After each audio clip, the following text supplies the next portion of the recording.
Good morning, everyone. Thank you for being here and joining us today. It's going to be a long day. So I'm James Mazzarella, Senior Director of the Freedom and Prosperity Center. Let's get started. And I hope everybody will be here through the afternoon when we have a packed schedule. I'll now introduce the center's founding chairman, Michael Fish. He's CEO of American Securities, a private equity firm that he founded in 1993. In addition to the thought leadership that he provides our center, the Freedom and Prosperity Center, he's heavily involved with a number of other boards and commissions, including his alma mater, Dartmouth College, and Stanford Business School. As a trustee, he's also a trustee of Northwell Health, New York's largest not-for-profit health system, with 28 hospitals across New York and Connecticut. He's chair of the board of trustees of Princeton Theological Seminary. He's director of the 1162 Foundation, which supports families of special operations personnel. He's also the past board chair of Human Rights Watch. Mr. Fish's leadership, vision, and commitment pushes us here every day at the Freedom and Prosperity Center to better understand and promote how politics, economics, and the rule of law are directly correlated with a country's prosperity and development. Those are the themes throughout today's forum.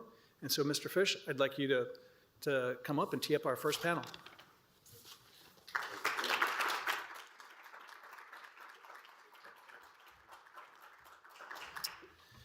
Thank you, James. It's really great to be here. Good morning to everyone. It's a pleasure to welcome you today, as James did, and we think we're going to have such an exciting day, which is hopefully super productive, gathered in one room to remind everyone of the community that has been built and our mission at the Freedom and Prosperity Center. And I'm honored to kick this off, particularly an amazing day with AC Front Page here featuring Deputy Secretary of State Chris Landau. Chris, thank you for coming. As many of you know, the Freedom and Prosperity Center at the Atlantic Council drives evidence-based policy reform to increase human well-being, particularly for the poor and the marginalized in developing countries. By analyzing the fact-based, peer-reviewed data about the linkages between prosperity and a country's level of economic, political, and legal freedoms. The center provides empowering data for change makers to effectively advocate for sound policy decisions that have been proven to improve the lives of people and everywhere in those countries. At its core, the center exists to answer a simple question with actual data from every country in the world for the last 35 years on what actually makes countries more prosperous. At the heart of everything we do at the center are our indexes. We just published new ones in 2026, our 5th year, for 164 countries over more than the last 3 decades.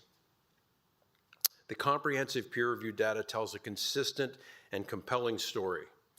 Countries that protect economic freedom, political rights, and the rule of law perform better across every dimension of prosperity for their citizenry.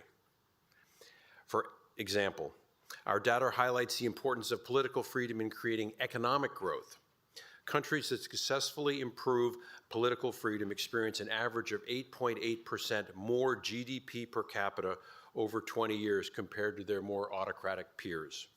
And that's on top of all the other social and institutional gains that are enjoyed. These are real numbers and they affect real people. The urgency of this work is only growing, sadly. Our data shows that political freedom and the rule of law have been declining globally since 2012, every year for more than the last decade, despite empirical evidence that improving these improves the lives of citizenry everywhere. Addressing these challenges that arise from these global trends starts with proving that they are problematic, and our indexes do just that. And our commitment to using data to advocate for sound policy choices across the world remains steadfast as ever. And to be clear, it's all about the data. There's lots of opinions, some are fact-based, some are not. We publish the data, people can draw their own opinions, and they debunk the autocratic myth. At the moment when traditional aid models are being reevaluated and resources are under increasing pressure, it's critical that we think how capital flows to countries and communities that need it most to enable lasting positive effect. The data shows this clearly.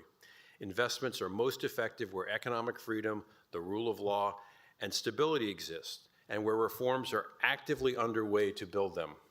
And this is exactly how we look at it with our Atlas of Freedom and Prosperity. The 2026 version is available outside, and it's available online, just published, where we do an in-depth analysis using local experts to understand what has driven long-term prosperity in their countries. Every country's path is different, but one lesson comes through consistently.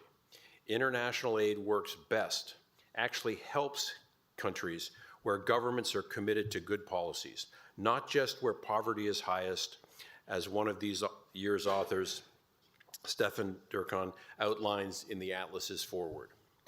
I'm thrilled by our excellent lineup of speakers today. This forum is going to be awesome, and I hope everyone will stay through the afternoon as we explore specific host topics in conversation with everyone. Now, I also get to do something special to announce today. We are super pleased that later today, a major expansion of the Freedom and Prosperity Center's data-driven approach is going to start as we launch a new partnership with our friends at the John Templeton Foundation. This endeavor is going to be known as the Entrepreneurship Policy Initiative. And when finished, it's going to allow us to measure the hardships that small and medium-sized businesses face in countries around the world, again, to provide actionable, evidence-based recommendations for those countries that wish to see their economies grow from the bottom up. Greg Walcott of the Templeton Foundation is here, and we're grateful for Greg's support and partnership as we are the friendship with the Templeton Foundation now for many years. Super people doing wonderful things. Throughout the day, we will explore a range of critical issues shaping global prosperity, including Chinese investment and influence in the global south, how U.S. aid can help address challenges such as cartel-driven instability in Latin America. And with such a focus now on critical minerals, we're going to spend some time focusing on whether and how mining can have a real development impact on local populations for the good. We'll look at how economic statecraft can provide mutually beneficial outcomes for both the United States and emerging economies. We'll also take a look and a deep dive into what's happening in Iraq, in Venezuela, in Syria, and in Tunisia, to pick countries and look at their experiences and connect this to the broader global trends. So thank you for being here. Your continued support of this work means the world to us and our colleagues who are working on this every day, and we are grateful for your support of our programs and hunger to have an even greater impact of this research in the world.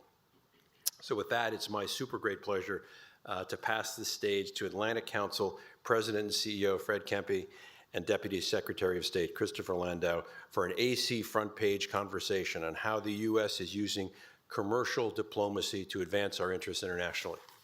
Thank you again.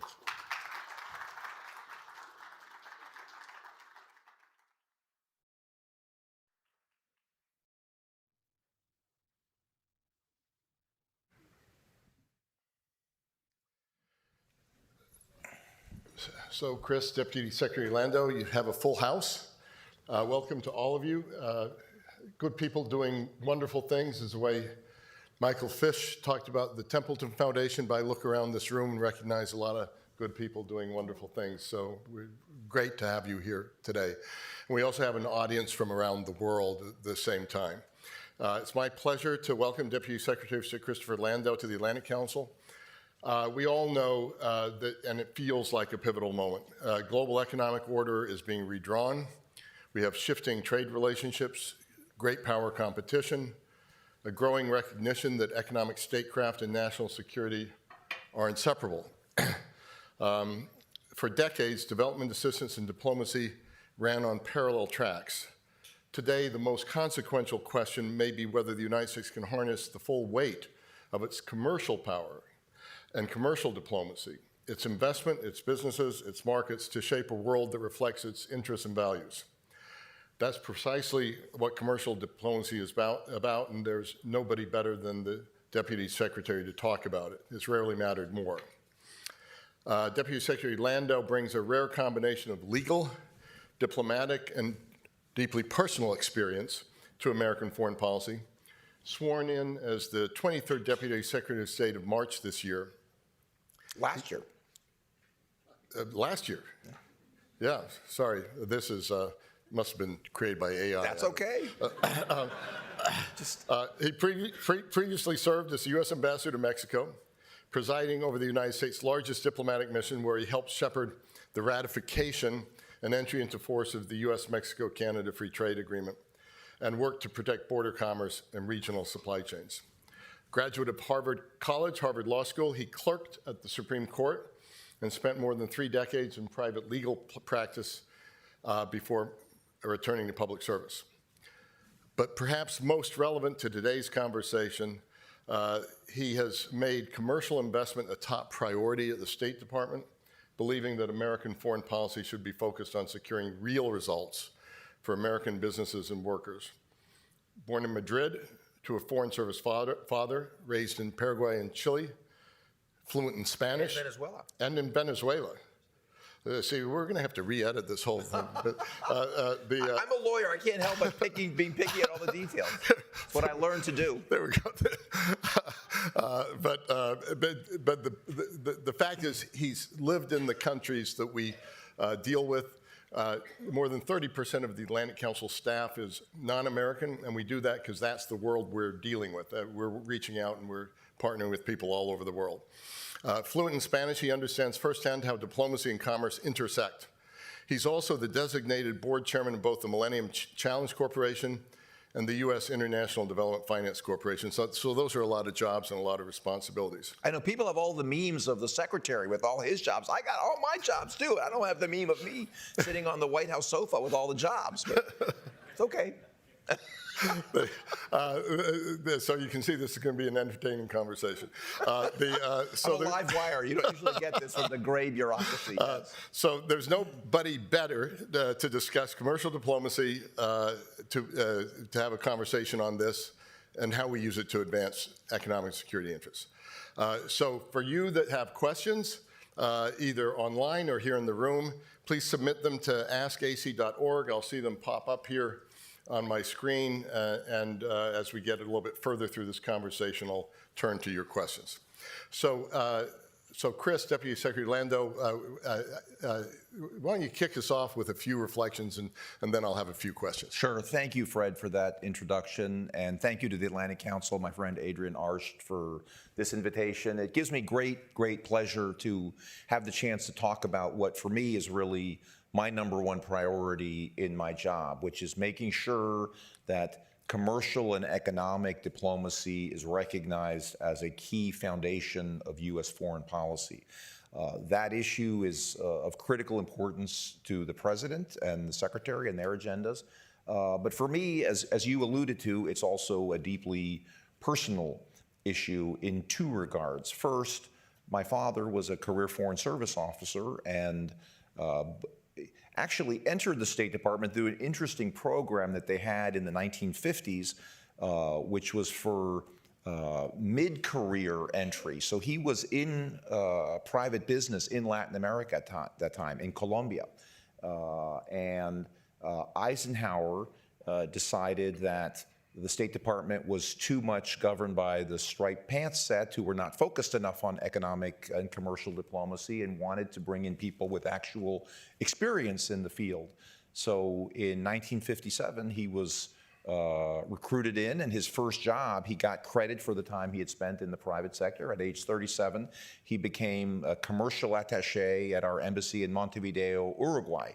And for the rest of his career, when he went on to be ambassador in 3 countries in Latin America, he always said, and so I always heard at the dinner table from the time I was just a wee lad, that a good ambassador is first and foremost a good commercial attaché, and that having good economic and commercial ties are an important foundation to having all kinds of good political and other ties between countries.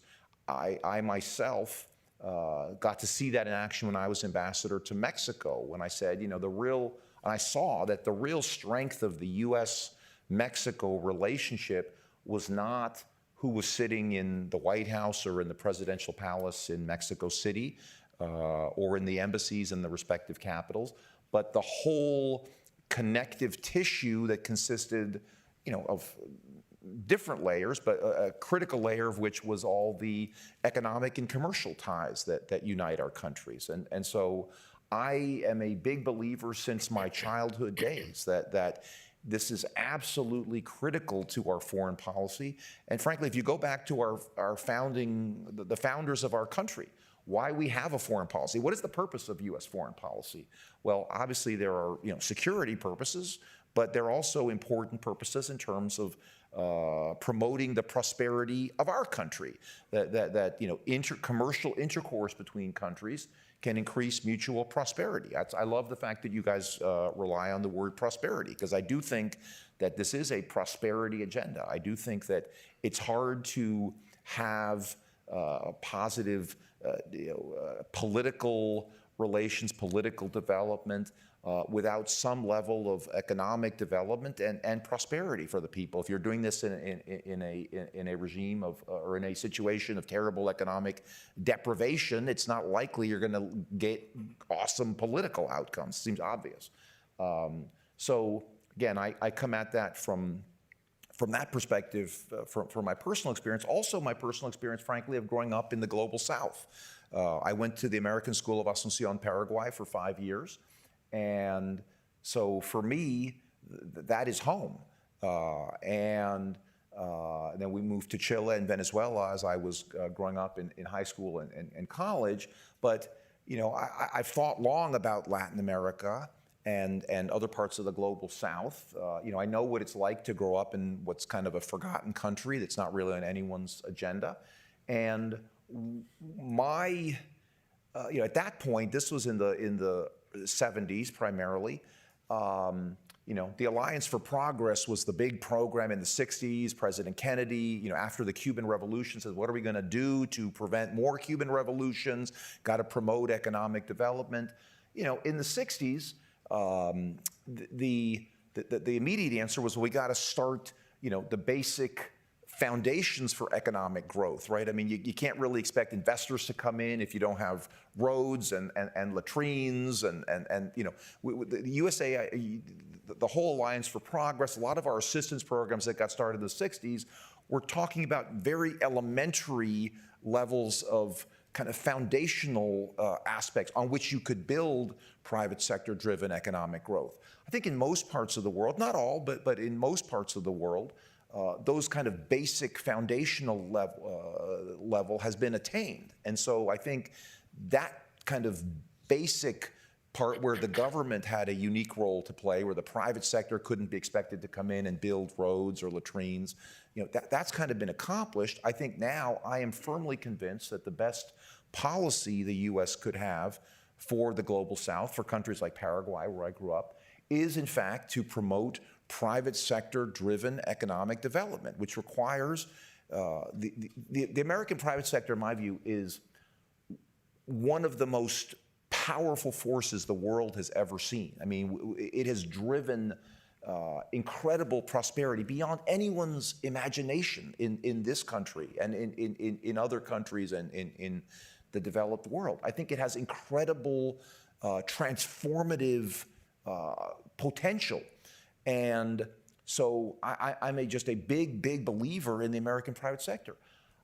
I look around the world, though, and I say, okay, China is absolutely all over the place in Latin America, in Africa, and Asia. And I talk to these countries, and they say, we want to give contracts to the United States companies. We would prefer that to the Chinese. We have more cultural, simpatia with you and, historical ties with you. But guess what? You can't beat something with nothing. The Chinese are here. They're showing up. They're bidding on our projects. Where's the American private sector? So frankly, for me in my job, I will tell everybody in this room, the one question that I wake up thinking about every single day, and I am looking always to solve this riddle, is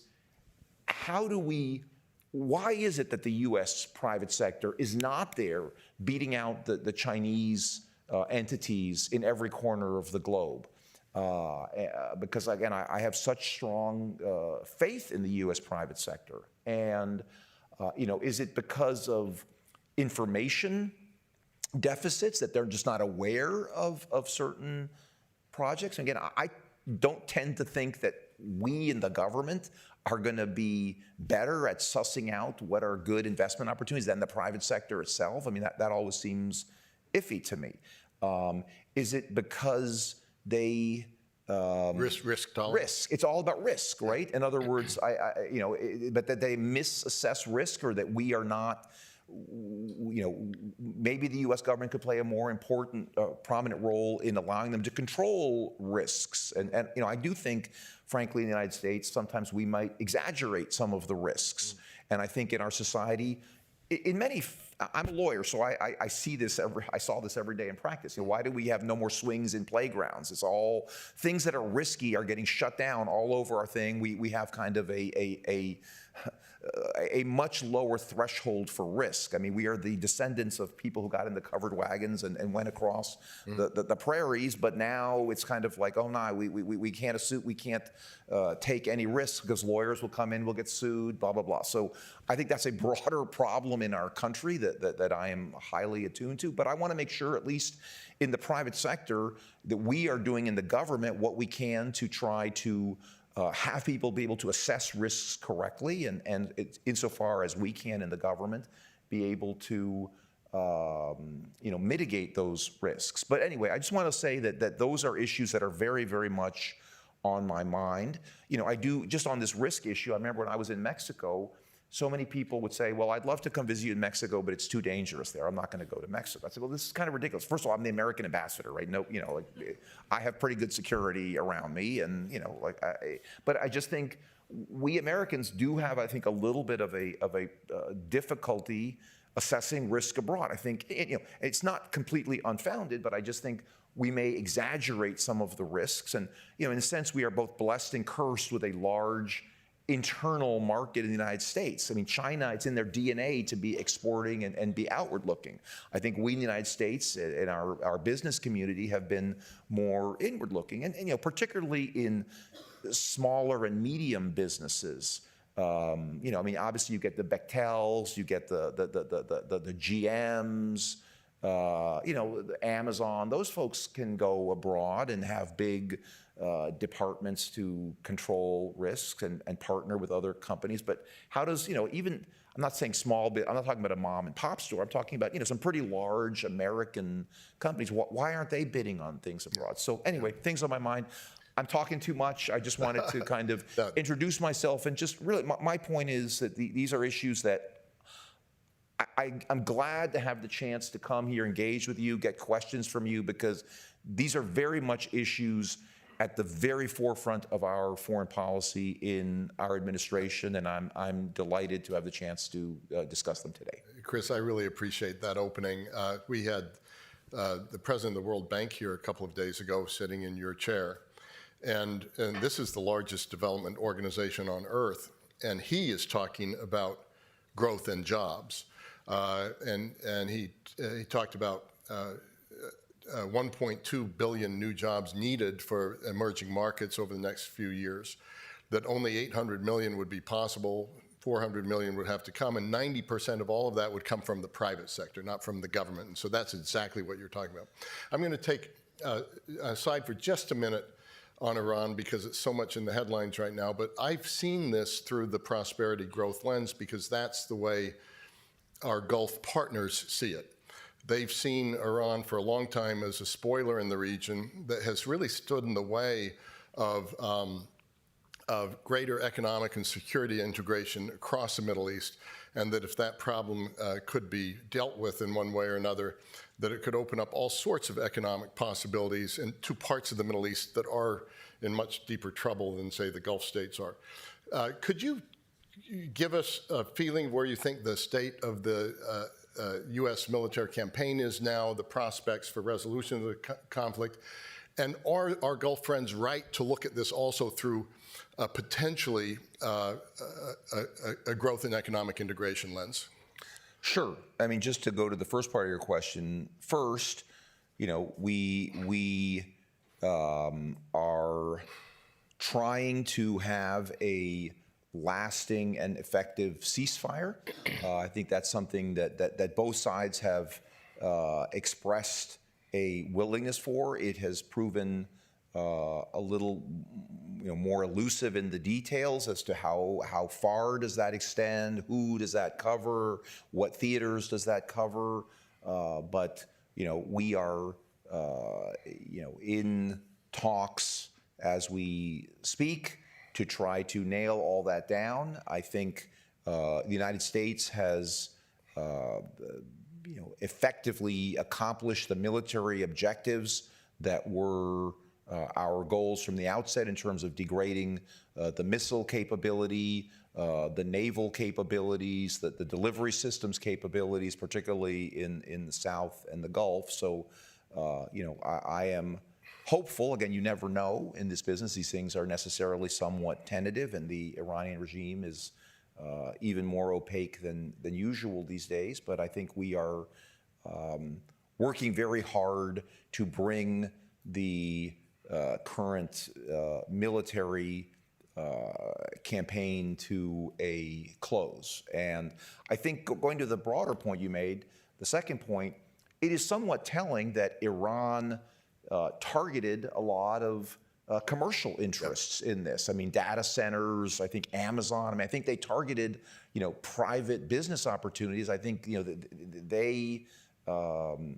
understand that, private enterprise in the Gulf, in a sense, is what's promoting stability in a lot of those countries. And so they regard those as military targets. I think very, erroneously, but I think it's somewhat telling to get to your point that that is their perspective. I think it would be incredible to imagine a Middle East. I mean, I was a teenager when the Shah was overthrown in 1979, and certainly Iran for those past 47 years has been a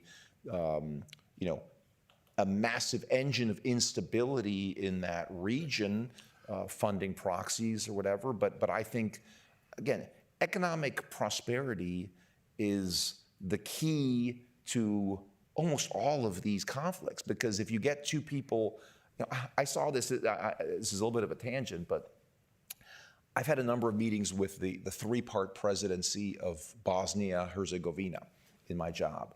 And those three can't agree on anything, right? One's a Serb, one's a Croat, and one is a Bosniak Muslim, right? And you're talking to them, and either one is nodding and two are shaking their heads, or two are shaking their heads, one is nodding, and the permutations change.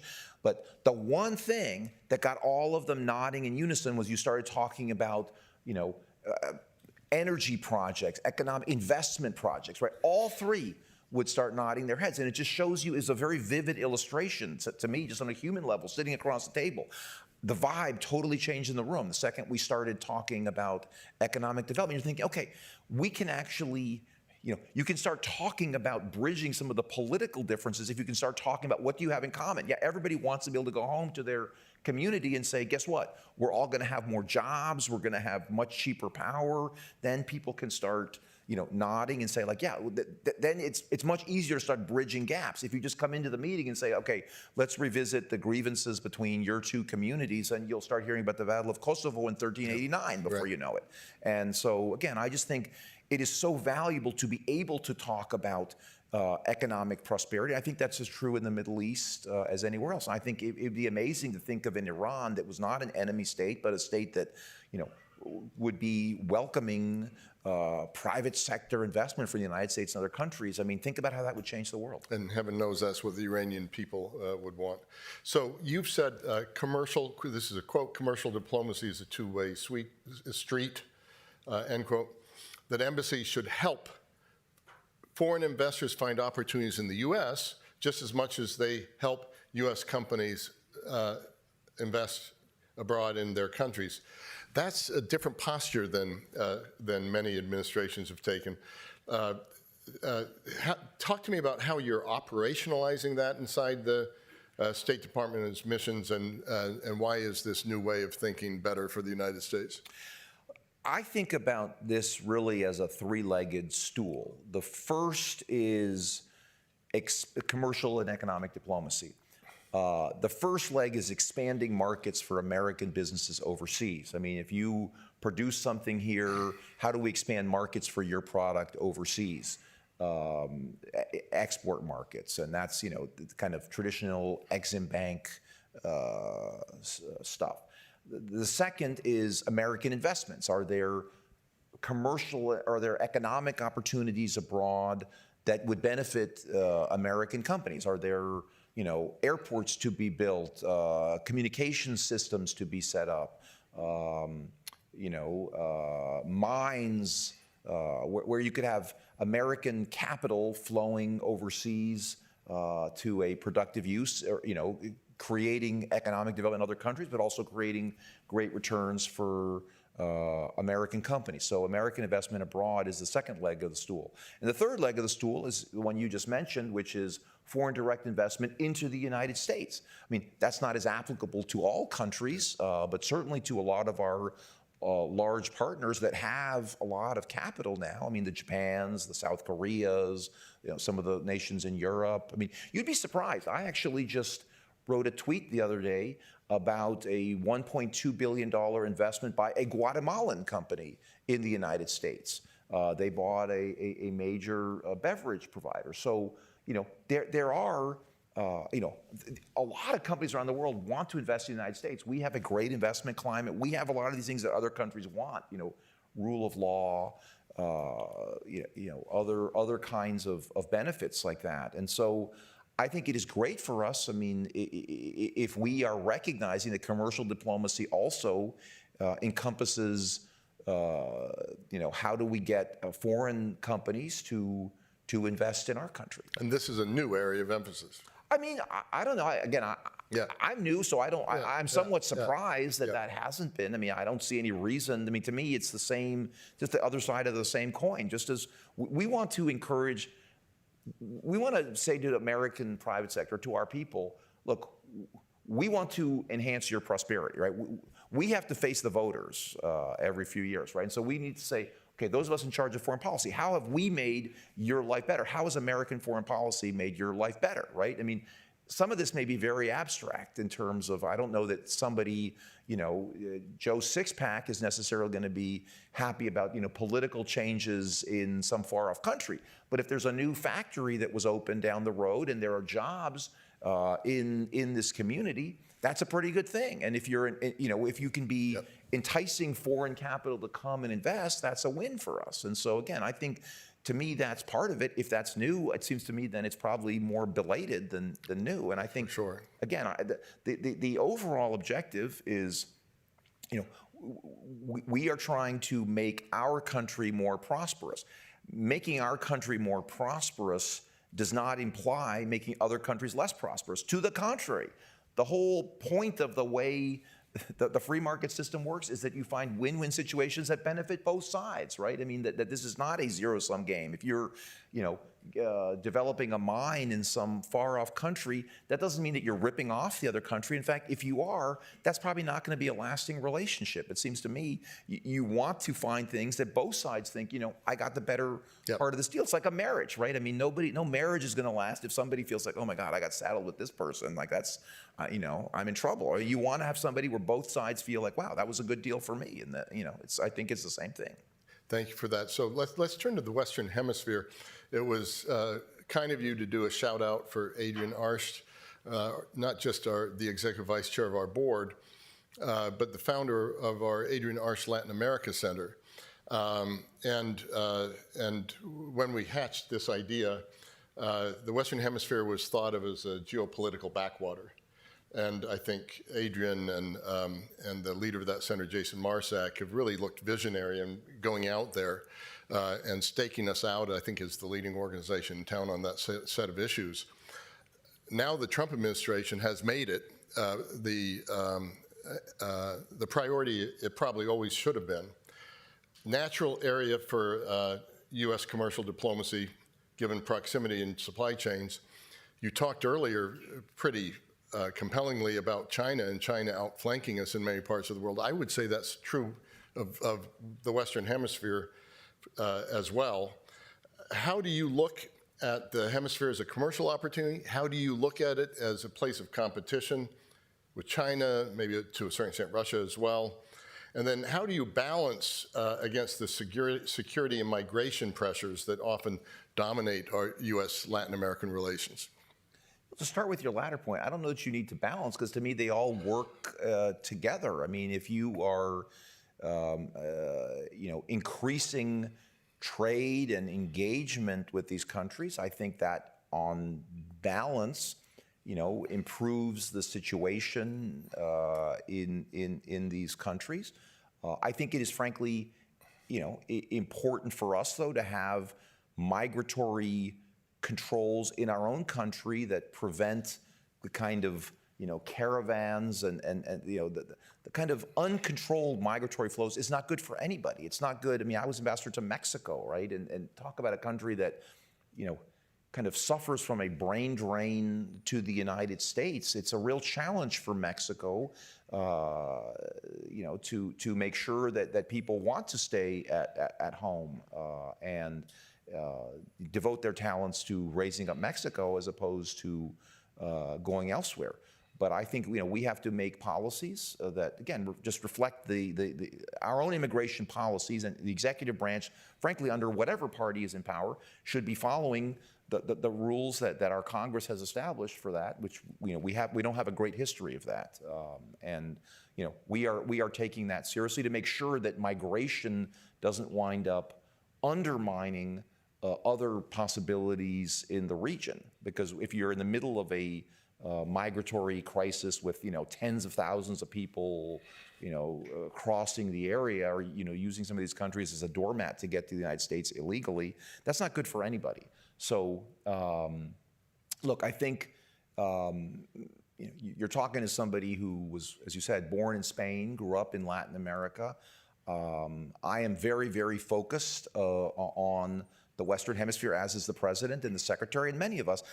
I think it was kind of bound to happen. In fact, it is more the natural focus of U.S. foreign policy historically anyway. I think we kind of had a period in World War II and the post-war period where American policymakers got incredibly focused just on Europe and the Middle East on the one hand and Asia on the other hand. And again, I think it's great that you have the Adrienne Arsht Center here that understands the importance, because I think most think tanks did not have a Latin America person even a few years ago, and nobody was really thinking about it. But I think it's no coincidence that Adrienne's from Florida. I think many people, you can't be from Miami and not understand the impact of Latin America in the United States, right? And I think this administration has a lot of Floridians, the way the Bush administration had a lot of Texans, and that really helped get the original NAFTA underway, and people were very focused on the Mexico relationship there.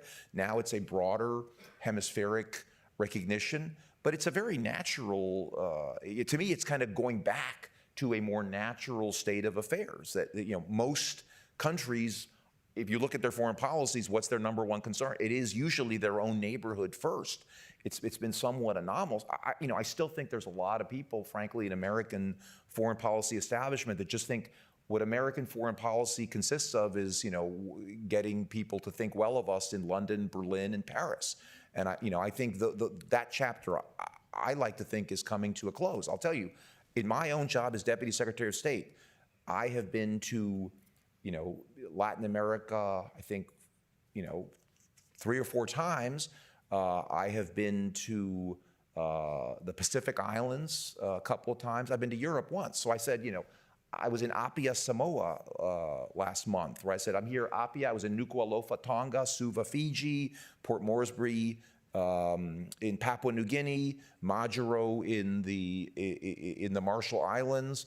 I've been to, half a dozen countries in Latin America. I haven't been to London, Paris, or Berlin, or Rome. So where in the Western Hemisphere, and be as specific as you can, do you see the biggest commercial opportunities? You have the big countries, Brazil, Mexico, et cetera. You also have potential new opportunities like Cuba. for example. So where do you see the biggest, the most interesting commercial opportunities from your standpoint, and the most important ones for the United States? Well, look, I have to say Venezuela obviously is in a Yes. state of enormous flux, to say the least, right now. I think, again, it is somewhat anomalous that Venezuela and the United States kind of went off in different directions. My own father was ambassador to Venezuela in the 80s, and our economies were incredibly linked in every way. And I think there's incredible commercial opportunities there. It's a very, very rich country. It's been absolutely trashed. I mean, for centuries, I think people can look at, in human history, I think it's very hard to see such a dramatic decline in prosperity and standards of living, where you go from, one of the highest in the world, if not the region, to people, rummaging through the trash in the course of a lifetime. I mean, again, I lived there as a young man, and it was one of the most prosperous and democratic countries in the region. So I think, that one stands out. I mean, obviously, there are circles. The United States has always had a closer or a tighter influence in, Mexico, Central America, the Caribbean, than further down. I just think, countries like Argentina, Chile, Uruguay, those have, traditionally, they're more European. I mean, I remember, seeing that when I lived there. I mean, in Venezuela, everybody was being educated in the States, and in Chile at that point, there were much tighter links with Europe. Again, I think that's changing. I think the U.S., a lot of people now in Chile, a lot more young Chileans are being educated in the States now. I mean, I think that the ties are closer now than they were back when I lived there more than 40 years ago. But look, I just think throughout the whole region, there are important opportunities. Not every country is the same. I mean, some countries, there may be natural reasons that China may be a market for some of these countries. I mean, countries that produce certain commodities, we may not be a market for those commodities. China may be a market. I don't think the United States has any problem with people doing business that makes sense for them. We're not telling people don't trade with China. We do big trade with China, right? Yeah. So let me ask one more brief question, then I'm going to take a couple of questions that have come in. The criticism of the Trump administration is that we've gone from being a quote-unquote benevolent hegemon to a more transactional country, and commercial diplomacy can sometimes suggest that. Is there a risk to what some say is a too transactional approach to foreign policy, where relationships become more about what they deliver commercially, and could that impact some of the goodwill that makes U.S. commercial access possible?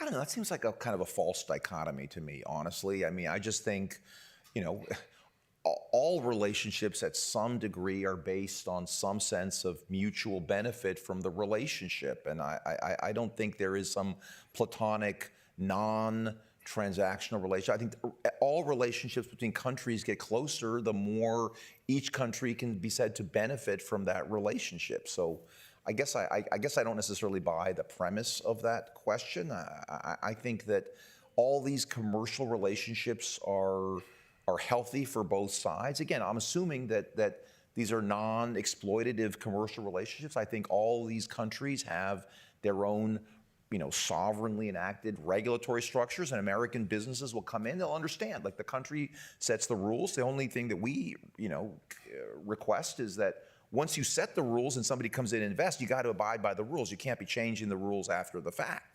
And so, that's really important. But, I think we probably in the United States, I think this is one thing that President Trump has picked up on, have been under-leveraging our influence for a long time. I mean, this is not just a Latin American thing, it's a worldwide thing. I mean, a lot of countries, we are providing all kinds of support. In Africa, we were doing massive assistance programs in countries that were then giving commercial contracts to China.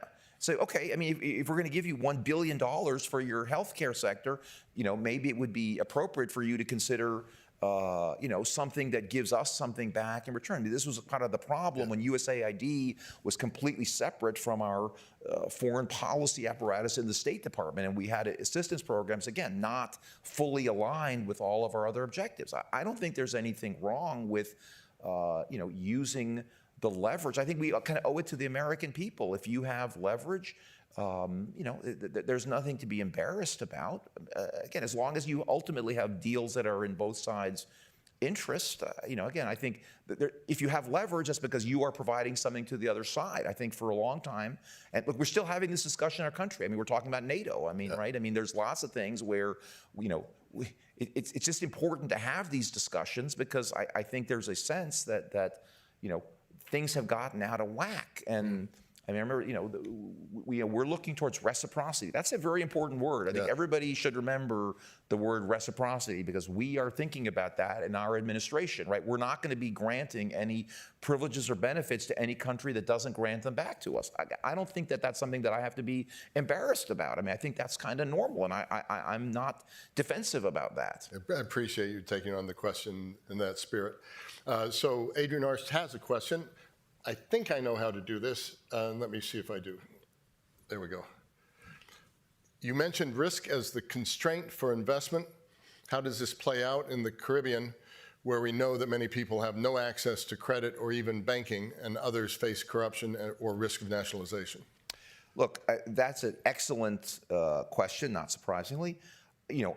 I must say, particularly given my recent tenure as ambassador to Mexico, I think probably the biggest thing holding back a lot of these economies is access to capital and credit. Particularly, often you have these countries with maybe 8 families that that they can kind of get credit and finance projects, but then people lower down. I mean, you might have some microfinancing, but I think the question is, how do you get capital and credit throughout an economy?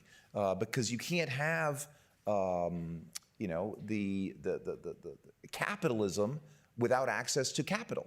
It's the lifeblood of the whole system, and I think that is a big challenge. I mean, I think that's something where hopefully now with particularly technological changes, some of the fintech changes, I am always very excited about talking to the private sector, other people coming up with ideas about how you can encourage access to capital in a lot of these countries from their own investments. Look, I think, corruption, risk of nationalization, those are the poisons that make it very difficult for companies to invest. I mean, we have, the Foreign Corrupt Practices Act. I think if somebody gets asked for a bribe, they're going to never return to your country. They're going to say, oh my God, the last thing I need to do is get mired in some scandal. Particularly if you have some company that's not a huge company, that's not that used to doing business abroad, you're almost, making them run screaming out of the room. And I think, we can address certain risks, like risk of nationalization. I mean, I think those are things that hopefully through DFC, we can provide certain levels of political risk insurance to companies. I mean, look, there always is, there's risk in life. There's risk even in investments in the United States. I understand there is heightened risk when you're talking about doing business abroad because there's suddenly other factors that you kind of feel like your own country, but if you want to go, invest in Mozambique or in, Peru, it's a little bit scary, right? So, I mean, I think our challenge as the U.S. government, as I mentioned early, is how do we help companies be able to kind of quantify those risks so they can deal with them, and they're not just this scary thing that's out there. And I think, there are tools that we have, like again the DFC. That I think can be helpful. And, I start almost every meeting. I meet a lot with CEOs and people who are involved in business around the world. And I say, look, let me just be very clear. I understand that even though we get to sit, I have a grand office as Deputy Secretary of State, it's all very fancy, and people come in. I said, look, I understand, I work for you, right? I mean, I come from the private sector. when people come and see me, I don't treat them like they're supplicants or petitioners. I'm actually saying, like, what can I do for you to make your life easier? And again, I am very, very conscious that my golden coach will turn back into a pumpkin at any minute, right? And so I have seen that happen. It turned into a pumpkin, 4 years ago, and that's fine. I mean, that's, I think, the attitude we should all have in government service. But I really do feel that I'm, I want to make sure that the government, we in the State Department are blessed with a worldwide network. We have, I can pick up the phone and talk to somebody in Lesotho. I can talk to somebody in Guatemala in 2 minutes, right? And then I can get on the phone with the prime minister or, the foreign minister of these countries, right? So we can be very helpful. And I just say to people, please, I need to know, how can I help you? Right? In other words, I can't help you if you're not telling me how to help you. And I want to make sure, this was always my nightmare as ambassador to Mexico, that some company was coming to our embassy saying, please help us, we're not getting our permit approved to, finish construction of our factory in so-and-so state. I would pick up the phone immediately if that got to me, but I was worried that, that somebody is ghosting them down in the bowels of my economic section. I mean, part of this is, as leadership, we have to send this message throughout our own bureaucracy to make sure, because I can't handle all the phone calls myself, right? And it's so interesting what you say. So our experience, and we have 16 programs and centers that deal with issues all over the world. As we deal with your ambassadors, they're focused on this. They're focused on doing deals. They're focused on moving the needle, and that's really a that makes positive. me happy because Yeah. I have been saying this up the wazoo. I mean, this is my mantra. I don't just come here and say it at this forum because it's kind of consistent. I mean, there's a reason I wanted to come to this forum, is because I happen to believe this very strongly. And it's the same message I'm delivering here that I'm delivering back in the department when I'm talking to the ambassadors. I think, but it has to permeate not only that top level, but it has to permeate the whole bureaucracy. And I'm not under any illusions that that's something that you can wave a magic wand and turn that around. I will say, for instance, later this afternoon, we're doing a program on critical minerals, because a lot of people in the Foreign Service, I read a lot of cables in this job, right? And a good chunk of them, maybe 20%, are on critical minerals in some fashion these days, right? But random critical minerals, like this country that I'm posted in has a great supply of X critical mineral. Okay, who gets that? How are we actioning that, right? I just think, so I want to make sure that the whole State Department bureaucracy all over the world understands what do you, as the commercial officer in Santiago, Chile, what is your role in this? What is the what is the role of the commercial officer in the United Arab Emirates, or in Kazakhstan? Those are all potentially quite different. Japan, and I just want to make sure everybody understands that we all have to work together in tandem to get this over the finish line. Thank you. So we're getting near the end, and I think we have time for one more question. Sure. This one, if I understand the screen well enough, is a video. Oh my goodness. So Deputy Secretary Lando, this is from Kimberly Reed. In the first Trump administration, was chairman of Exim Bank, but I think she'll introduce herself in this as well. Okay. So let me push this. See if Wow, that's kind of cool.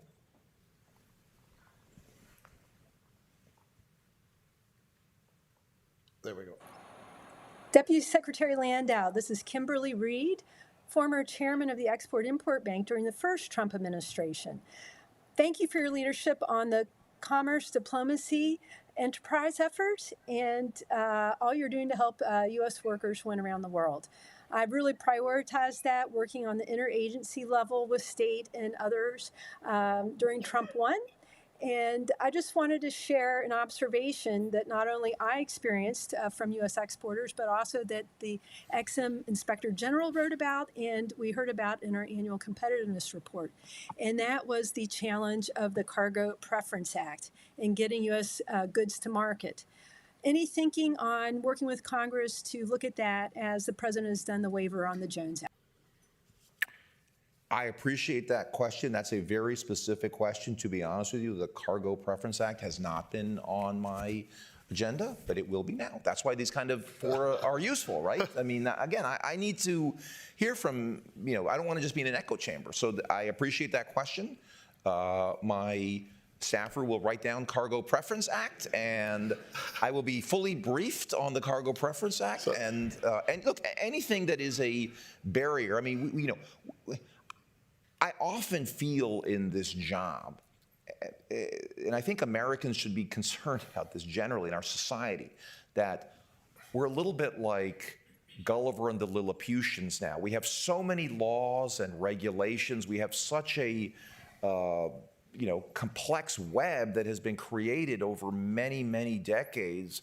At some point, you just have to say, wait a second, let's stop. Does this make sense that we have to jump through all these hoops? And at some point, it is not bad to have certain restraints on getting things done, right? I mean, that can be healthy, not to just let people do whatever impulse they have at the moment. But at the same time, at some point, too many restraints can be a problem. And I just think we in the United States have to be able to look at some of these laws. I mean, the world has changed a lot over the last 50, 60 years, technologically, in every way. I mean, now, we didn't have these phones. Right now, none of us can walk more than 10 feet without looking at our phone, right? I mean, the world is a totally different world. So I am concerned that in the United States, we are we'll be at a strategic disadvantage if we don't kind of feel a compulsion to be questioning why do we have all these, the laws. And, I think our Congress hopefully can be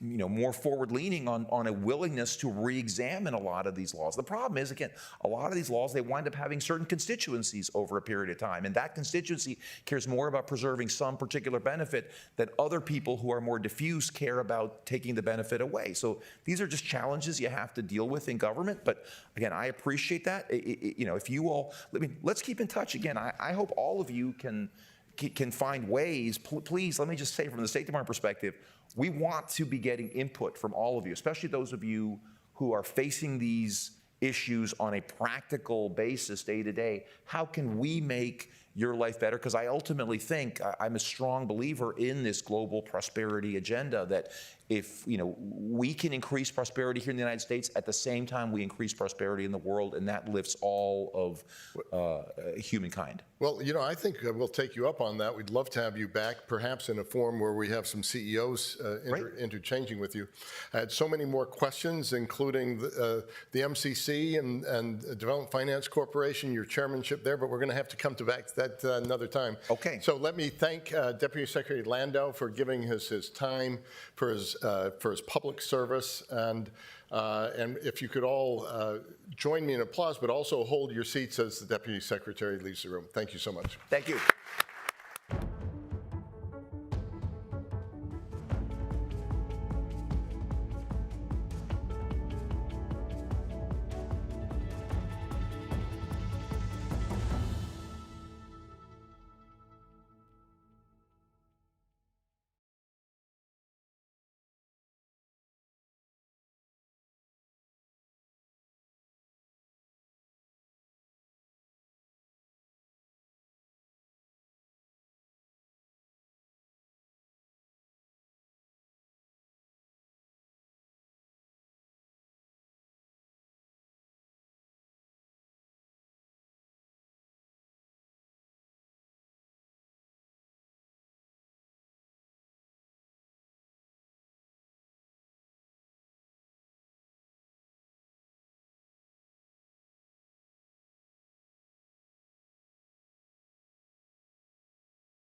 Good morning, and I wanted to be sure I got my question into the Deputy Secretary, so that's the first time I've used the Atlantic Council's new technology. So any of you can do the same when they have an event. You press, click, and video yourself, and obviously I just finished working out, so I got that into him, and the Cargo Preference Act is Similar to the Jones Act, I don't know if you know what the Jones Act is, but the president just did a 60-day waiver of that, requiring a U.S.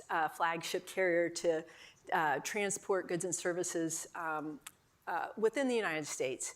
The Cargo Preference Act is similar, but for getting goods overseas. And that's one of the most challenging things that I heard about when I was leading XM, because America wants to export a lot of goods, and we want our shipbuilding industry to be very successful, but we want to get those goods to market as soon as possible. So we'll see if the Deputy Secretary picks up that issue as he takes on economic competitiveness. But I'm so delighted to be here today with this distinguished panel as we discuss achieving strategic objectives through investment and development finance. If there's one takeaway from the Export-Import Bank, and again, I was chairman of EXIM from 2019 to 2021, they do a competitiveness report every year that identifies the biggest challenges for U.S. exporters. Also looks at the competitive landscape of what other foreign country export credit agencies are doing, and we have more than 120 of those around the world. And if there's one takeaway from the latest EXIM competitiveness report and the Atlantic Council's 2026 Freedom and Prosperity Atlas, it's that investment and development finance are now central tools of strategic competition. But their long-term success depends on whether they advance both freedom and prosperity. So fundamentally, the goal during my tenure at EXIM, and continues today under the current chairman, John Jovanovich, is U.S. financing supported projects that are grounded in transparency, high standards, and market principles, because these are the foundations that drive sustainable growth and trusted partnerships. And that's exactly what the Atlas states. If you pick up a copy of the Atlas and turn to page 18, there's a list of all the countries and how they are ranked. And EXIM does a list that's regularly updated as well as what is off-cover, things that we cannot finance. And the overlapping on the lowest ranking countries in the Atlas in EXIM's off-cover markets is overly striking. There are places where we can't finance are oftentimes the same places where institutions are the weakest. So this tells us something fundamental. Development finance just isn't about capital, it's about the conditions that make capital work, and that Deputy Secretary Landau outlined so well. So this is the strategic lens we're going to bring to this conversation, and why the Council's work on this effort is so important. So with that, I want to introduce our panel, Colin Buckley, who's Managing Director and General Counsel of the British International Investment, or BII. He was previously Executive Director at the Children's Investment Fund Foundation, which is a private $4 billion charitable foundation. And he began his career in international development working for the International Finance Corporation, and also joined the Millennium Challenge Corporation as country director for the Republic of Georgia. Next, we have Bethany Aquilina Brez, who is Vice President, Office of Foreign Policy at the U.S. International Development Finance Corporation, or as we say, DFC. So she leads DFC's work to advance foreign policy and national security through private capital mobilization. Previously, she was Chief of Staff for Prosper Africa, and when I was at EXIM, we were very much plugged into Prosper Africa. And so she oversaw strategy, operations, and foreign policy for the U.S. government's presidential level initiative. She also worked at DFC previously as Managing Director for Strategy and led their global partnerships. And she spent a decade at MCC, or Millennium Challenge Corporation. Next, we have Dan Petrie, who is now Acting Chief of Staff at the Millennium Challenge Corporation. And when I was at EXIM, he also was at MCC. And as you may know, MCC focuses on infrastructure and economic development in emerging markets. And as Acting Chief of Staff, he's the principal advisor to the CEO. And before joining MCC in 2016, he worked for Habitat for Humanity International, where he served as Director of Global Affairs and Advocacy. And at the end here, but not last by any means in far as work and efforts, is Jake Cusack, who is co-founder and managing partner of the Cross-Boundary Group. And I know we'll hear more about what you actually do during the Q&A. But before founding this group, he was a Marine Corps officer and received the Bronze Star. And he also worked for Abraj Capital, and he's written for numerous publications, including the Wall Street Journal and New York Times. So with that, I want to kick off today's panel with a question for the group. And maybe we'll start at the end down there. Each of your institutions, including those that are not government, operate with different mandates, time horizons, and political masters. Within these existing parameters in mind, how can governments, specifically the US government, make it easier for the private sector to leverage government partnerships? So really taking what the Deputy Secretary was talking about to your own specific levels. Yeah, well, thanks a lot, and thanks for having me. And I thought the Deputy Secretary did a great job of laying out the current reality, and you kind of get at it when you talk about different masters, because I think what we see right now is basically every deal is a blended finance deal, meaning that every investment has public and philanthropic and private capital, potential capital directly in the deal, has interactions with those sectors. And so in my view, there's not really such a thing as a standalone commercial deal or a pure development deal. You see an interaction across all these spheres in these transactions, and it's just smart investment, a smart investment technique to consider those externalities, those public goods, how it might relate to national security imperatives when you construct a potential transaction. Because it can create opportunities to leverage lower costs of capital, to leverage more favorable terms, to get support from different institutions in terms of addressing transaction costs. And so I think what you see across the board is that there's much more interaction between public and private sector in the US and in other countries right now than there has been historically. And I think that's a good thing. It's also a response to the competitive nature of global investments, in that there are more state-directed capital players out there. And so I think having these sort of conversations where you can understand the objectives of the different players in the room, lower the costs and the barriers to coordination between those players, can really unlock new investment opportunities. Great. Well, thank you, Kim, and thanks to the Atlantic Council for convening this important conversation.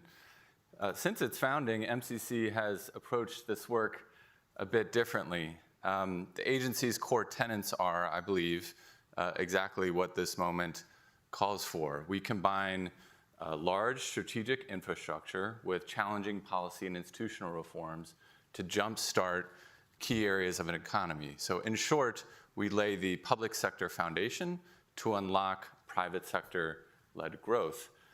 By statute, our compacts are time-limited, transparent, with greater measures of accountability and shared cost burden.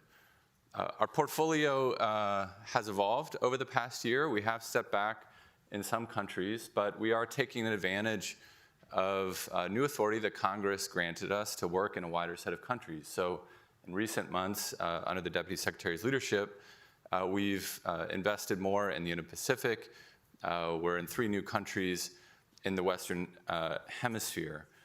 We're also being much more intentional about some of the sectors that we're working in, securing our supply chains and critical minerals for one, but really leaning into this private sector piece and how do we work better with US private sector is going to be a top priority for us. We're currently developing a new strategy. I've got a draft of it here. It's still very much draft. Jake and Cross-Boundary have been really helpful thought partners in this regard. But the goal is to be engaging with US private sector much earlier in the process and much more often. The idea being to suss out where these opportunities are, where MCC and others within the US government can be de-risking it or helping to enable it. As the Deputy Secretary said, the U.S. private sector is the most dynamic in the world.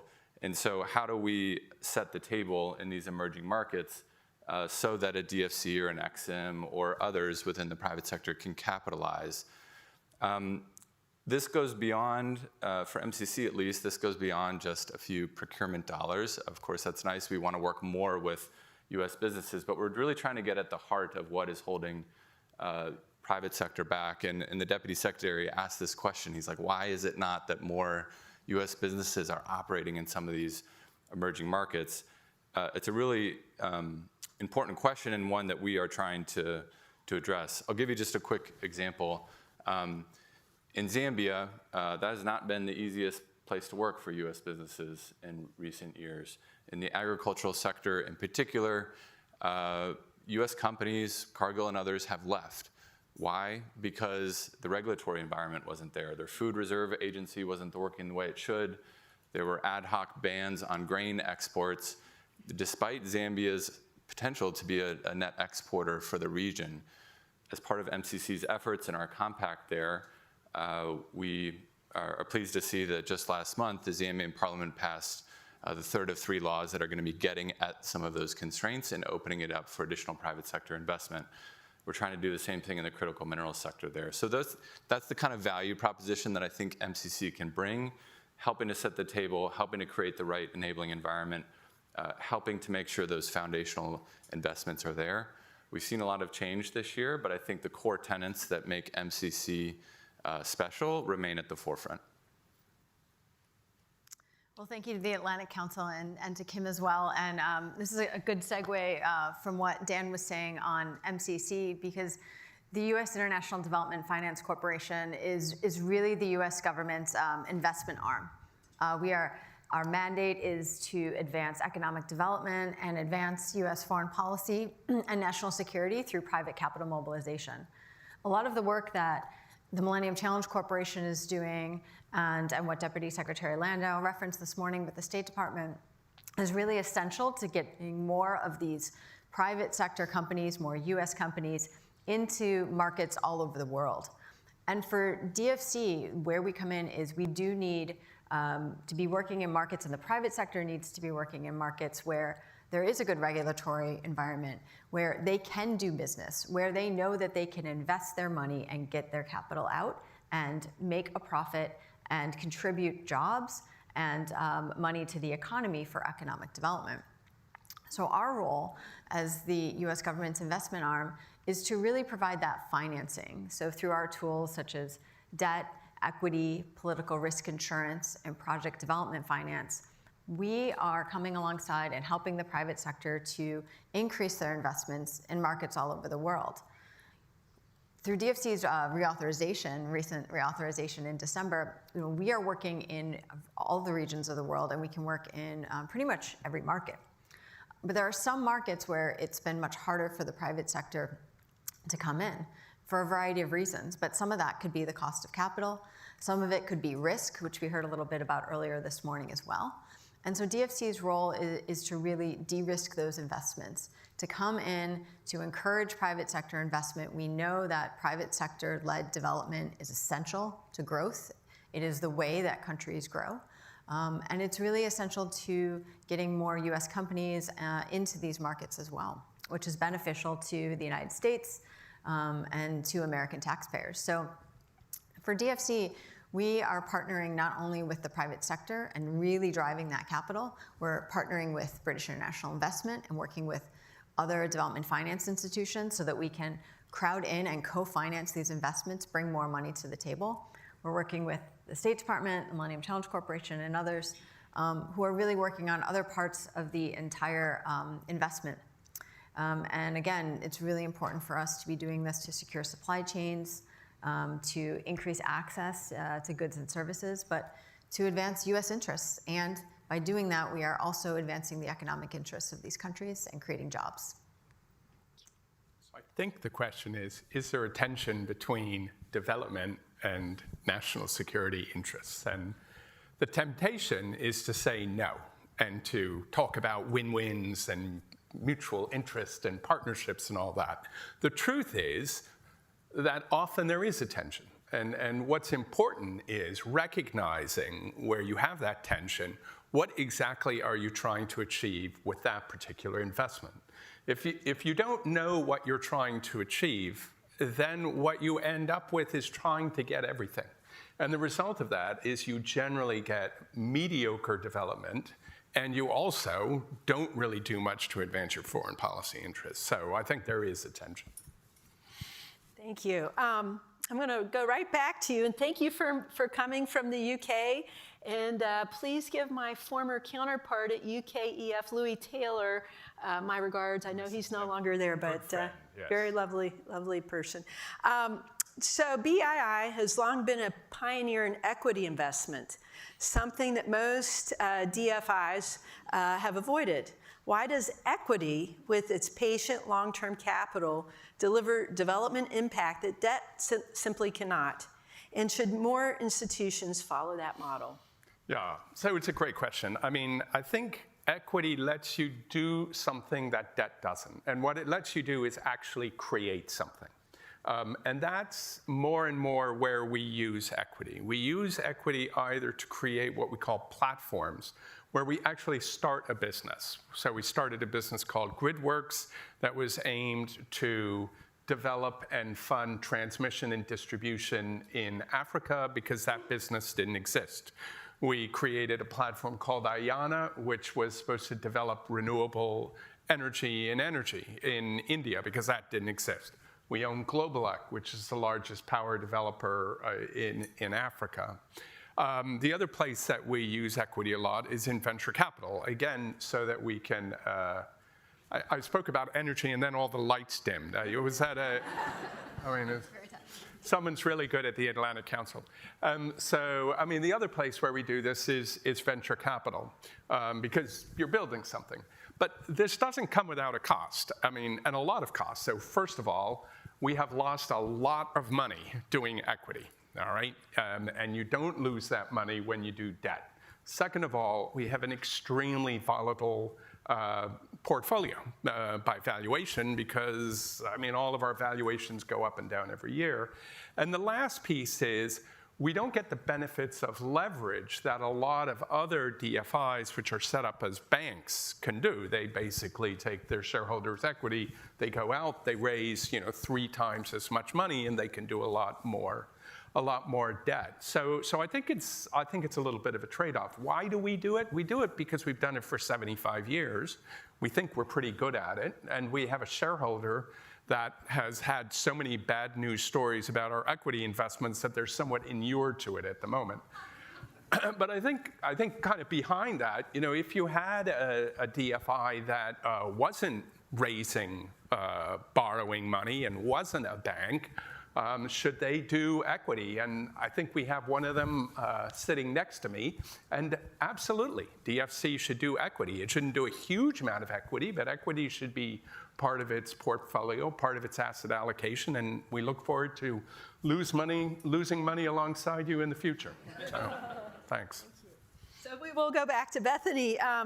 Your dual mandate at DFC is to advance U.S. foreign policy and national security strategy and advance economic development through private capital mobilization. How do you bring private investors to the table and balance the conflicting objectives of generating returns and taking on risk?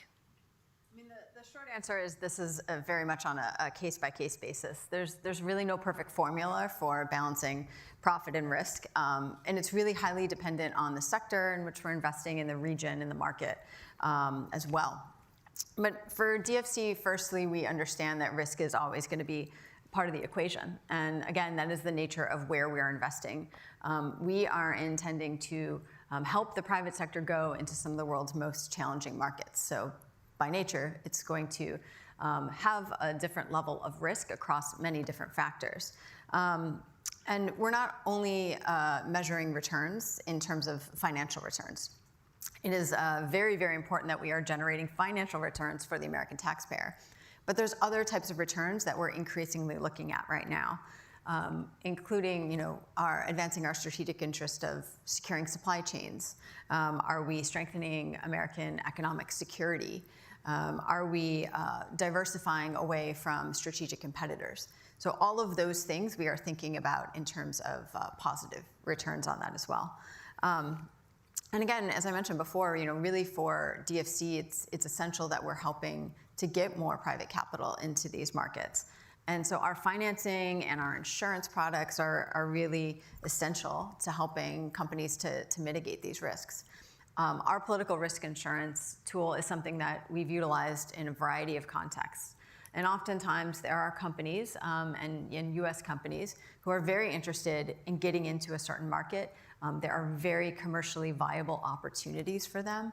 And what they need from a DFC is political risk insurance. They need us to come in so that we can help to insure the risk, whether it is geopolitical, whether it is currency and convertibility, whether it is associated with conflict. So that is where we are seeing an increased interest in our product from companies who are saying, we want to get into these markets, we are accessing other forms of financing, but we're really interested in political risk insurance so that we can really expand there. So again, I think we're really looking at ways that we're balancing risk and return, and not just financial return, but these other strategic returns for the US government. That's something that I also witnessed at Exim. Exim created an export credit insurance product, and very, very important and helpful, especially to small business. So that's great. Dan, I'm going to do maybe a DOGE-related question. There have been significant structural changes in how U.S. government approaches foreign assistance, as the Deputy Secretary touched on. MCC's programs were closely reviewed. How has the agency changed over the last year and adapted to the current landscape? Yeah, well, I think I touched on it a little bit earlier. Our portfolio has evolved in important ways. We've stepped back in some countries, we're leaning in others, but also exploring where we can be more intentional in certain sectors. Critical minerals for one, engaging with the US private sector is another. MCC, though, was founded with this single question in mind, and that is, how do we unlock growth? Growth that is good for our partners, growth that is good for the United States. And it's interesting, Colin, the point about this kind of tension that exists, and I do think we do need to be clear about what our objectives are, but well-designed programs, I think particularly in the sectors where MCC's works, energy, roads, et cetera, that you can achieve both of those things. On kind of a practical level, the MCC's statute sets out kind of a framework for the countries that we can work in, and that's both need and merit-based. On the need side, it's essentially around kind of income levels. On the merit side, it's our countries creating the conditions, the policy choices that are conducive to economic growth. That's kind of the baseline. Where we're leaning in this year and building off of Bethany is really this concept of kind of American returns. So MCC is known for its kind of rigorous evidence-based approach. So those aren't just nice words on a paper. We're trying to put some real analytics around growth of US exports, securing our supply chains, benefits to American firms abroad. I heard the Deputy Secretary say those kind of three legs of a stool as well. Our Economic Advisory Council is actually meeting in 2 weeks and is going to poke holes in and stress test that concept of American returns. I'm confident that a couple dozen economists won't be shy about giving us constructive feedback about how we can improve that. But ultimately, that analytic approach is going to complement MCC's cost-benefit analysis and this economic rate of return that we do on every single project. So our board is going to have the benefit of all of that information, both benefits in country and what the returns are for the US as they're considering where and how MCC should be deploying its capital. Thanks. Jake, you've worked with everyone on this panel. Coming from an outsider perspective, how are US agencies and other nations' DFIs working together? And what can they do to unlock more pioneering investments in emerging markets? Thanks for that. That's a big question. First of all, everyone on this panel is great, just not as especially as individuals, but also in their organizations. And it's been cool. I've been in this space broadly, working in sort of frontier markets for 20 years, working in investment capacity for 15 years. And I think, all of them have gotten better at leveraging more of the private sector, better at blended finance. Maybe I'll just highlight a couple things, and then where I think, the direction of travel is for getting even better. So first, with British International Investment, a real focus on using equity as a tool, pioneer transactions. There's a great piece of research out there by Paul Collier, who's an economist at Oxford, showing that pioneer transactions don't just benefit the investor and the investee in that deal, that they have spillover effects, that they have demonstration effects, that they create and break a pathway to make it easier for future entrants. And so the role of DFIs, and I've seen this with BII, in supporting those pioneer transactions is in and of itself a public good. And therefore, an important use of the resources of either taxpayer dollars or philanthropic dollars to catalyze those kind of transactions. And in particular, Colin and BII really pioneered a new platform called ARIA, which is the Africa Resilience Investment Accelerator, focused in Africa, as you might guess, in 7 countries. It's a shared origination, due diligence, and technical assistance platform between 3 different core DFIs, BII, Proparco, the French DFI, and FMO, the Dutch DFI, but also including other DFIs, including DFC, to basically be on-the-ground presence and a shared resource to serve all of those DFIs and lower their costs of entry into those markets. And I know that DFC, for instance, is progressing a transaction in the transport sector that came through ARIA. And so I think it's a great, tangible, practical example of not just talking about more coordination between DFIs, but actually operationalizing it. And I think that ties to the larger question of what more can be done in the U.S. investment and foreign policy apparatus to encourage U.S. investment. The tools, the robustness and capability of the tools is better than ever. DFC reauthorization, going to a $205 billion balance sheet cap. That is a massive potential checkbook. But there's a whole sort of set of things that need to happen to the left of the check. So if you think about a timeline, there's all these things that have to happen before that $100 million check can be written. And that's often where the gap is. The gap is around the origination of the transaction, the vetting of the transaction, linking it to the appropriate sources of capital, and it's usually more than one, and so you have to coordinate between multiple different agencies and the unique processes and requirements of those agencies. Due diligence has to be undertaken. Usually due diligence reveals barriers around the viability and bankability of a transaction, and then you have to put resources against that. And that's where we primarily see the gap in the market right now, is that there's a need for more dedicated bandwidth and resources to enable the large investment to take place. And so I think prioritizing not just having more capital, not just having cheaper capital, but also all those sort of earlier stage transaction costs, coordination costs, and whether it's putting staff time, people against them, increased resourcing so that you can involve advisors of various types. I think that's a really important role, and also plays into this larger sort of enabling environment issue as Dan was talking about as well. But I really do think that, it's definitely not the easiest time to be working at the intersection of investment and development, but I think it is maybe the most interesting time, at least in my lifetime, that I've seen. So I think it's actually quite an exciting moment. Thank you. I want to turn now to the China Belt and Road Initiative. And the US, UK, and European allies all have been retooling their development finance institutions in response to this. I know when I was at XM, as part of our 2019 congressional reauthorizations, Congress had us stand up a new program called China and Transformational Exports, where we were given the authority to match the rate terms and conditions that the PRC was offering a foreign buyer, so that the foreign buyer would hopefully buy American.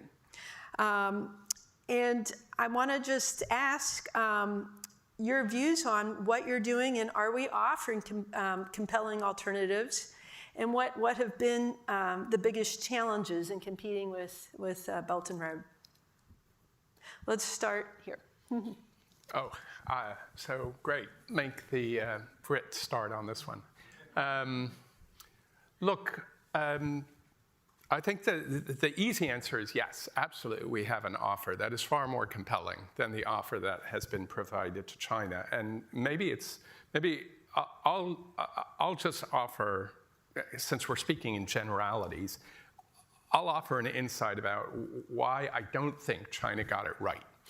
And we've been talking about this issue, about tensions between national interest, partnership and partner desires, and the needs of our kind of partner country on the ground.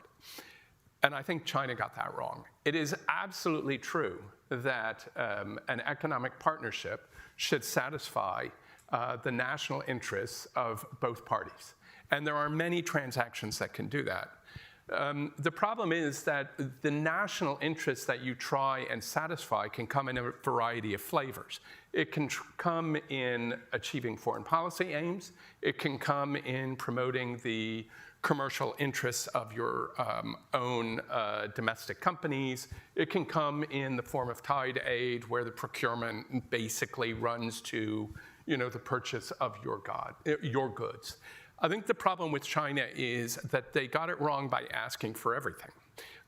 So it was Chinese businesses, Chinese goods, and they have been left with a lot of debt and not a lot of foreign policy advantages. Chris Landau put it well. African countries want American companies to be in there. And the reason why is because we know that the choice is with foreign policy interest and their interest.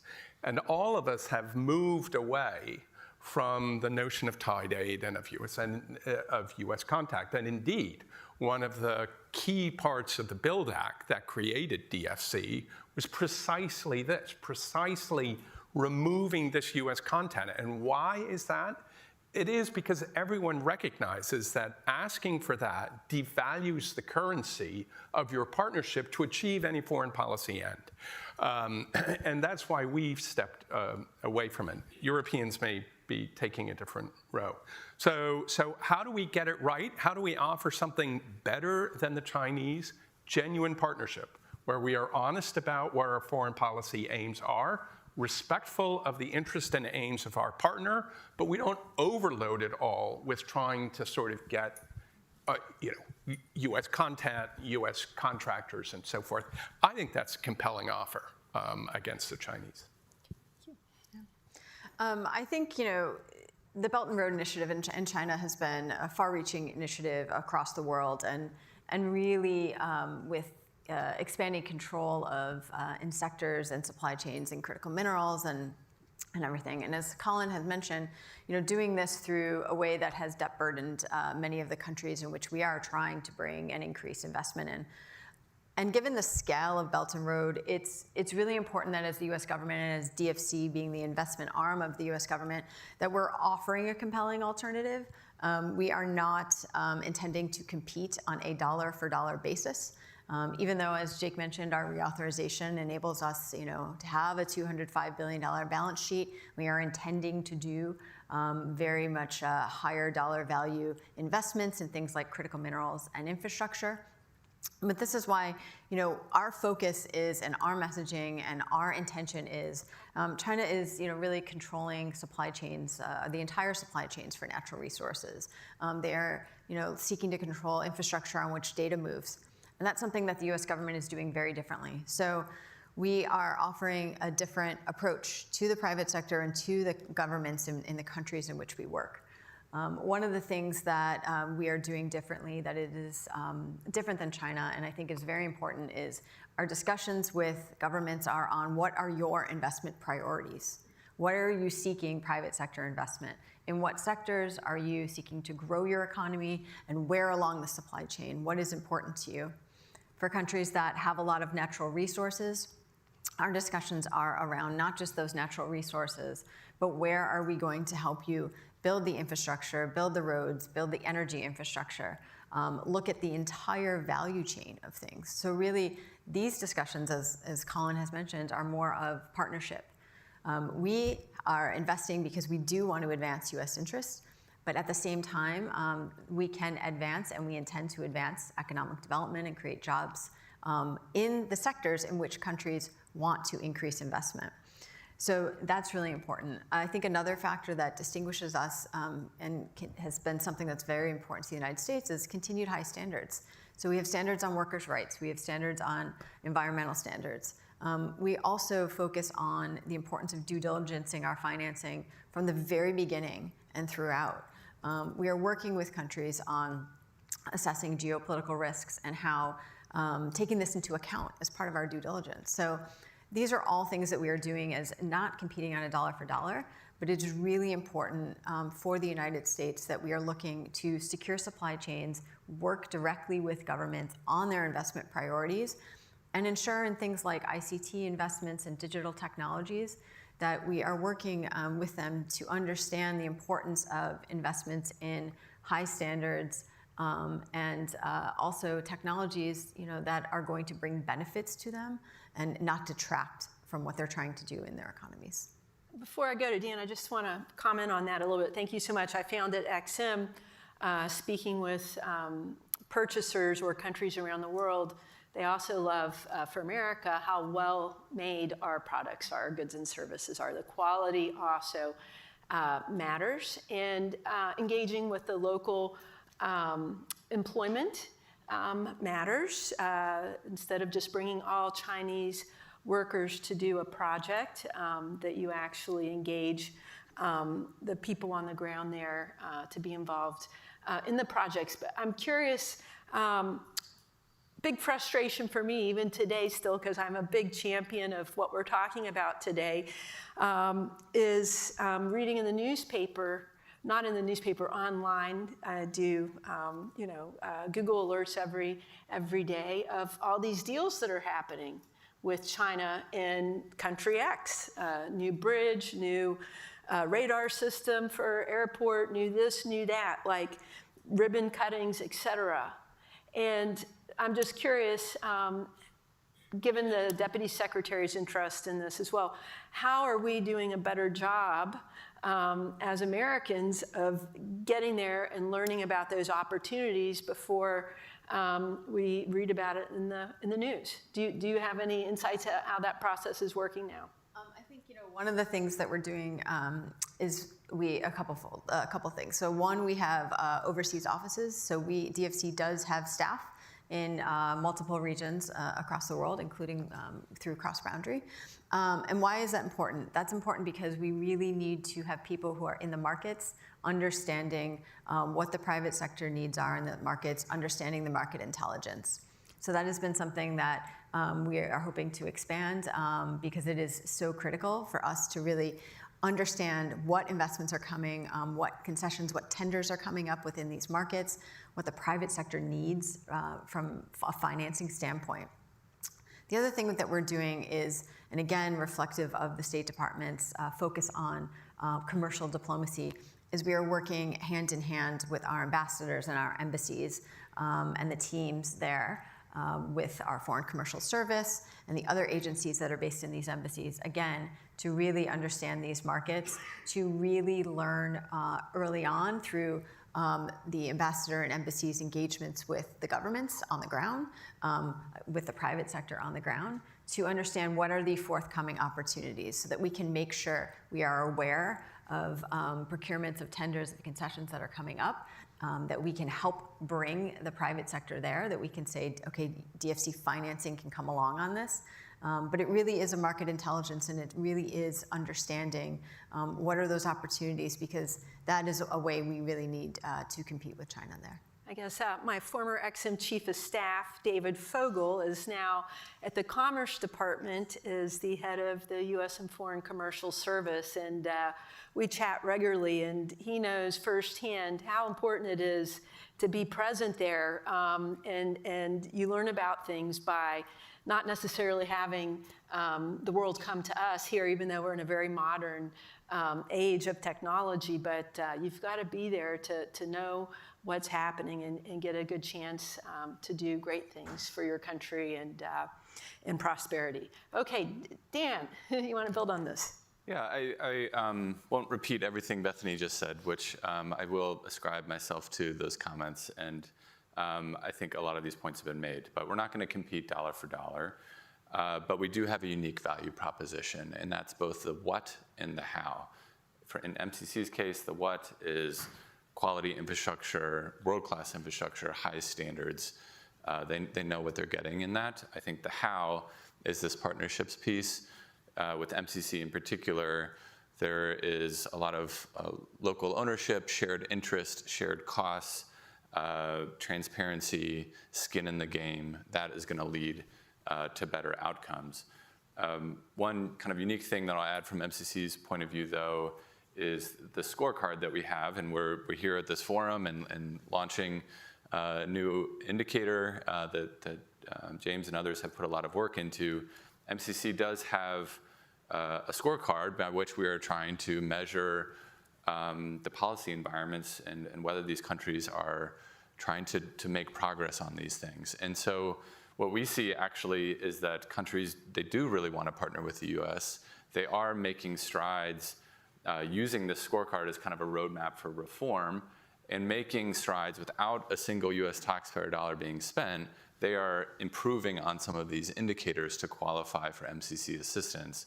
That is a really important kind of signaling effect as well to the private sector. I think that, hey, this is a country, this is a market that is trying to do the right thing. And so, again, it's the what we offer, but also how we do it that I think makes MCC and the US government stand out.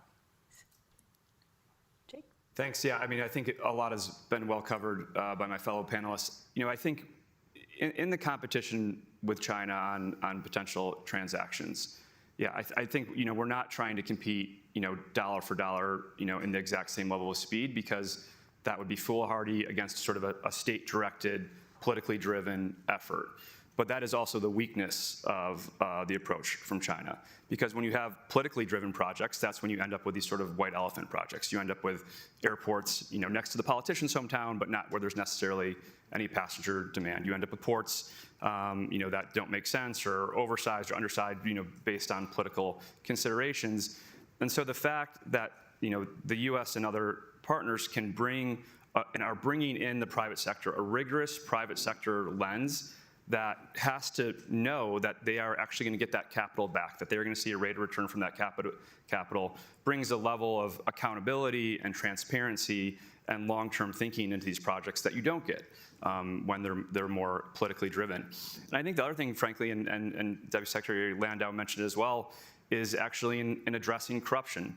The reality is there are certain state-driven actors out there that are much more free about paying bribes, and that has very negative consequences, not just for the deal, but in that economy. It exacerbates corruption, it creates more rent-seeking behavior, and so having you know, investors come in that are accountable to the Foreign Corrupt Practices Act, the UK Bribery Act, you know, that are accountable and have to do business the right way, that is a win for the country as well. And we've seen that play out in real time in many African countries, for instance, where we invest, where, you know, the politician might think it's better to have, you know, the payoffs, but there's all these knock-on effects that make the long-term environment worse.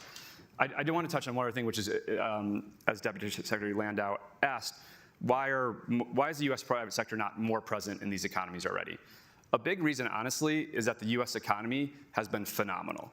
You have been able to get very, very good returns simply in the U.S. public markets or the private markets, and so there hasn't been the same imperative compared potentially to other countries to take that capital abroad.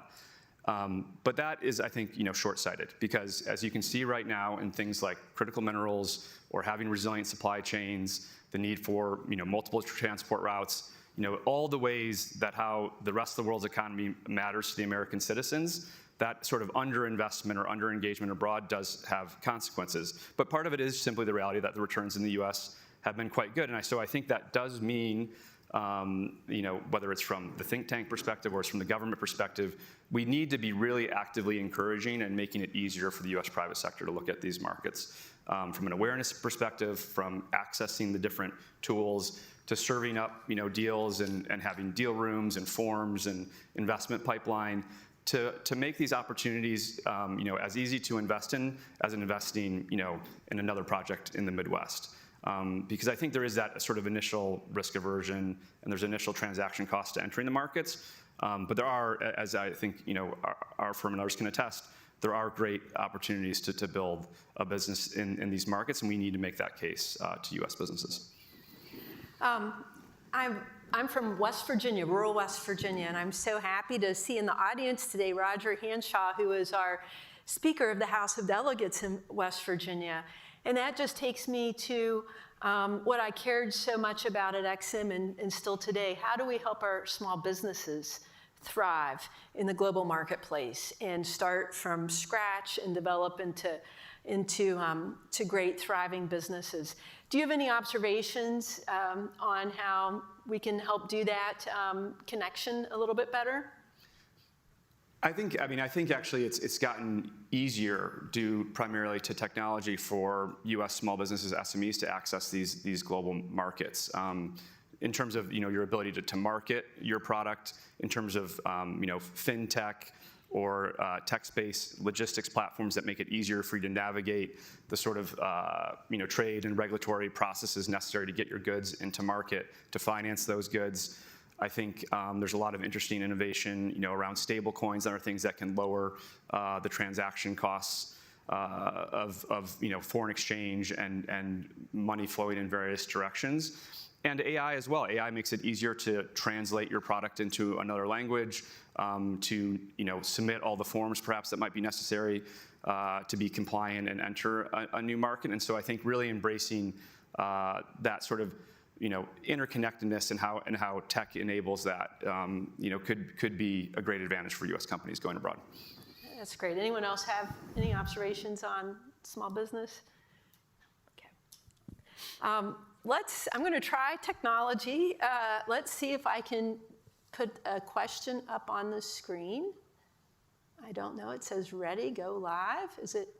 Let's see.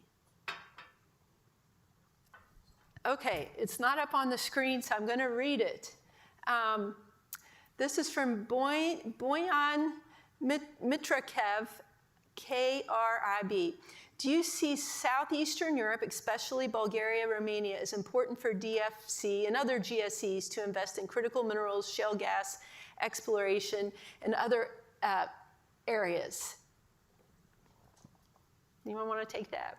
Sure.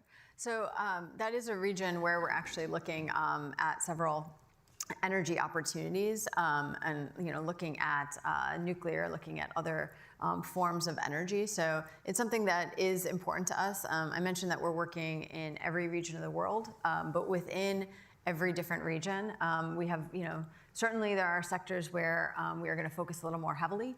And in these in particular, we're really looking at critical minerals, but we're also looking at energy and really focusing on energy and related infrastructure there. So markets where we're open for opportunities, and we are currently doing business development to get more opportunities. That's great. And I didn't get to speak to her, but I saw former ambassador to Poland, Georgette Mosbacher, last night. She's very involved with the Atlantic Council. I didn't get to speak with her, but I had a fond memory of staying at her residence in December of 2020 as we worked on the topic of nuclear, as well as in Romania as far as EXIM goes. And so I really hope when it comes to clean energy and providing more electricity and opportunities for everywhere in the world that we do more nuclear. Does anyone else want to comment on nuclear projects? No? Okay. Let's see. I really wanted to chat with Colin on a topic that I also had to deal with at EXIM, and that is blended finance is everywhere in this conversation.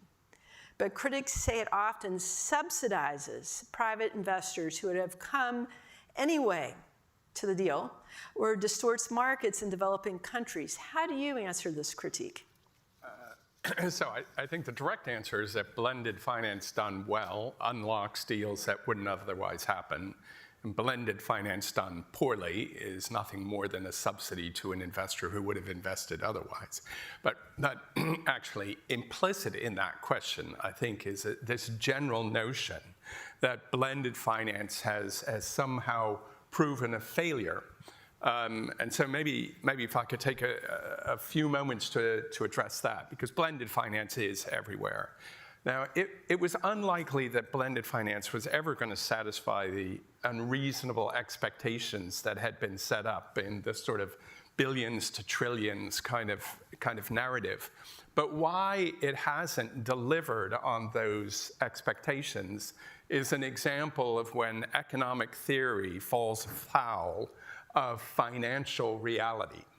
Because the economic theory would tell you that if you reduce risk, that clearly investors will come in and make the investment if you're providing the same return. I mean, that's efficient market theory, that's, Econ 101.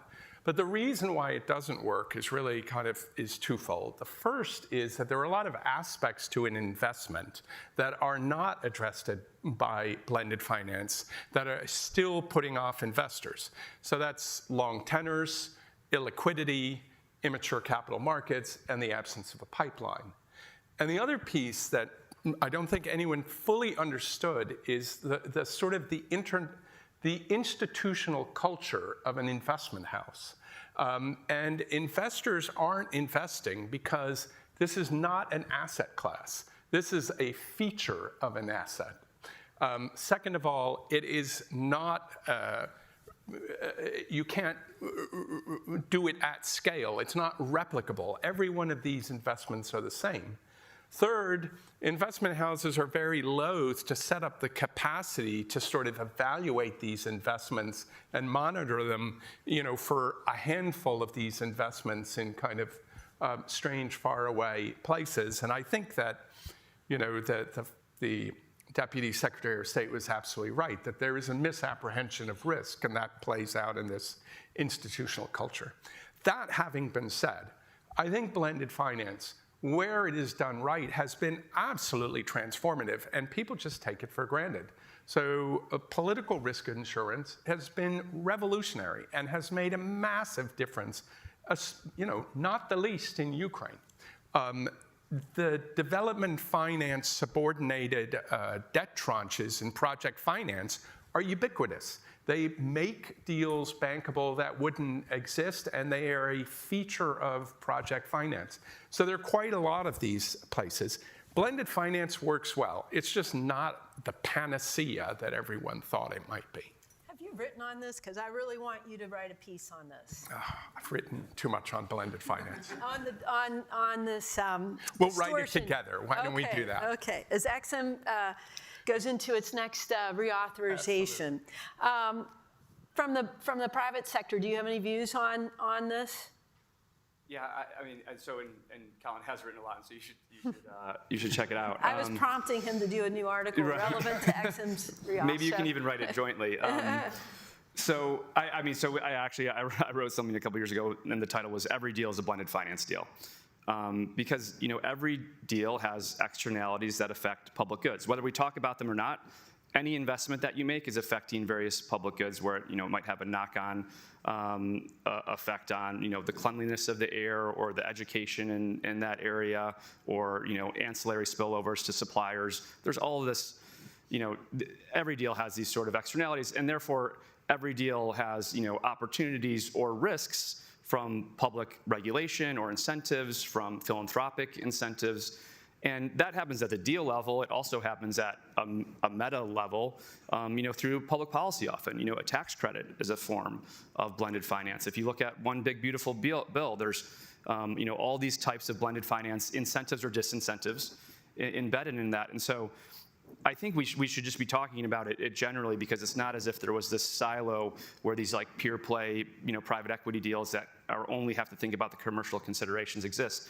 You have to think about the implications, whether it's for, resilient supply chains or national security or for the environment. You have to think about these in almost any transaction that you enter. And I think if we widen that sphere, we can see that it's a continuum. And so when we're working on a blended finance transaction, say for health or agriculture with a foundation in Africa, that exists on the same continuum as the Office of Strategic Capital at the Department of War taking an equity stake in a critical minerals mine or processor because they see that as imperative to national security.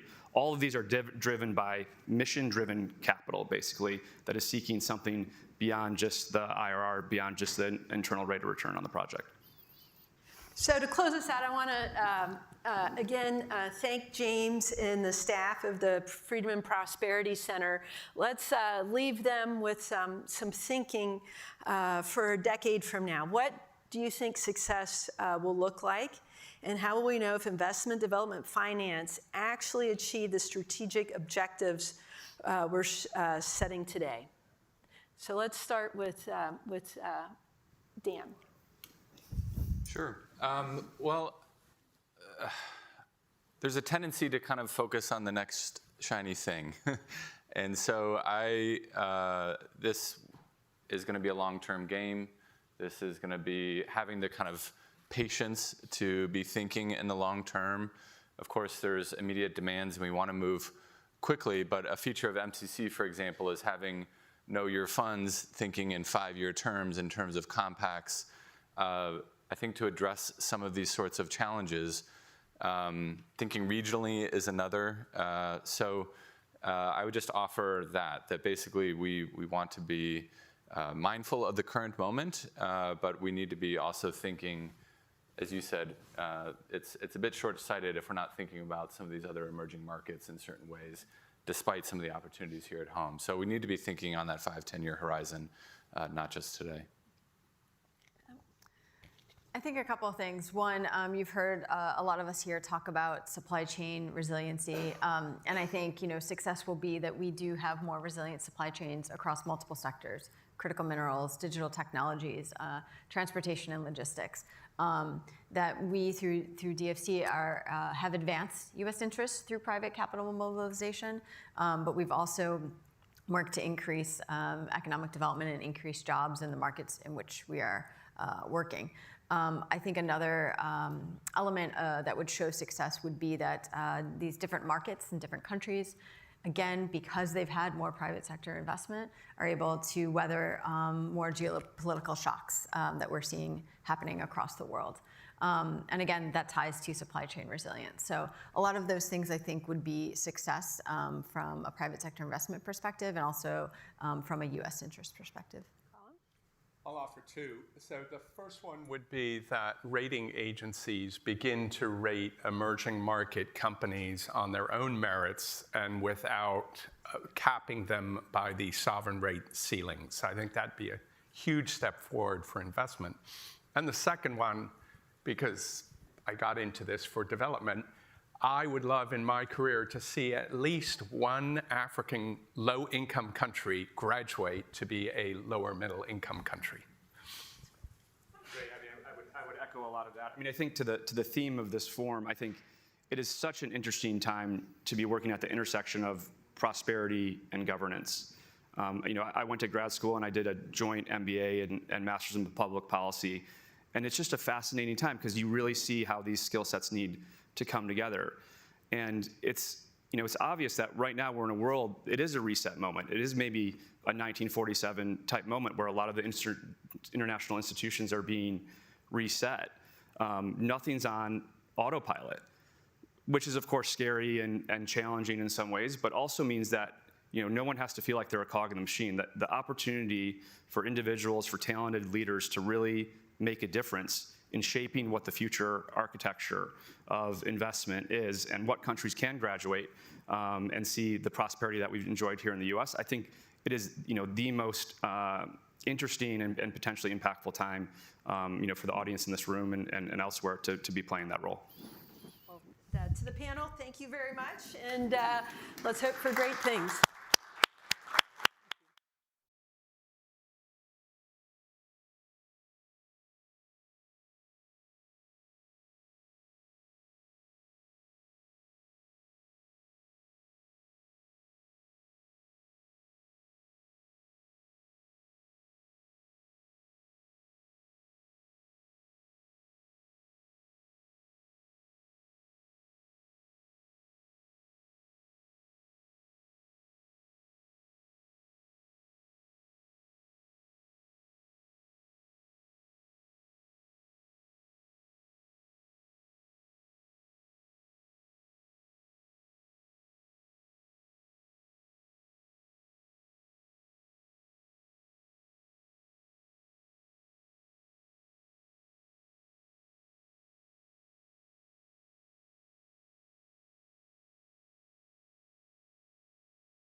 Good morning, everybody. Welcome back, and thank you so much for joining our session on the future of democracy assistance, in particular how the U.S. government can use this critical tool to support transitions from anti-American regimes to pro-U.S. governments. My name is Patrick Quirk. I have the pleasure of serving as senior advisor with the Atlantic Council's Freedom and Prosperity Center. This panel, in fact, is the formal launch of our paper series on the future of democracy assistance. So far, we've released briefs looking at each major geographic region, risks, recommendations, and will in the coming month or so release a policy brief with recommendations on a roadmap for American democracy assistance moving forward. So stay tuned for that. For this session, I'll offer a few framing points, introduce our esteemed panelists, and then get right into the discussion. Time permitting, we'll get to some questions from all of you as well. To kick us off then, President Trump has consistently, and I would say correctly, affirmed that U.S. actions overseas must directly benefit citizens here at home. Supporting democracies in developing countries passes this test because the U.S. and its people are more safe and prosperous in a world that's free and open. Therefore, supporting democracy, particularly in strategic locations, is not just an altruistic exercise. We, of course, can and very well should support freedom fighters, strong political institutions, because doing so aligns with American values. But the main reason we promote democracy through a combination of diplomacy, investment, and international assistance is because it's good for the United States, all of you here in this room and joining us online. This view is not based on anecdote or ideology, it's based on facts. Scores of data show that democracies are more reliable trading partners, less likely to go to war with one another, less likely to export terrorism, crime. They're also not sources of mass migration, like we've seen with people fleeing the repressive regime in, say, Nicaragua. Finally, democracy is good for business. Our indexes here at the Atlantic Council show that increases in political freedom are indistinguishably linked to growth of economies. Therefore, more democracy abroad is also good for American companies here at home. To that end, it is perhaps no surprise at all that many people across Venezuela, Iran, and the rest of the globe have celebrated the Trump administration's removal of anti-American leaders in Tehran and Caracas, and there are some signs that perhaps the regime in Cuba could be next.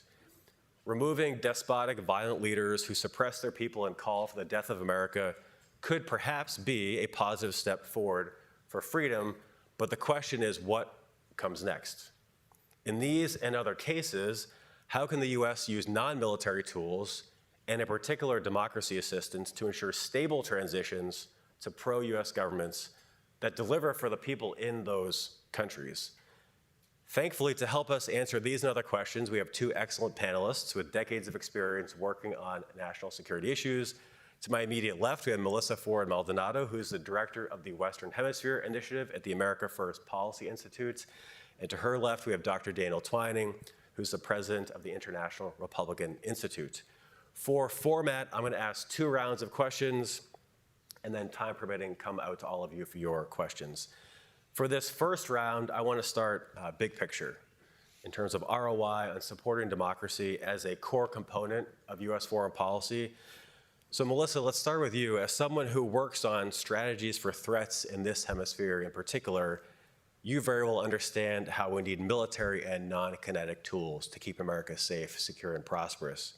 So can you walk us through why democracy assistance is such a critical tool of U.S. foreign policy, and how does investing in democratic institutions and political actors deliver for American citizens here at home? Yeah, that's a great question, and I love the way you phrased it. And the reason I love it is because I think it's really important oftentimes to take a step back and ask ourselves that question. Is it really in the American interest? And if so, why? And I think for us to understand that, we need to establish why the U.S. should care about Latin America. I think, I'm the director of the Western Hemisphere. Oftentimes we talk about the Americas, but that is still something that a lot of people don't understand. And it's a very simple reason why we should care about Latin America, and it is because of geography, right? The US is kind of this center of gravity for the Western Hemisphere. What we do affects the rest of the hemisphere, but that also happens in reverse. So when we have a lot of countries, at least in our hemisphere, that are either struggling with something like oppressive regimes or brutal dictatorships or economic collapse or some sort of state cartel nexus with organized crime. All of those things eventually make their way up to the US through our southern border and result in American communities being affected, right? Whether that is through illegal immigration or drug trafficking or overdose deaths. And so that's why we need to care about Latin America. And what we often say at the America First Policy Institute is America First doesn't mean America alone, right? It's not a zero-sum game. We can invest in these countries because we want them to be free and prosperous and safe and stable. Because that also means that we have neighbors that are not exporting chaos into our territory, and a stable hemisphere is better for all of us, right? So, like you said better security partners, better business partners. They're territories that are not breeding grounds for hostility or anti-American powers or corruption. So now that we've kind of established that, I do want to say I think democracy and supporting democracy around the globe, but I'll talk specifically about Latin America, is so important and it's so vital, but it cannot be our only goal, right? We also, as the United States, need to demand security because there are so many cases that we've seen, for example, in Latin America, and I'll use Mexico as an example because I just came from there. But we have, a country, especially in the overlap that we had between President López Obrador and President Biden, we have a country that is democratic, where they elected a president that almost everybody loved and still loves, even though he's no longer in office. But the situation that we had then did not produce stability, neither for them or for the US. And he was elected into a country that was chaotic, didn't serve its own people very well, and eventually ended up affecting us here in the US in terms of kind of the worst, one of the worst humanitarian crises at the border, and not much cooperation between Mexico and the United States, right? And so I think it is important that we always have a focus on security, and a democratic end state is something that we absolutely want, but it can't be the only goal. We have to demand security, full stop. And then one more thing I'll add to that is I think it's really important to kind of play the long game, right? We need to be patient and we need to be consistent. Because the reality is, for example, in places like Cuba, that after 67 years, they're still under the heel of one of the most brutal dictatorships on the planet. And examples like Cuba, I don't think that it is realistic to assume that democratic civics is just going to reemerge and persist, right? And even in countries where that has happened, like Argentina detransitioned out of a dictatorship, but they had a terrible time at it.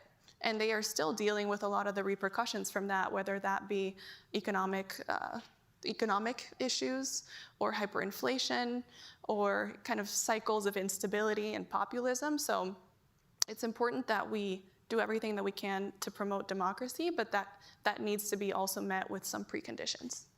Yeah, great point, in particular that democracy can't be the only goal, but indeed, especially in this hemisphere, helps enable other core foreign policy priorities of the U.S. So Dan, let's stay big picture. Where, in your view, has democracy support resulted in big wins for the American taxpayer? And if we look at some of the most pressing foreign policy challenges today, like Iran, how can we advise the White House to best use democracy assistance to realize those priorities? Thanks, Patrick. I'm so pleased to be here with you. The Freedom and Prosperity Center is doing fabulous work. Thanks for your leadership here as part of that. So a couple things. One, if you think about the national security challenge set that we confront in the world, really all of our fundamental national security challenges emanate from hostile great power autocracies, authoritarian aggression out of places like Russia, China, and Iran, or dictatorships in our own hemisphere, failed states, right? We have experienced extraordinary mass migration out of broken countries like Syria and Venezuela. We have experienced the biggest wars in Europe and the Middle East really in my lifetime, and the threat of Chinese aggression looming over East Asia, which grows in intensity. Democracy assistance is one tool in the toolkit, right? 99% of the time, we do not want to use the military instrument. How can we use our entire toolkit to advance the kind of objectives that secure America and the Americas, but that also uphold what Secretary Landau talked about very compellingly this morning, American economic leadership in the world? In fact, American businesses and investors do not succeed in countries that are grossly corrupt, that are authoritarian, that are kleptocratic, that are hostile to us, where institutions and rule of law and competitive politics hold, our companies do better, and we advance a prosperity agenda. So I would take his remarks one step farther and tie our economic prosperity agenda to good governance in the world. American democracy assistance has succeeded. I think we sort of lose sight of the transformation of the world since I was a young man watching the end of the Cold War. Some of our best allies in the world were on the other side of the fight with the Soviet Union. Some of our best allies in the world are in the former Soviet Empire. Those countries have become security providers. Gosh, look at Ukraine, helping us very directly with conflict in the Middle East to defend against Iranian aggression. US democracy assistance helps mitigate national security threats. It helps advance a prosperity agenda that redounds directly to the benefit of Americans. It produces a more peaceful and stable world. And yes, Mexico is a great example of deep democratic deficits, right? I think sometimes we blame democracy when what we should be blaming is the fact that democracy is not functioning and delivering justly and well. Where we can help it work better with very small investments, we secure extraordinary returns. So shifting from that higher level ROI strategy view to more tactical country specific, for this round, let's unpack how democracy support can help with some transitions from anti-American regimes to pro-US governments, starting here in our own hemisphere. Melissa, so in your view, what does success look like in Venezuela in the next year, 18 months? And how can the US use some of this targeted time-bound democracy assistance to realize that end state? That's a great question. And I think there's two answers to that. So from the US perspective, I think you can make the argument that success has already been achieved for us, right?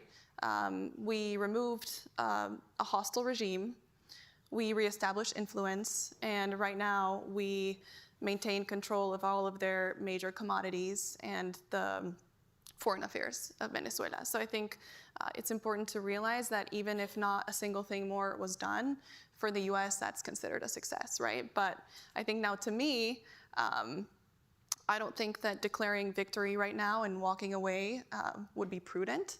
And thankfully, we have an administration right now that realizes that, and a Secretary of State that knows that America is a great country, not just a good one, and we need to make sure that all of the work that was put into the liberation of Venezuela is not in vain, right? And so I think there are a few things that still need to happen. You gave me a timeline of like a year, 18 months. A lot has been done. A lot still has to be done.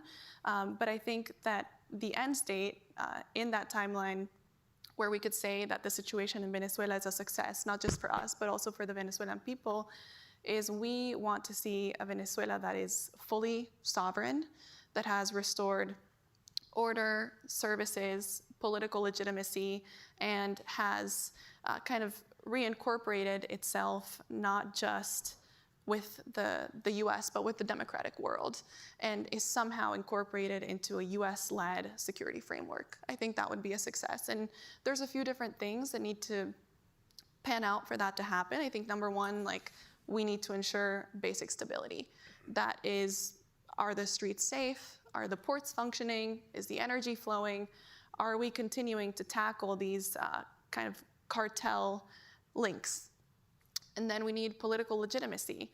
And I think for that, and there's still some work to be done here, but for that we need for the Venezuelan people to feel ownership over the process that they're going through democratically, not just feel like it was something that was imposed on them. And then we also need a robust civil society and a strong opposition force. Finally, I think geopolitically, we need to ensure that there is that geopolitical realignment, make sure that Venezuela doesn't slide back into and under the influence of a lot of hostile extra-hemispheric powers, whether that be China or Iran or Russia. And we just need to continue rebuilding institutions. So whether that's the judiciary or election administration or a strong free media or anti-corruption mechanisms, that's another step that we need to take. So I think we are headed in the right direction. I think a lot of that has already been achieved. But we have to continue kind of treading the lines on a lot of those issues to make sure that's going in the right direction. So initial successes, but more work to be done to ensure that, for example, Venezuela doesn't end up back in a place which kind of forced the U.S. to invade in the first place. Exactly. A repressive regime, pushing migrants out, trafficking drugs, et cetera. Dan, sticking with Venezuela, if we take it down to even a more tactical level, with a potential for a democratic opening for the first time in years, what, in your view, are some of the most pressing needs on the ground, and how could U.S. democracy assistance help meet those? So Venezuela, as you all know, was the richest country in South America until it was broken by horrible governance. Not war, not terrorism, not natural disaster. I don't need to tell this room. It's an example of malgovernance destroying a country. A quarter of the population left. Rebuilding it will be an extraordinary effort. We're very lucky that there is a democratic and civic infrastructure in Venezuela, thanks mainly to courageous Venezuelans, but frankly, thanks also to U.S. democracy assistance to those actors over many, many years. That includes not just leaders and parties and organizations, it includes independent media, for instance, that still stay in the fight and are part of a transformation. So what does Venezuela need? The good news is Venezuela, there is a democratic history there. There are democratic institutions that are latent that can be revived. The opposition is unified and organized. There is an effective coalition which we know would win a legitimate election. We also know very clearly where the Venezuelan people are. They are not voting or interested in the continuation of authoritarianism and poverty and dysfunction.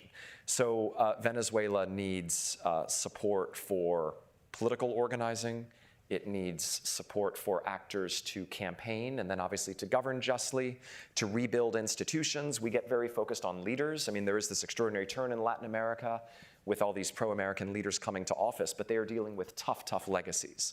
Venezuela, perhaps the toughest, but also think about Bolivia or Ecuador or Argentina or Honduras or many other countries that have recently transitioned.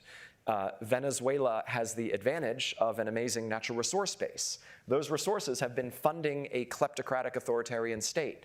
Those resources will need to be re-engineered to fund democratic infrastructure and democratic institutions, including an effective parliament, including effective courts. And American investment will not succeed in this country, I would argue, unless we can make sure that that transition succeeds, that American companies and investors and businesses know that they have sanctity and rule of law and property rights, and that their business is not dependent on the whim of an authoritarian. You need to make sure that Venezuela is investable, that companies actually want to inject capital. So we have 10 minutes left before we come to the audience and then online for questions. One final one for me for this group, and let's focus on scenarios for Cuba.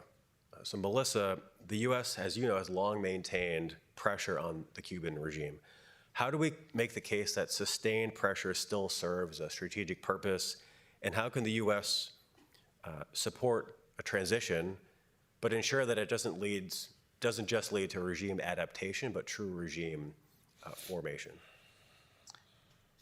That's a great question. So I think for Cuba, specifically as far as the interest that the United States has there, I don't think the sole interest is to see like a democratic change necessarily in Cuba for the U.S., but I think the main interest that the U.S. has is ensuring that our national security is protected, right?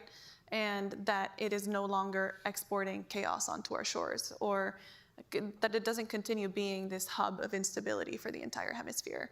I mean, Cuba is this breeding ground for a lot of bad things that make their way into the U.S., and it's only like 90 miles. It's like 90 miles from Florida, right? And so that's a big national security threat to the U.S. And I think that that is the main thing that needs to be addressed. They're a breeding ground for Hamas, for Hezbollah. And they're very deeply aligned with a lot of anti-American powers. And so that is something that the U.S. definitely wants to see addressed. And I think right now, one thing that we know is that the regime is more fragile than it's ever been.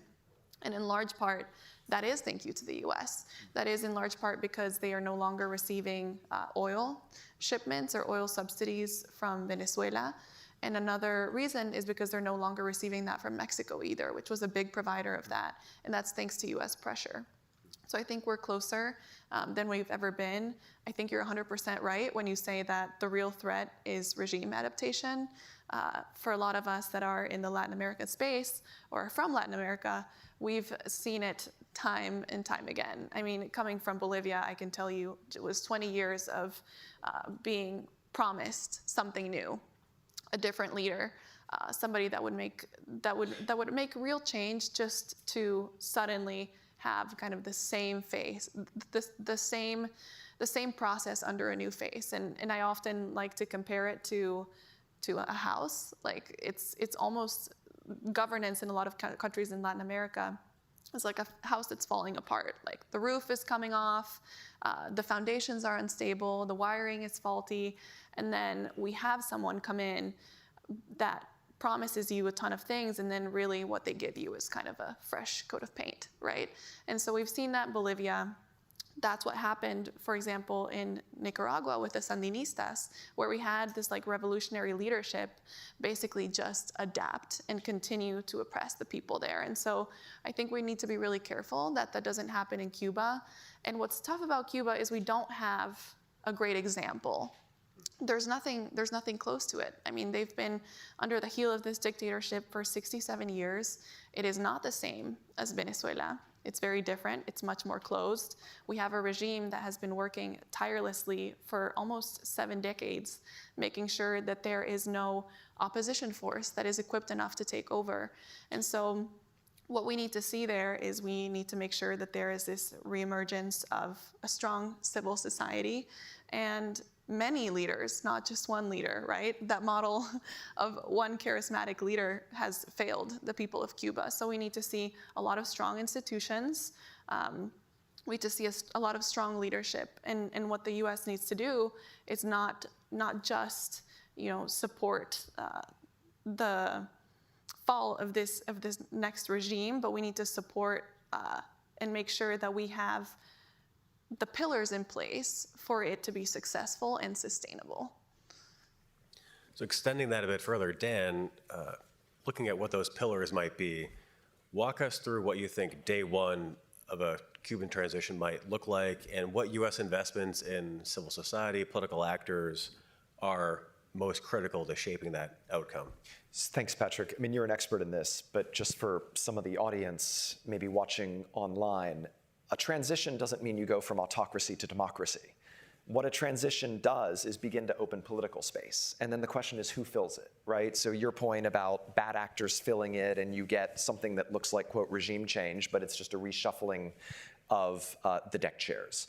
So that's what we don't want to see in Cuba. As political space opens, we want to see democratic political actors fill it. That means they have to be able to organize. That means they have to be able to campaign. That means they have to ultimately be able to run for elections and govern in representative ways.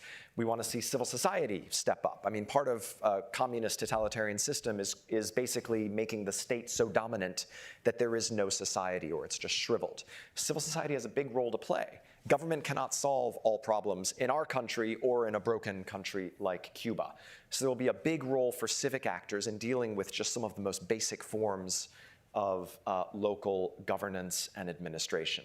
The ability of free media is always a good canary in the coal mine. Can media actually report on what is happening freely so that citizens can understand how new and emergent leaders are addressing concerns? There are going to be so many needs. But this big, I think the big question for us is we never know when these transitions are going to happen. Sometimes they take a very long time. Sometimes they happen like this. Small investments in assistance to political and civic actors in these countries ready the playing field so that when there is an opening, there are democratic actors who can capably fill it, and you don't just get chaos and mass migration, which is another alternative.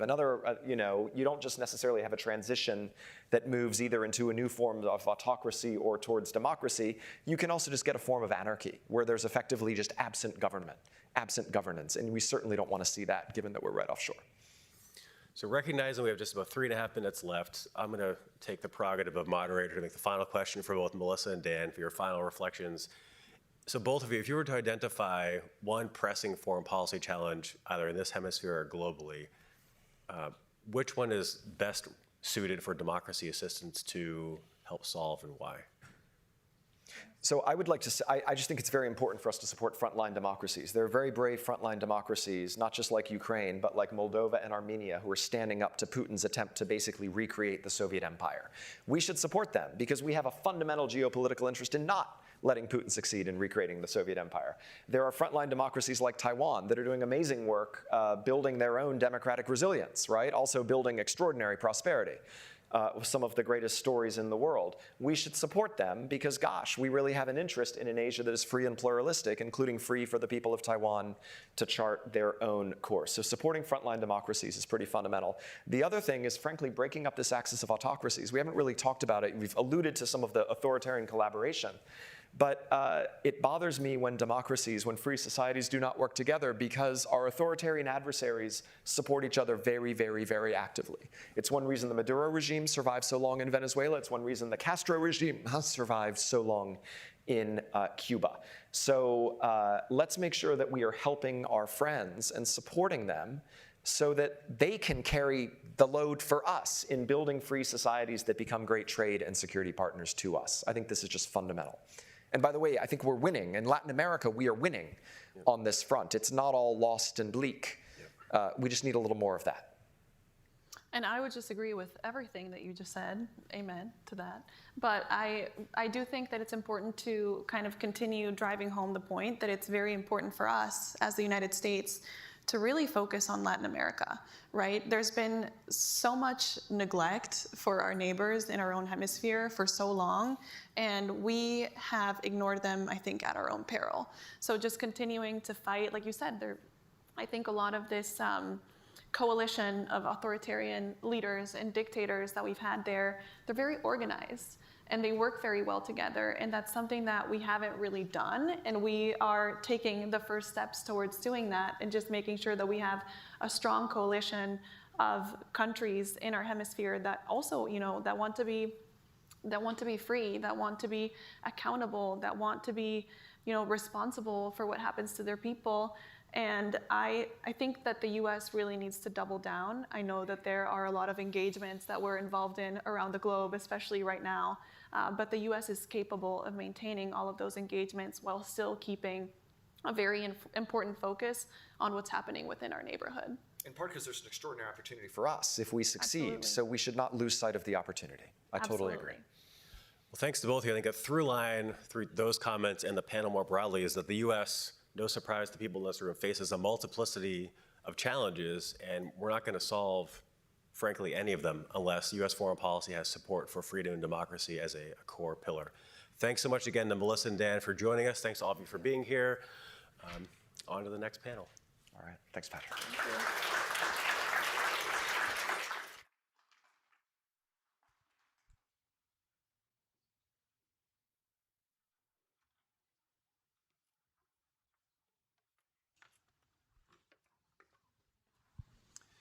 Thank you, everybody. We have just one more panel, and then we'll have some lunch, and then we have the afternoon sessions.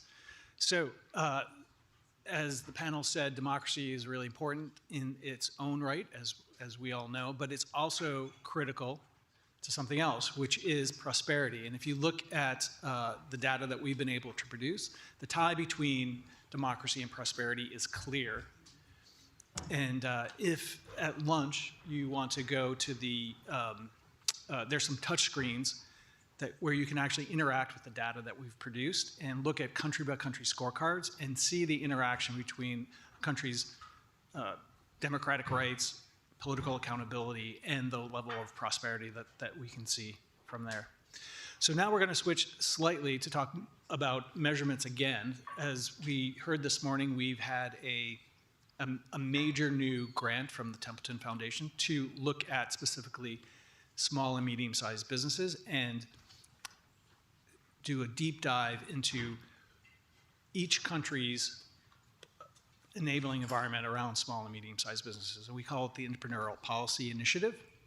And it's led by our director, Moussa Traoré, and the Atlantic Council from USAID. And before that, he was at the World Bank, where he worked on this. So I'd like to invite Moussa and the panel up without me falling off the stage.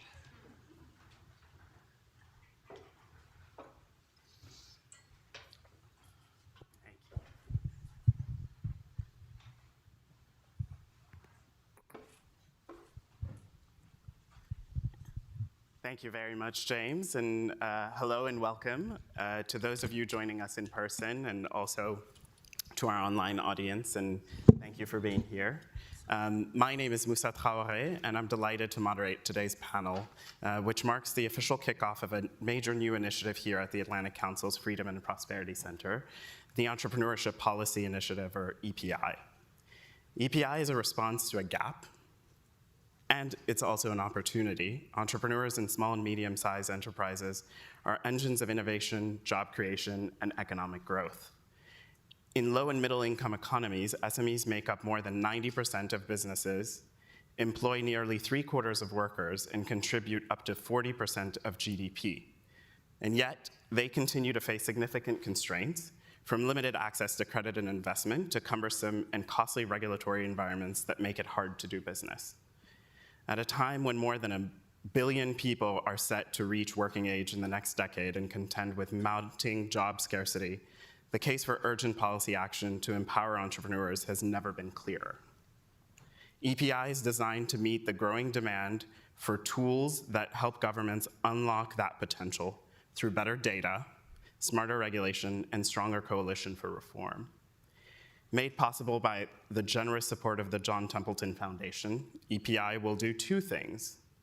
The first is that it will develop a global entrepreneurship policy tracker, measuring the policies that promote entrepreneurship and SME growth in more than 100 countries. And to do this, it will harness AI to improve the speed, scale, and cost efficiency of data collection and processing. The second is that it will launch a global coalition of entrepreneurship policy, convening reform-minded policymakers, private sector partners, researchers, and advocates to exchange and advance real reform. To ensure the tracker's rigor, transparency, and integrity, an independent academic board hosted by Babson College and composed of leading scholars in economics, public policy, and regulatory governance will oversee its methodology and data governance. Our objectives are to establish a trusted global benchmark for entrepreneurship policy, catalyze entrepreneur-centric policy reforms, increase awareness among policymakers and researchers, and build a pipeline of emerging leaders equipped to institutionalize reform efforts. EPI seeks to bring entrepreneurship and SMEs back to the forefront of the discourse on how to create environments where the private sector can thrive, businesses can create jobs, and inclusive growth can take root. To explore all this, I'm joined today by our 4 outstanding panelists. The first is Greg Wolcott, who's Director of Individual Freedom and Free Markets at the John Templeton Foundation, EPI's founding funder, where he works with scholars and practitioners on projects that explore how freedom and markets can foster individual and social flourishing, including entrepreneurship and the moral foundations of business. The second is Dan Barnes, who's Managing Director for Selection and Eligibility at the US Millennium Challenge Corporation, where he guides the corporation's country selection process and strategic research on policy performance. Then we have Patrick McLaughlin as well, who's Vice Chair of EPI's Academic Advisory Board and Research Fellow with the Hoover Institution at Stanford University, where his work focuses on regulation, the regulatory process, including pioneering the use of machine learning to quantify governance indicators. And last but not least, we have Adriana Vicentini, who is co-founder and CEO of MEG Inteligencia de Datos, EPI's partner data firm specializing in data-driven decision-making across the private sector, public institutions, and political campaigns. So welcome to you all. And now we can get started. I think in terms of questions, Greg, and with thanks again to the Templeton Foundation for its meaningful contribution to get this started, I want to come to you because obviously no good deed goes unpunished. The Templeton Foundation made this initiative possible, and you've thought deeply about why entrepreneurship matters beyond economics. So what was the case for funding an initiative like this, and how does promoting entrepreneurship policy connect to Templeton's broader mission around individual freedom and human flourishing? Thank you so much for having me here and for this opportunity. This is really great. Before I answer, I would be remiss if I didn't make some acknowledgments. Before I took the role of Director of Individual Freedom and Free Markets, I was my predecessor, Amy Prue, who may or may not be listening. She laid a lot of groundwork for this project, and I wanted to make sure that I acknowledged her very hard work, her reconnaissance, her stakeholder conversations. Also with people like economist Bob Lawson from Southern Methodist University, who may or may not be listening. He did a lot of work doing a landscape analysis for us and Simeon Jankov actually, in fact, too, did a lot of work for us to help us understand the lay of the land, really. And so without their efforts, this would not have been possible. It was only a few years later that I became the director, or a few years before that I became a director and started this work. And so I started doing my own homework, my own reconnaissance, trying to understand, what is the purpose of this? What is the value of it? I had a lot of conversations. I see Joseph Lemoyne is here, who did a ton of work. I've really put him through the ringer, and a lot of conversations to understand what is the value of this potential product. As I was doing that, I came across a lot of scholars and policy reformers and policy advocates who just really, truly impressed upon me the relationship between economic freedom and poverty reduction, and really impressed upon me just the barriers to entry for so many firms and would-be entrepreneurs around the world, and the value of having some sort of ranking and comparison of apples to apples de jure laws and how they're implemented, and how extremely valuable that sort of information would be needed for stimulating reform, and for also for helping countries understand their own trajectories year over year. This was a really big investment for us. So I represent just one part of the Templeton Foundation, but the $10 million for this project is the largest investment from my funding area. You should also mention there's an additional $2 million for the Academic Advisory Board. So this was a huge, huge investment for us, for my team. And you can imagine the opportunity costs. But I had a conversation with the chair of our board, Lee Cameron, and I was discussing this with her and thinking about the possibilities here. And something she said really inspired me. She was like, this is high risk, high reward. And she said, but imagine what the world could be like because of this tool, and compare it to a world without it. And that really impressed upon me the importance of this opportunity and working with the Atlantic Council to bring this forward, and the Freedom and Prosperity Center in particular. There's a lot of money in the sort of space that we work in at Templeton, where we think about entrepreneurship and human flourishing, and the way that free enterprise is the tool to lift people out of poverty. But there's a lot of money going into very specific interventions and trainings to help particular entrepreneurs, and to help them get ready for capital and give them tools and resources. And I think all that is super, super, super important. I don't want to downplay that at all. But it's not the only thing that matters. We have to tell kind of a larger picture here. So we were really thinking, okay, what can we do maybe to help move the needle with regard to creating, or at least supporting, political and legal and economic environments for free and open competition, free trade, things, systems that are devoid of the sort of unnecessary and counterproductive regulations that burden some people and oftentimes prop up political elites. And so we wanted to make sure that we were looking at ways we might support any systems devoid of the sort of favoritism and clientelism, patrimonialism, corruption in general. All these isms engender lots of corruption, because all these are always at the expense of human dignity and human well-being. We're always putting the human at the center of this. So this is a part of our long-term vision. We really wanted to think hard about getting the institutions right and doing what we could do to help contribute to this massive undertaking that is, again, just one piece of the puzzle. There's so many other elements needed for spurring entrepreneurship. And again, I want to make sure I thank James Mazzarella, who's over there, who introduced us earlier, and Joseph, and the whole team at the Freedom and Prosperity Center for this. So thank you. Thank you very much, Greg, and thank you for betting on us. You talk about high risk, high reward, and we're glad to be contributing to that effort to really understand the development trajectory of countries and how to improve it through this. Shifting to my next question, I want to transition a little bit to the why and the how, and how the metric will work exactly. And so I want to pivot to Adriana to ask you a specific question. Greg's given us a little bit of a vision of a sense of the vision, and I want to get into the engine under the hood, so the data and the technology that will power the tracker.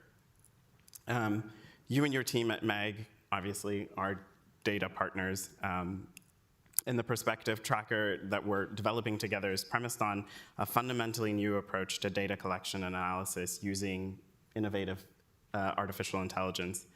Based on your experience at MEG, could you talk us through how the data might be gathered, how it might be processed and translated into indicators across countries? Yes, gladly. I'm delighted to be here, and to be honest, I can't wait to get to work. I'm ready to start working. So the way we are thinking about this is it's a new system to gather data, right? And it does have advantages over more traditional methodologies, as it does allow us for broader coverage and faster updates and more transparent process overall, right? And of course, with LLMs, large language models, which is the technology that we will mostly rely on for part of this project, it's just it provides for many opportunities. The way we're thinking about it is, so probably let's think 5 layers. So the first one would be source mapping. So it will take some time to figure out what is considered an accountable source in 150 countries eventually, and to get those all in the same place, right? So we want citable sources that are, and getting all those to be accessible. That's a first step, and that's going to take some work. Also, then there's the second layer would be the actual collection and pre-processing of data. So we need to we have come up with a repeatable way to retrieve, archive, and normalize documents, which will vary considerably across regions and countries and languages, right? The third layer would be extraction, and this is where AI shines the most, because, well, it's not just, the focus is not that machines can now read laws, but that is a big aspect of this, right? So the idea will be to create models that can perform a sequence of tasks to get the data out of the decrees, regulations, laws, and to get it right. So accuracy is an important element here. Then, well, this is not so sequential, but the next step, or the fourth step, will most likely be validation. And this is where we bring the humans in the loop. So mostly for border cases and other high risk or high importance outputs. So the reason why I say it's not sequential is because from the get-go, this will be what we're teaching the models. When we train the models, the humans in the academic board mostly, I think, and in the council, will be calling the shots.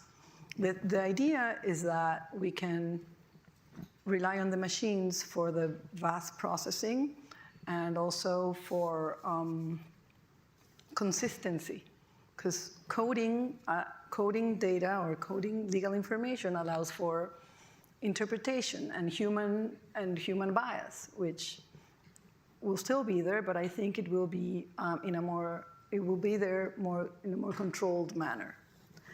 Now, after we've validated and dealt with high-risk outputs and edge cases, we would actually go into the fifth stage, which is the indicator construction. And that is about creating or aggregating variables according to publicly available rules. And then this methodology and these rules should be very easily traced. They should be traceable between the rules and what the machine does in order to come up with the indicators, which we will then compare and hopefully get to drive reform to increase available work for people all over the world. So that's the main idea. I didn't want it to sound too technical. And even if, using AI means that we are now able to somewhat easily put together a system that can connect document retrieval, multilingual processing, structured coding, and quality control into one repeatable production pipeline. That's our focus. Thank you very much, Adriana. I'm very comforted by the phrasing that you used, the human in the loop. I think all of us, as we navigate a world in which AI is doing so much, it's coding for itself. It comforts me to know that is an element here, and I want to reassure everyone that humans are going to be in the loop. And you've mentioned a few times in our conversations that the use of AI here is really as an amplifying force. It's to increase the productivity. And a conversation that we were also having earlier was around just the fact that AI is going to allow us to update data a lot faster, which means that, for example, if countries are doing interventions or they've basically brought together reform committees to do something, that we are able to update data in more real time. If we get this right, the big promise is being able to spot change almost in real time and get that in a disciplined manner, have that translate into our data. That would be the gold standard, I think. Thank you. That gives us a very clear picture of the technological process. But any global benchmark lives or dies by its credibility, as we all know, and that's where the Academic Advisory Board comes in. Patrick, who is the vice chair of that board, you've spent your career doing exactly this kind of work from reg data and QuantGov, so you understand better than most what it takes to earn the confidence of researchers and policymakers. And so global indices involve choices about what to measure, how to define concepts across very different country contexts, and how to weigh indicators. How will the Academic Advisory Board approach those judgment calls, and how will those decisions be made transparent to the data users? Yeah, thanks, Musa. The board recognizes that any serious index that's spanning 150 plus countries is going to require several judgment calls. That's inevitable. So it's not whether we have them, it's whether those judgment calls are rigorous and disciplined, and whether they've been battle tested, so to speak. Can we defend against the obvious, and maybe even not so obvious, criticisms that will be coming up once something is put out there? And so our role as the board is to be that first layer of battle testing, if you will. We want to look first at the construct validity. And what I mean by that is, are the different concepts being pulled into this project, as Adriana described, the selection and the extraction of the data from the various raw source material, does that correlate do the things that we're measuring correlate to the real life outcomes that we care about? Are we seeing things like the time spent on regulatory compliance or how to start up a business even correlate with some of the metrics that we think it should? Do we see end users of regulatory systems, by which I mean entrepreneurs, experience opacity in regulations and in policy in ways that our measurement system also reflects? Again, we want to look for those correlations. And then just outright compliance costs. Are we matching up with what we know about compliance costs across different countries? What we're extracting from the data, does that match up with other known sources that we can validate against?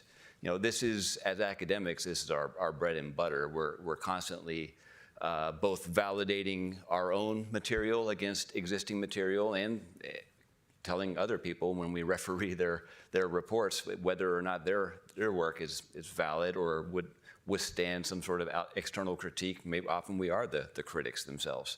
So construct validity is number one. The second is comparability. Again, the ambition here is huge, 150 plus countries. So we're going to have to be making sure we can look at what we're measuring in this country and ensure it's the same thing or a relatively similar thing in another country, looking across different legal systems, looking across different administrative traditions, and obviously languages. So do the measures hold up across these different traditions that are going to have a lot of effect on both how laws are made, how regulations are made, but also how they're operationalized?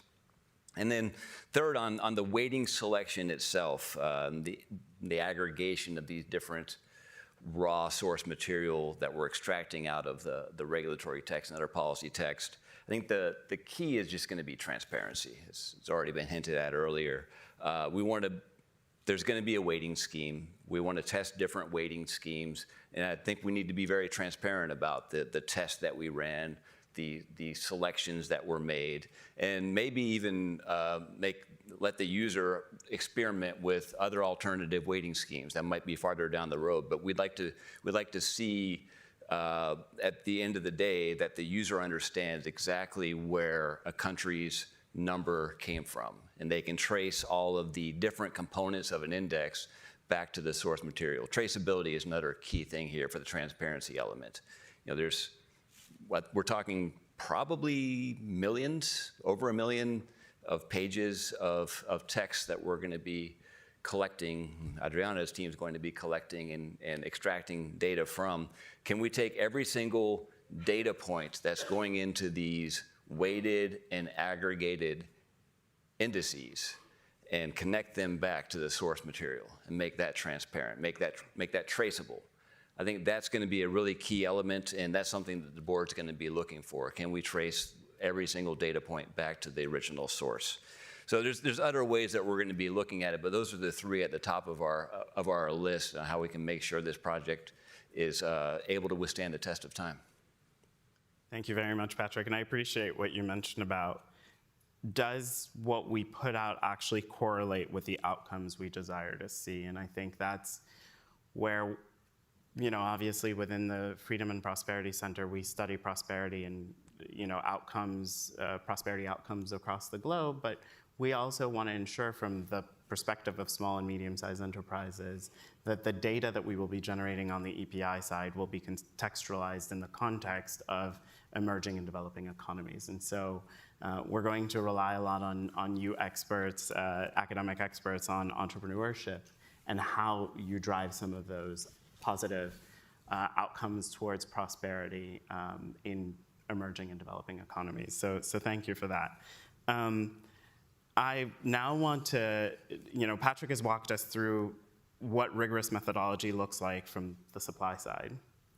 I want to come to Dan, who leads eligibility and selection over at the Millennium Challenge Corporation. Dan, I want to bring in a question that gets at what all of this data ultimately needs to do. Because you've worked on governance and policy reform in both the multilateral and the bilateral setting. What does it take to translate a global benchmark like we are imagining and wanting to create? How do we translate that? What does it mean for that to translate into meaningful reform on the ground?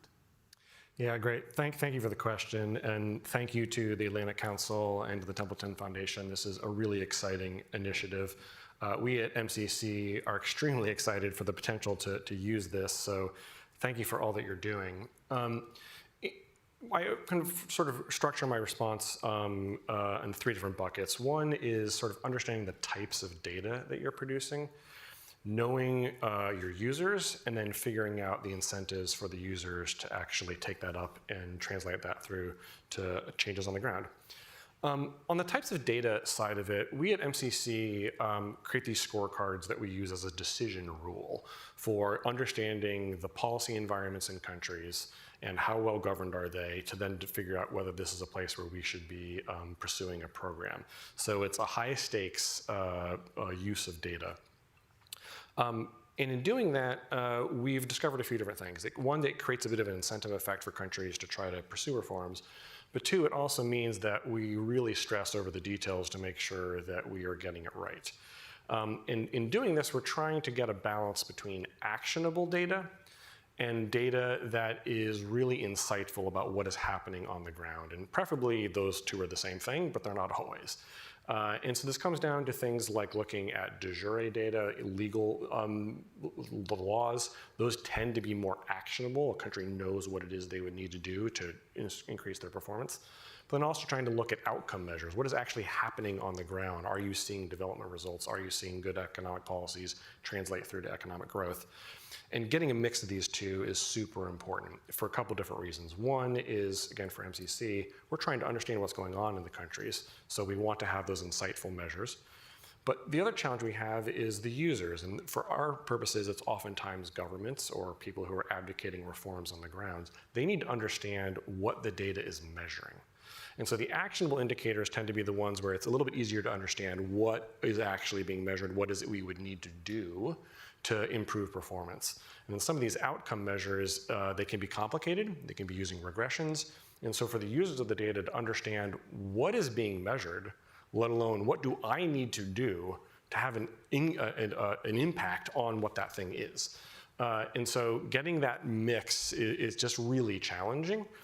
So again, we've tried to get this mix of the two, and also because it enables countries to pursue reforms relatively quickly on the actionable indicators, give them some quick wins so they can show that they can have an impact on this stuff, while they are having a longer burn on these more complex questions, figuring out A, what is being measured, B, how do we go about pursuing reforms that will have an impact on those things. So you give them some quick wins while trying to incentivize that longer term thinking on the part of governments and reformers. And then finally, and so that's your user base. How are they going to be using the data, and what incentives do they have to be doing something about it? And in the MCC model, the thing I haven't talked about is that we have a large pot of money potentially on the table if a country pursues reforms and gets the indicators right, as it were. And so that creates a significant incentive effect for people to care about the data that is being produced. In the case of something like this, what are the other mechanisms you might use to get the users to really care about that data and want to pursue those reforms in a sustained fashion across political cycles, recognizing that reforms they adopt today may not have that impact until another election passes. So how are you making sure that there is that sustained interest in pursuing these reforms? This is a challenge. No one's fully cracked the nut. But we at MCC have tried to do it through this scorecard, and we have seen some effect. My colleague on the prior panel noted what we've sometimes referred to as the MCC effect, where countries will pursue reforms to strengthen their performance on our scorecard using data from places like the Atlantic Council, so they can qualify for MCC assistance in the future. And that's before we've spent a single dollar. Thank you very much, Dan. And you know, it makes a clear and compelling case for political will as well, right? To make some of these changes, and what you speak about specifically around action and measuring something that is actionable, that is in the area of competence and influence of these policymakers, is really important, and it's part of the conceptual design, you know, what we are aspiring to develop here. The other thing that I would add to that, that I think connects well with what you're saying, is capacity building around understanding and using the data. Part of, you know, this initiative, as I mentioned earlier, is a global coalition for entrepreneurship policy, which is going to bring together a lot of these policymakers and policy advocates to build their capacity to understand and to utilize the data. One of the elements of our coalition is also, obviously, I think I may have mentioned this to so a few of you, but will be a fellowship program that will essentially bring fellows from different countries to socialize the data and to help them to understand, but it also creates a feedback loop for us to understand what their needs are to basically be able to measure some of those things as well. So in the first couple years of the convening platform, we will be using that forum to basically do consultations with a lot of these data users and consumers, our audiences, as you mentioned. So now I want to zoom out a little bit and put a question to the whole of the panel. I think we've already discussed this in the very introduction, that more than 1 billion young people will enter the workforce in the next decade, overwhelmingly in economies where the formal job creation already lags population growth. So when it comes to entrepreneurship policy, what are we concretely asking governments to get right, and where do most of them, in your opinion, fall short? And I'm inviting anybody to jump in here, but I might also look to Greg and to Patrick and to Dan to kind of step in here and give me some thoughts on, in your experience, what do you think is lacking? Where are governments falling short?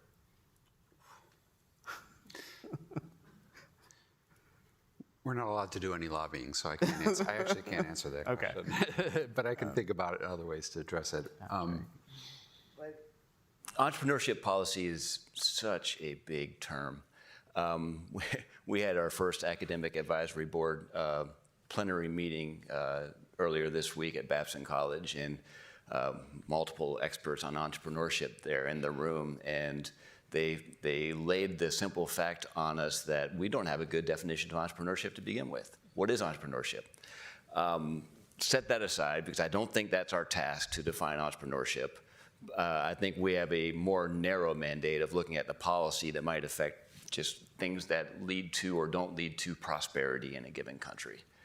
And I think where many of the attempts to look at policy fall short are they zoom in on one or two easily identifiable, easily measurable aspects of policy, but they fail to see the whole picture.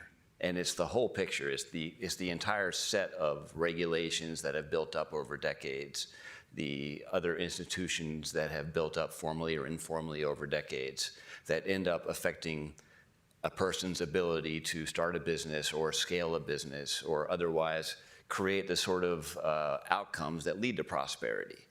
So to bring it back to this specific project, one of the features is using AI to be able to look at not just a narrow set of policies, but potentially all the policies that we can grab, that Adriana's team can grab, and then ingest those and look at just, is it this one, if you change this one lever, are all the other levers still preventing improvement in that country?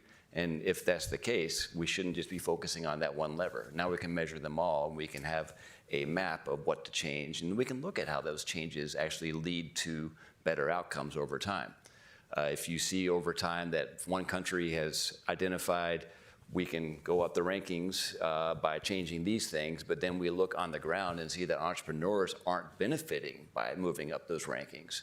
We can come back and say, all right, are we measuring the right things in this index to begin with? So the holistic approach, the sort of big picture approach, I think is unique to this project, and that is going to fill a gap where a lot of governments currently fail.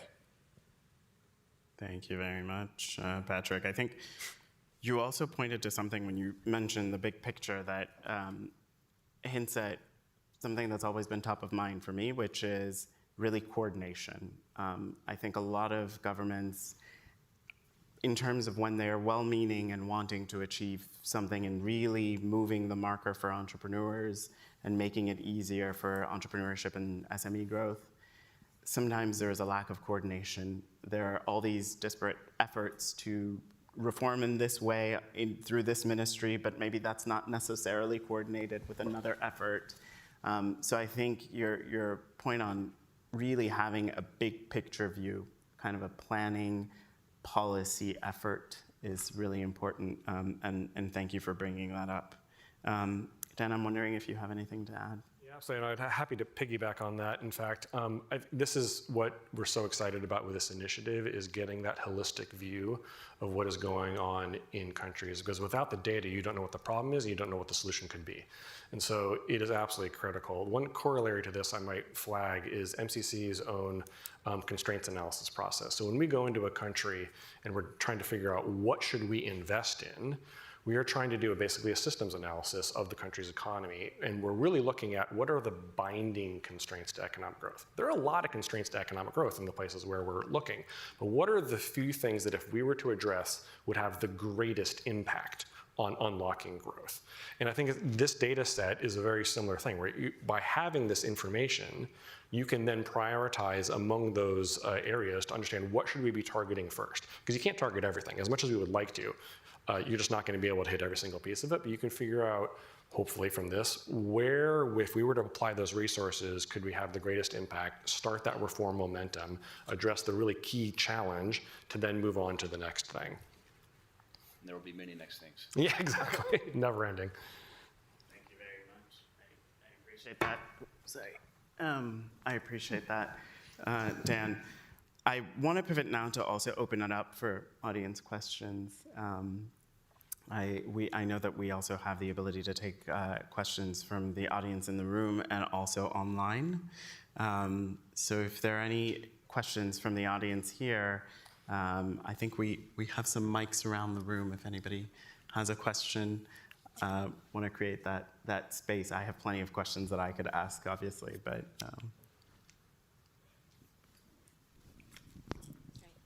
Thanks so much. This is an exciting initiative. Very happy to hear about it.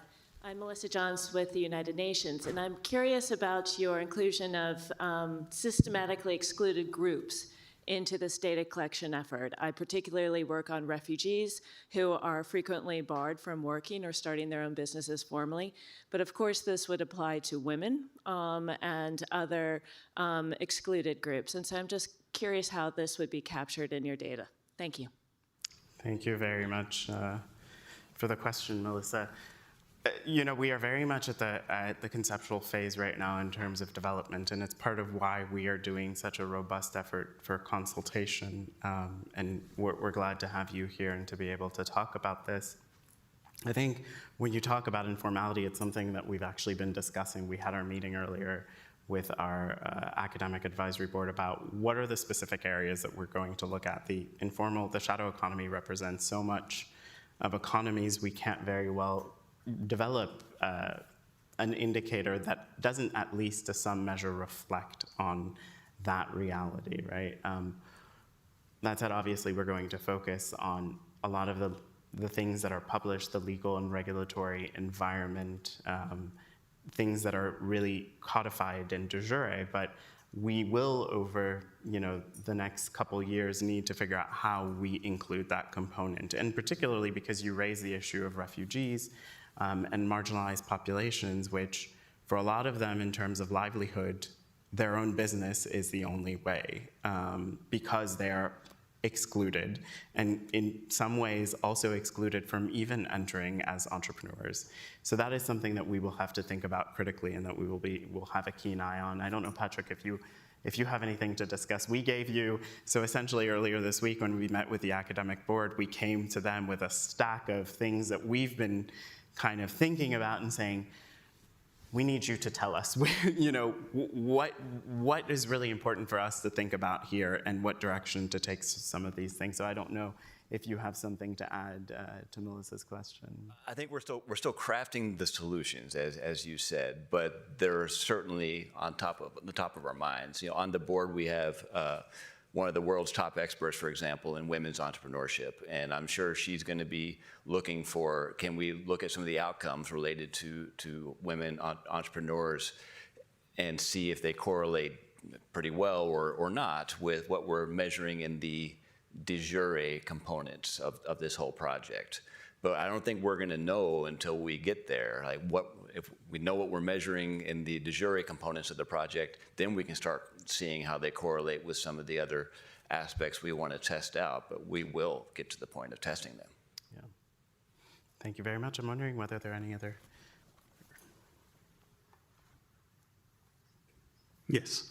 My name is Max Trujillo. I'm a consultant here in Washington, D.C. Thank you all very much for your presentations.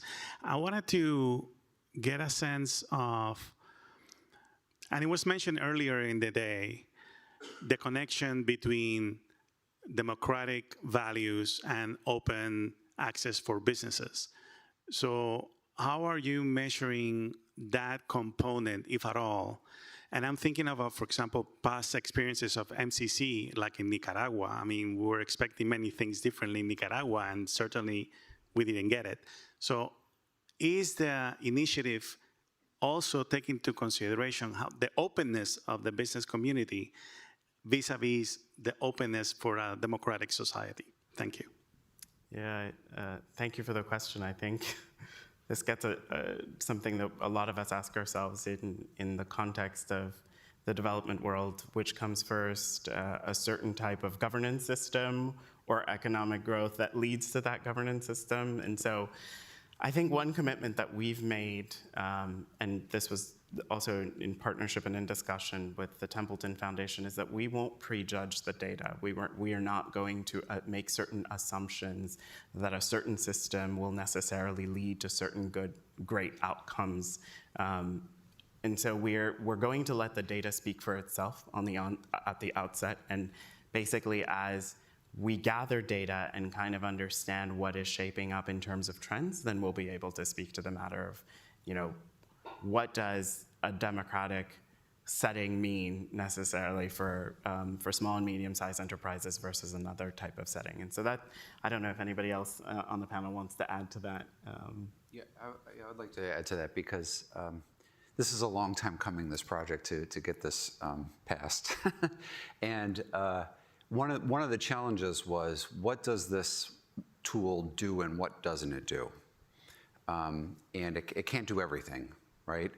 But it also has to be advertised as not doing everything, but be capable of being used by other people to engage in their own projects, and also to collaborate with the Atlantic Council and the Freedom and Prosperity Center. We have, our hope at the foundation is that, with this catalytic investment, it will signal to other funders, other organizations, foundations, and so forth, that there's more work to be done to enrich in the story as much as possible. And so I think the sort of question that you asked, sir, is excellent, because it's the sort of thing that we'd hope that in time would become part of the conversation through additional complementary programming. Yeah, and I do also want to emphasize that, within the center, we have other indices that we also produce. So the Freedom and Prosperity indices, which I think after a few years of gathering data on the EPI side, we'll be able to kind of understand where there is some overlap between, legal and economic freedoms and rule of law and prosperity outcomes, and how the business environment plays into all that. And so that's something that we have a long view towards. So thank you for the question. Sure. Yeah. Hi, thanks. I'm just going to comment as a researcher myself. With regards to quantitative analysis of survey data in locations, let's say in many cities in this world, that where people live is informal, that technically illegal, and what they do is technically illegal. The question, a big question that would come into mind is, as you've been saying, when we have the data, we're going to look at the data. But what if the data is wrong? Now, there are so many in these surveys, in these kind of informal environments. to not tell the truth. And so one of the challenges is when you get your end data sets that you just assume that they're correct. In my experience, in informal sectors and in urban areas, they're usually not. They're grossly distorted. And on basic things like where do you live? People don't want you to know. What do you do? People don't want you to know. So a lot of it is there's a real incentive to not tell the truth. And so I'm just wondering how you intend to handle that. Thank you. Yeah, I think one of the things is obviously the notion that we're going to analyze the data when we have it, but I think I need to be very clear that the goal is not to just outright collect data on 150 countries and publish that right away. It is very much a progressive approach that we plan to take, and to have rigorous testing in that data collection, and to ask ourselves a lot of the questions that you are mentioning right now, which is the data that we see before us, what we are looking at, the results that we are finding, are they credible? Are they expected, or somehow completely outside of the norm that we need to rethink, kind of the original framing or thinking? And so I also want to hand it over to Patrick here in case you have anything to add to this, but I think that it is very much going to be an iterative process where we're going to be asking ourselves these questions, and the academic board's role is to kind of help us contextualize that and bring their knowledge on things such as informality and how we might frame some of these questions. Yeah, something I don't think we've mentioned yet is the timeline that you have planned, but it's set up for a couple of years of methodological pressure testing. And you're not going to see a publication until at best year 3, right? So there's a couple of years built in to look at these sort of issues and bring them to not just the experts on the board, but other experts in your purview, or in your network, I should say, including yourself, and be able to say, all right, are we getting this right or getting it wrong, and improve and iterate. And there's 2 years of iteration built in, and iteration at the speed of AI is obviously much more rapid than iteration in years past. So, I think the hope is to be able to answer some of these questions better within a couple of years. Thank you. You're starting with the de jure laws too, Yes. right? Which is a Nice. big difference here. Yeah. That's the apples to apples comparison first. We're starting with the de jure benchmarking. We are hoping to also look at developing a methodology through that pressure testing process around de facto measurement, or the practice, how implementation happens, and kind of determining in out years how we might implement that as resources allow. So. The challenges of surveying and survey methodology are very real, as you've commented, but they're not at the center of the initial methodology. We're starting off based on analysis of regulation, broadly interpreted regulation, and we'll definitely have enough time to go through the methodology and figure out how surveying, if surveying comes in, and how to capture perception more than, de facto more than what the law says. Thank you for the question. I know there was one question right here, and then it's right here. Thank you. Hi, thank you, Kristen Oplanik. This is very exciting. We've seen a lot of indices over time, and I think the differential here with the AI component is going to be really interesting in terms of the scale and the speed, as you say. So I'm wondering if it's part of the vision to be able to slice and dice this for things like agriculture that play out very differently in the business environment, or to be able to dig to a provincial level where you can get that kind of within country competition to do better, which has proven very challenging given the burden of data collection without AI in the process. So is this part of the idea, I hope? Thank you for the question. This is a lot of what we've been talking about, actually. We had this conversation earlier around what, if we're looking at small and medium-sized enterprises in emerging and developing contexts, what are we talking about? Are we looking at real sectors? What are we focusing on sectors? Are we,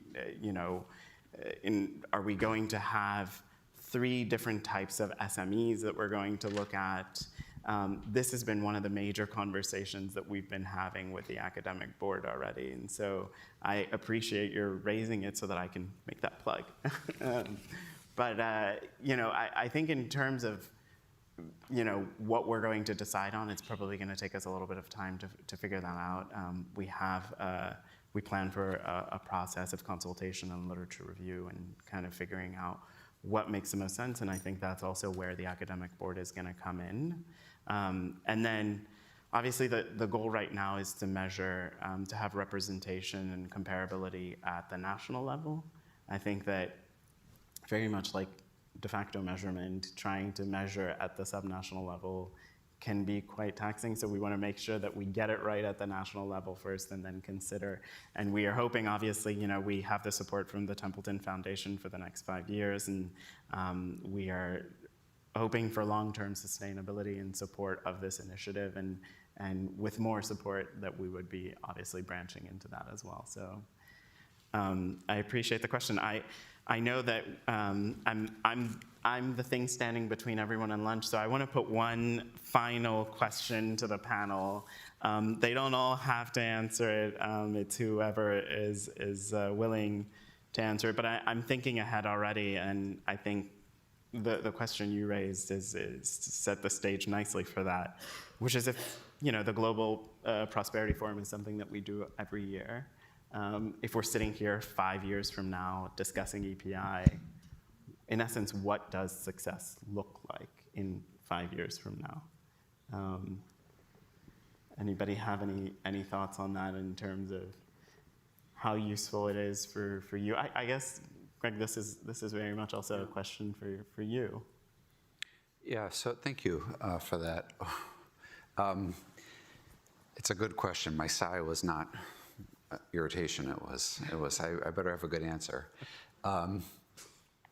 So I think I'm very influenced by the economist Nobel laureate Edmund Phelps. He wrote a fantastic book called Mass Flourishing that's had a strong impact on me. And part of the reason is that when he talks about all the sorts of things that we associate with capitalist economies, where there's a lot of dynamism, robust growth, innovation, indigenous innovation in particular, and entrepreneurship and so forth.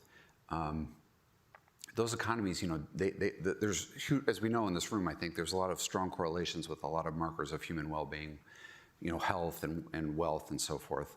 There's also really amazing correlation with experiential well-being, right? Which tells us this kind of broader picture of human flourishing beyond just the numbers that we can crunch for GDP and so forth. So I was thinking to myself about this, about what does a more entrepreneurial society look like? What does a more dynamic, robust economy look like? And something that occurred to me was that when we're talking particularly about countries in the global south or developing economies and so forth that are struggling, it's not the case that everybody wants to be an entrepreneur in those places, right? So many people are necessity entrepreneurs and so forth, and they're struggling, and it's because maybe they have other skills they would like to contribute to the world, but the firms in their society are too small. They can't hire people because of all these restrictions. The informal sector is inordinately large and so forth, but these people would like to be employees, managers, contractors, investors, and so forth, but they're forced into a sort of a role based on mere necessity. So my hope was that, in 5 years, we start to see changes where countries that are dominated by informal economies of necessity entrepreneurs actually have entrepreneurs who are entrepreneurs because they want to be entrepreneurs, and who can grow their firms and hire people so that we have a rich, diverse ecosystem of economy where people can realize their talents in lots of different ways. And so in 5 years, it would be wonderful if we start to see the needle move on this as you start to look at various countries. That would be my hope, right? I mean, that's maybe too optimistic, but I mean, we're in this to make the world a better place. So hopefully that will result. So that's one sort of vision I have, is that we actually see people being able to realize their abilities and their skills and their talents in ways that fit them better than just what their circumstances demand. Thank you. Does anybody else from the panel want to jump in? I'll echo some of what you said, and also what you said, which is the world does not suffer from a lack of indices or rankings. And that's not the outcome that I think we want to see, just another set of rankings. You want to see the changes that can come out of it. And I think Dan said it really well earlier. We want to see, ideally, countries ask, how can I change some policies to move up in the rankings? But then ask, what's next? And if Greg is right, we're going to see that first change lead to more prosperity. So it'll be natural to ask, what's next? How do I get more of that? And so it would be this virtuous feedback cycle that gets built up from this, from asking the first question, how do I move up the rankings, but then seeing what comes out of it and then saying, well, I should do more of that. I think that would be the ideal outcome here. Thank you. I'll pile on. I won't be as eloquent as Greg was, but from my perspective, I mean, there's some sort of quotidian things that we'd be looking for. One is, has this index advanced our collective understanding of the policy environments that are needed to strengthen entrepreneurship? I mean, there's an element of a public good that you're creating here, which I think is going to be incredibly valuable. Two, to the point you were just making, Patrick, are policymakers and reformers using the data to move the ball forward? And what we've seen from our perspective is, yes, there's no shortage of indices out there or really high quality data collection exercises, but actually the number of high quality, globally comparable data sets covering this many countries, they're not that many actually. And so this is a hugely important enterprise that you are pursuing, because people are constantly asking us, well, can't you just go get a better data set for this indicator you're using on your scorecard? And my answer is no. There isn't this data that's covering this many countries. There are really high quality things covering maybe parts of Africa or parts of Latin America, but nothing that's sort of globally comparable. So I can't overstate the importance of what it is you're trying to do here, because there actually is sort of a lack of this kind of globally comparable data. Thank you very, very much. Sorry. I just want to add one thing Sure. to that. So just to give you a look under the lid here, when this project was going through the review process, one of the challenges we put forth was, here are all these other indices. Now tell us how you're different and how you're complementing all of them. So this is part of the work that these guys had to do, and it's part of the fun of the project. So we do take it seriously, that to the point that you're making, that we're not just hopefully throwing out another, supporting yet another effort, doing something that's already been done. We're trying to make this really make a difference. Thank you very much for all those comments, and I want to answer my own question a little bit as well. Use my own question to talk. I think, for me, part of the success, and I think this leans very close, or aligns very closely with what Greg was saying, is that I want to see entrepreneurs as part of the conversation on legal and regulatory reform that affects them. It's been very often my experience that, as I mentioned before, governments are well-meaning and they've designed these things, but the entrepreneurs themselves and the institutions that advocate for them are not necessarily included in that conversation. And also, they aren't made aware. And so that's just an aspect of good regulatory rulemaking that I hope we are able to move the needle on. So thank you all for a very, very rich conversation. And thank you again to the Templeton Foundation, to Meg for its partnership, and to the Academic Board for its oversight, and also to MCC, which is a potential data user. We want to say thank you. I think what strikes me most is the convergence around a simple but powerful idea here, which is that better data rigorously gathered and transparently governed can change what governments prioritize and what reformers can demand. Sincere thanks to our four panelists, so Greg, Adriana, Patrick, and Dan, for your generosity with your time and your candor and your expertise. Thank you to everyone in the audience for being here, whether in person or online. And Greg did this, and I also want to take the time to really thank the people who were so essential to the development of this project. Joseph Lemoine, Nina Danawi-Johnson, James Mazzarella, Will Mortensen, Annie Lee, who were the team that really worked closely with Greg and others to really develop this project from the onset. So thank you to them. And before I let you go, a few logistical notes. For those of us here in the room, you're warmly invited for lunch, which is just ahead. Please do take all of your belongings with you when you leave, as the room will need to be reorganized for our afternoon sessions. And please do stay for what I promise will be a dynamic afternoon. The program features some fascinating conversations from China's growing reach in the global south, to the future of democracy assistance, to country spotlights on Venezuela, Iran, and Syria, to the intersection of energy, security, and development. There's a lot ahead, and I hope you'll join us for all of it. Thank you very much.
1, 2, 3, 4. Check, check, check.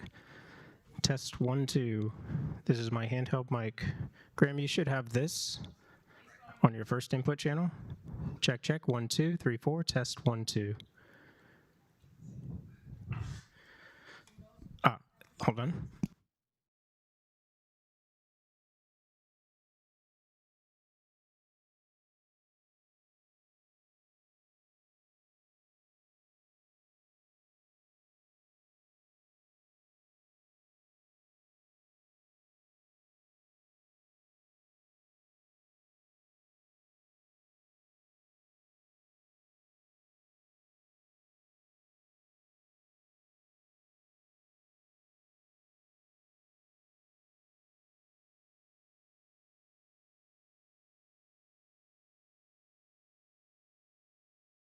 Check, check. 1, 2.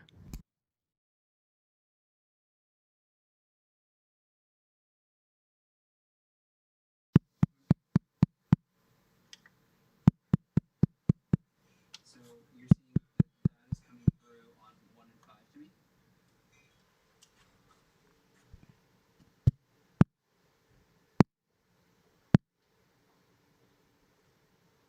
So that is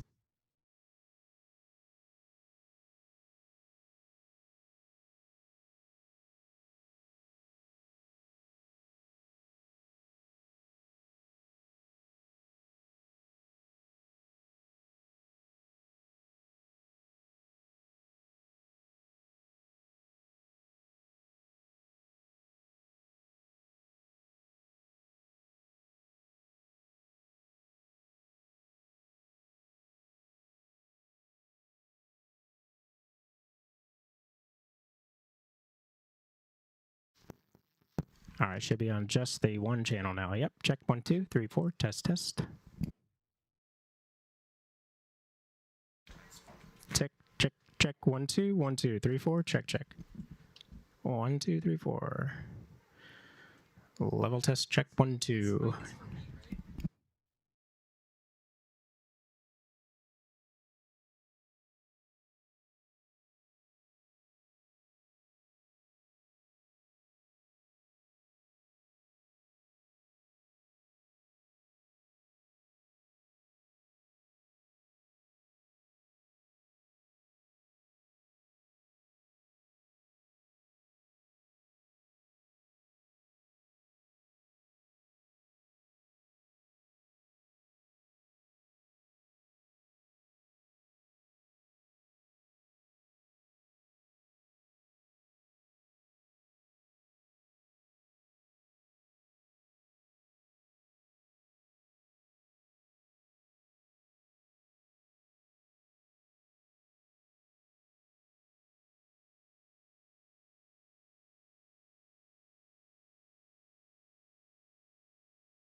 Your input Yep. is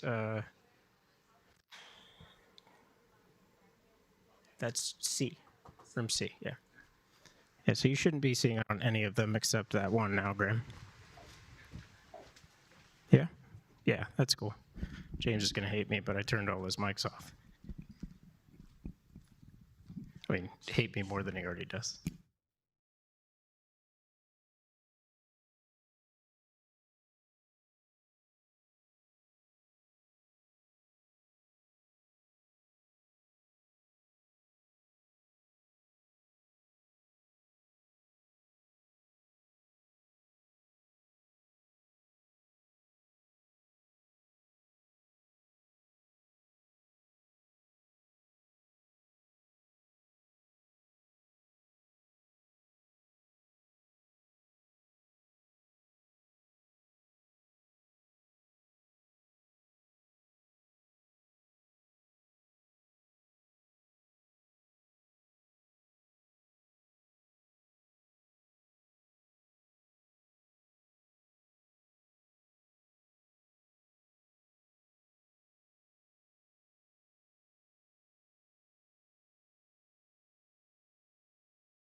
Yeah, check 1 2. Podium check 1 2 3 4. Graham, check 1 2 3 4. Test 1 2. Podium check. Jackson, you can be mad at me now.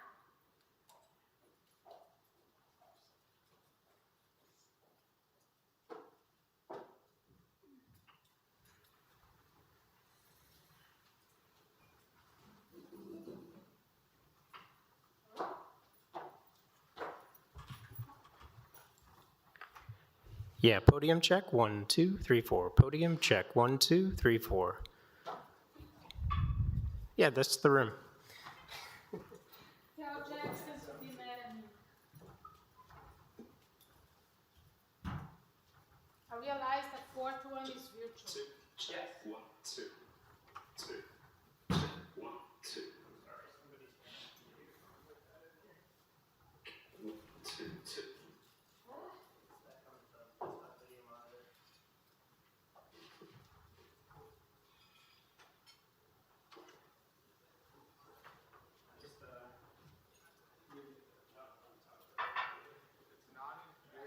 Jackson, you're right. You got no worries. If anyone else asks, after that. Jackson,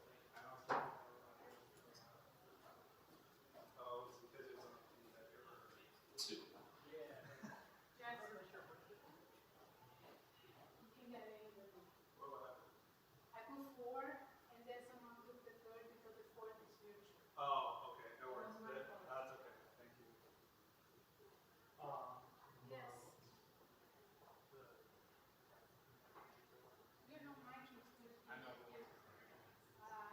Yeah, so I'm actually going to have a question. I need to just tell them. Yeah. And we have the speakers for the B. So I see her.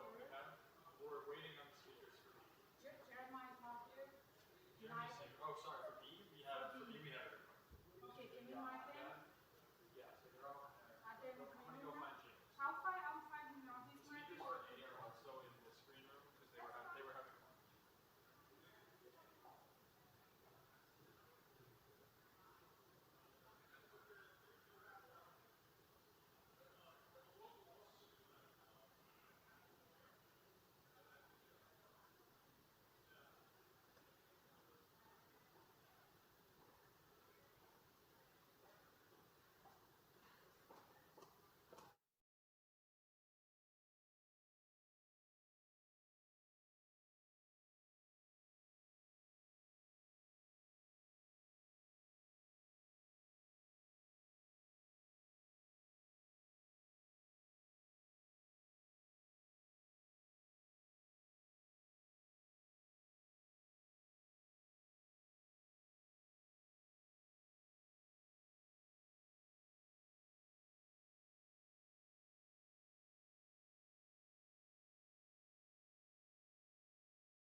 Good afternoon. Welcome to this panel on whether China is winning hearts and markets with its wide-ranging expansion into the global south.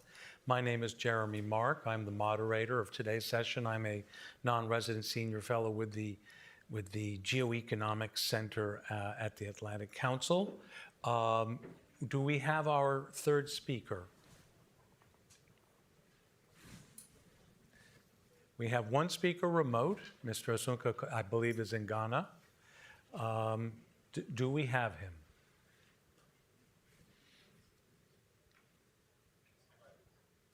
Okay, we're going to take a second. Why don't I start by introducing our topic a little more and our other speakers, but we will hopefully be able to be joined by our third speaker in just a moment. Look, there's been a lot of discussion of the broad topics of development, prosperity, democracy in the process of development today.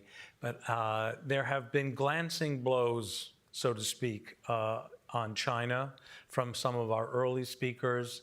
But I think that it's important for us to dig down a bit into some of the real practical issues that have been touched on today. And I think this topic should help us do some of that. We have a lot of ground to cover. We will touch on China's domestic economy, its strategies for investing, lending and exporting abroad, potentially the Belt and Road Initiative, the question of the indebtedness of borrowing countries, and China, and most importantly, the response of governments and peoples who are on the receiving end, and that indeed is the topic that our third speaker, Joseph Asunka of Afrobarometer, Joseph is with us. Joseph, can you hear us? Yes, I can hear you. I hope you can hear me. We can hear you. Welcome. This is Jeremy Mark. I'm the moderator. Just finishing our introduction. All of these issues, and I think we've heard this today, all of these issues related to China and development are very much complicated by the events of the last 6-7 weeks in the Gulf. And to some extent, I think that sort of the aftershocks of that conflict are going to affect any number of global international economic issues. And hopefully we will be able to touch on that a bit today too, to get some context. Now, these interrelated topics would best be addressed, I guess you could say, in a one-day conference. We have 45 minutes. So I'm going straight to introducing our panel, and hopefully we can cover a lot of ground. I'm going to introduce you first, Joseph. Joseph is the CEO of Afrobarometer, a Pan-African, nonpartisan survey research network that many people feel is an indispensable tool for policymakers and researchers focused on issues related to Africa and the world. I would add that Joseph has also written the Ghana chapter of the 2026 Atlas of Freedom and Prosperity Around the World, which was discussed this morning. Sitting then to my far left is Professor Ho-Fung Hong, who is the Henry M. and Elizabeth P. Wiesenfeld Professor in Political Economy at the Krieger School of Arts and Sciences at Johns Hopkins University's School of Advanced International Studies. And it must take up a lot of your time to explain that to people all the time. Professor Hong has researched and written extensively on China and Asia, and has a book coming out in the fall on the internationalization of the renminbi. Finally, immediately to my left is my Atlantic Council colleague, Melanie Hart. She is the Council's Senior Director of the Global China Hub, which originates and coordinates so much of the work the Council does on China. I've worked with them extensively, and they really are some of my favorite people at the Atlantic Council.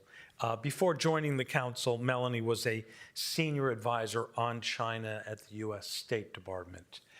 So to begin, I think we have to sort of set the stage on these very broad set of topics, and I'm going to turn to Professor Hong to start us off. If you could just please give us an overview of how China's economic development has shaped its approach to international development and financing issues, and perhaps you could sort of combine China's economic success, its current economic difficulties, and how this will affect its interaction with countries around the world. Thank you very much. It's my pleasure to be here. Definitely that Chinese development is an indispensable and very important factor shaping the development in the developing world, or nowadays people call the global south. And the very well-known example, of course, is right after the global financial crisis of 2008, that many people will worry about the development prospect of Latin American countries, African countries. In the end, that they are doing fine because of the huge demand created by China at the time. Then to 2009, 2010, China rolled out a huge stimulus program to open the floodgate of state bank lending for state enterprise, local government to build, and then create a lot of demand for copper, for oil, and for all kind of natural resources, commodities. And then at that time, there's really create an uplifting effect of the developing world that is commodity booms for them. But then what you see is that after the China stimulus and then the stimulus-driven high-speed growth fizzle out, and then the demand for commodities also fizzle out, and then you see many commodity exporters used to be lifted up by the Chinese development got into different levels of slowdown. So it's in the wake of the China boom in the 2015, 2016. And of course, in the last 10, 20 years, we see a lot of Chinese external lending to the developing world. And there's a debate about whether this lending is good or bad for the developing the development of these countries in the emerging markets.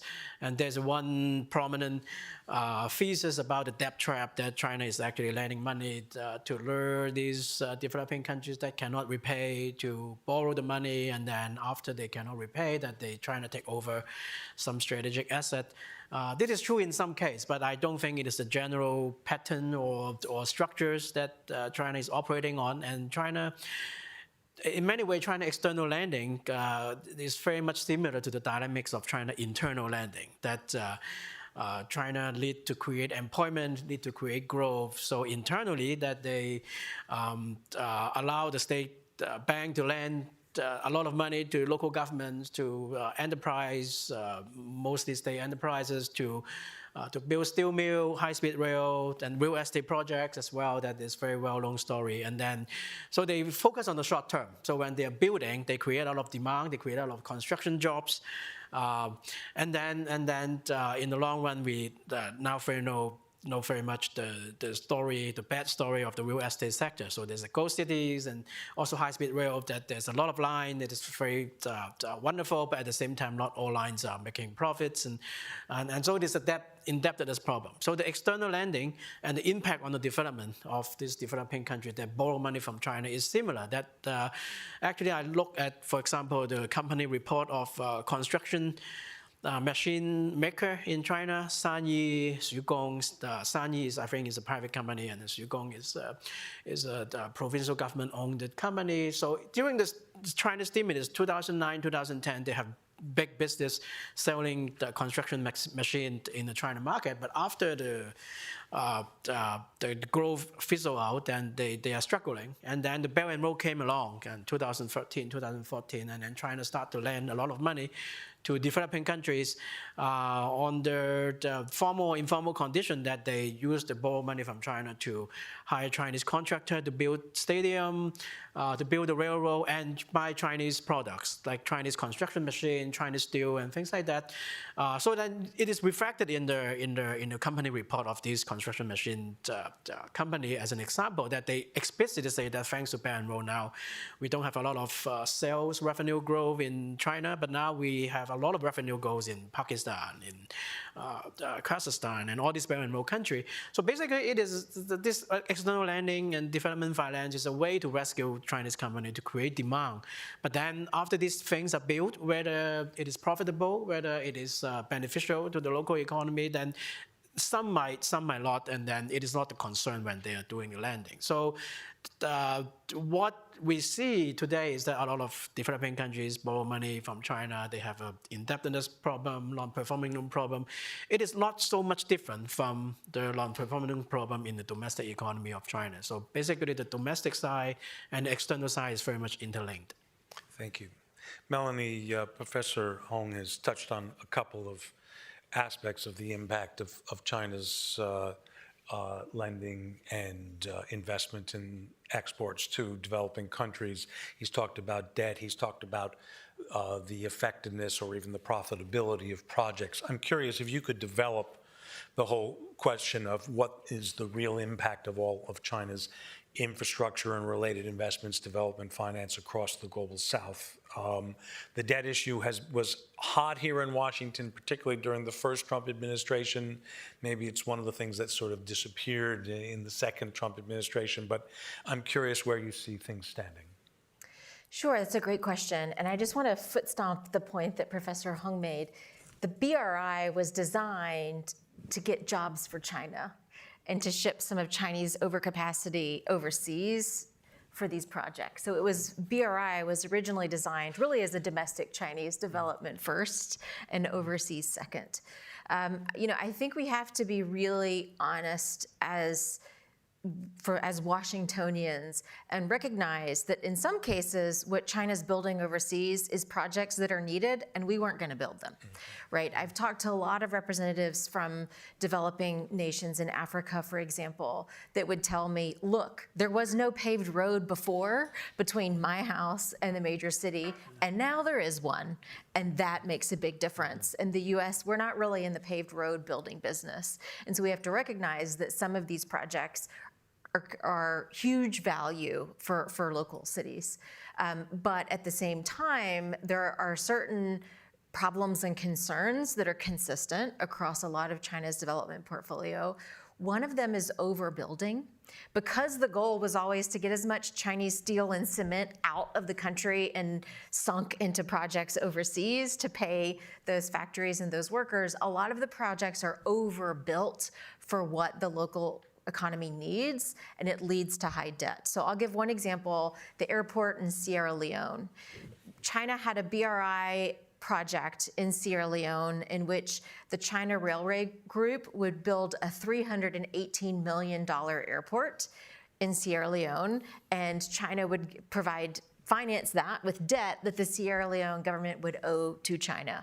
That's a lot of money for Sierra Leone, for the capital of Sierra Leone. They canceled that contract and instead worked with DFC to do an alternative airport plan in which DFC would lend $150 million to modernize the smaller airport that they already had. So they were able to meet the local development need at half the cost and half the debt by going with the DFC instead of China. DFC being? The U.S. Development Finance Corporation. So good job, DFC, right? They stepped in and provided Sierra Leone with an alternative that was more sustainable, didn't put Sierra Leone in debt. The China project, I'm sure that would have been a very fancy looking airport, but just as Professor Hong mentioned, in China, you have airports that sit empty and apartment buildings that sit empty. And that is not what a lot of developing countries are looking for, because not only do you have a massive airport that nobody's flying through to pay for, you still owe China to pay that off. Another consistent challenge is environmental standards. A lot of the Chinese projects built overseas, to be fair to China, the countries receiving those projects, at least the political leaders in those countries, often say, give me the cheapest available option. And Beijing has very cheap available options that are low environmental standards. And then you have projects that, that contribute to environmental disasters. This is particularly a problem in mining and critical mineral mining and processing across Africa. The Atlantic Council has published some great work on the local concerns with Chinese mining activities that violate local environmental standards. Indonesia has concerns with Chinese nickel plants that create environmental disasters. The standards are not the highest of the high, let's put it that way. And that often leads to long-term problems. There are also another area of concerns are when projects are political and they suit China's political interest at the expense of the recipient country. One option is telecom networks. When I was in the US government at the State Department, one of my jobs was leading the US response to supporting nations facing Chinese economic coercion. And I can tell you from my experience that for a lot of countries, when they're deciding whether their telecom network is going to be Huawei or something else, China is often showing up saying, there's no something else option for you. It's going to be Huawei. And if you don't pick Huawei, that other factory that we're investing in is done. The port that we're investing in is done. The processing facility for critical minerals, it all disappears. So often there's a quid pro quo for a lot of these projects. And then just one, final point is Beijing is very strategic.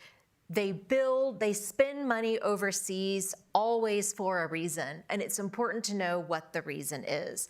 One reason might be they have too much concrete because they have overcapacity in concrete and steel. And they want somebody to buy it, and if they give you a loan to build an airport, the bigger the airport, the more concrete that's going to soak up, right? Another reason is because they have security goals globally. They would like to control global information and communication networks so that they can use that for information gathering activities. That's why they want Huawei everywhere, for example. They also have an aim to have global port infrastructure under Chinese control that the PLA could use in certain military contingencies. So for recipient countries, you always want to think through, what is China getting out of this project? It's always going to be something. And does that something align with what my own interests are? And unfortunately, we've seen a pattern where that often doesn't align. But we also have to recognize sometimes they just built a road where there wasn't one, and that was a net benefit. Melanie's raised several issues related to how projects might or might not be perceived in recipient countries. And Joseph Asunke is with us from Ghana, and I think he probably can offer a great deal of, shall we say, granularity about how a lot of this is being perceived now across the African continent, and presumably with reactions and impacts that would be reflected elsewhere in the world. So Joseph, if you wouldn't mind sort of walking us through how a lot of these issues are playing with the broader African public, and excuse me for sort of boiling everything down to African, because I know that there are many countries and many different ways in which policy like this is perceived. All right. Yeah, thanks so much, Jeremy, and thanks to the other panelists for the reflections. Sorry I'm not there. I should have been there to be there physically, but just not possible this time. I do appreciate the comments that have been made so far in terms of China's investments outside the continent. And so what we have been doing as Afrobarometer, we ask African citizens about their experiences and evaluations of various global powers in their countries, especially the economic and political influence of these global powers in their respective countries. And I mean, by and large, we have seen generally a very positive view when it comes to China in Africa, but positive view that is being tainted in some ways, partly informed by some of the points that my other panelists have just raised now. And especially Melanie's points about the ways in which China invests and whether or not the investments sometimes can be seen as positive, but sometimes also seen in a negative way. And I'll share briefly on what I mean by those two elements. So first of all, if you look at our data in terms of what African citizens think about the influence, political and economic influence of China in their countries, Across 38 countries that we surveyed between 2024 and 2025, China stands very clear as the country that is seen as the most positive influence across the continent. So we have about 62% of Africans saying that the influence of China has been very positive in their respective countries. Of course, this is the continental average. It does mask how the country level variations look like.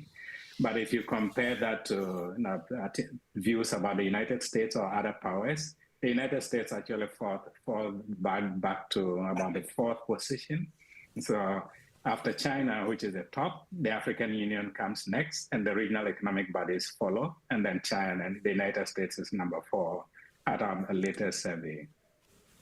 But if you do look at it, first of all, at the continental level, over time, so when we started it, we did these surveys in 2019, 2021, China and the US were neck and neck. It was first and second. So China was on top and the US was following immediately. After the COVID-19 saga and beyond that, we've seen that both countries actually lost favor in the eyes of Africans. So we saw a dip in people's assessment of the influence of the two powers on the continent. So China dipped to still a majority view, about 52%, and the United States dropped to about 47% in terms of the Africans' rating of their influence. But beyond the COVID-19 period, we've seen that both of them have bounced back in terms of their positive views on the continent. But then what we have seen lately is that China has actually bounced back to where it used to be, around 62% positive rating, but the United States still stands at about 57% positive rating. The question we've been asking ourselves is what is it that is influencing people's views about China? And I think Menela's point does not point to some of those. First of all, the infrastructure building is critical. I mean, if you have not had a road in your community forever, and then all of a sudden a road appears and you're able to travel smoothly to the next city or to the capital city by road, it makes a lot of difference. And so we've seen positive views of China, and it's often linked to the infrastructure building, the cost of Chinese products, because people can get access to smartphones that they can easily connect online, which are much cheaper, so they're economically accessible. The business investment, and in some cases, actually, the non-interference of China in domestic politics and domestic governance matters. Sometimes it's seen by some people as a positive signal because China has this laissez-faire, don't interfere in the politics, the governance of the country, and so let the people decide from themselves. It has its negative sides, but of course, sometimes other people see it as positive, giving their governments the free hand to decide how resources are used.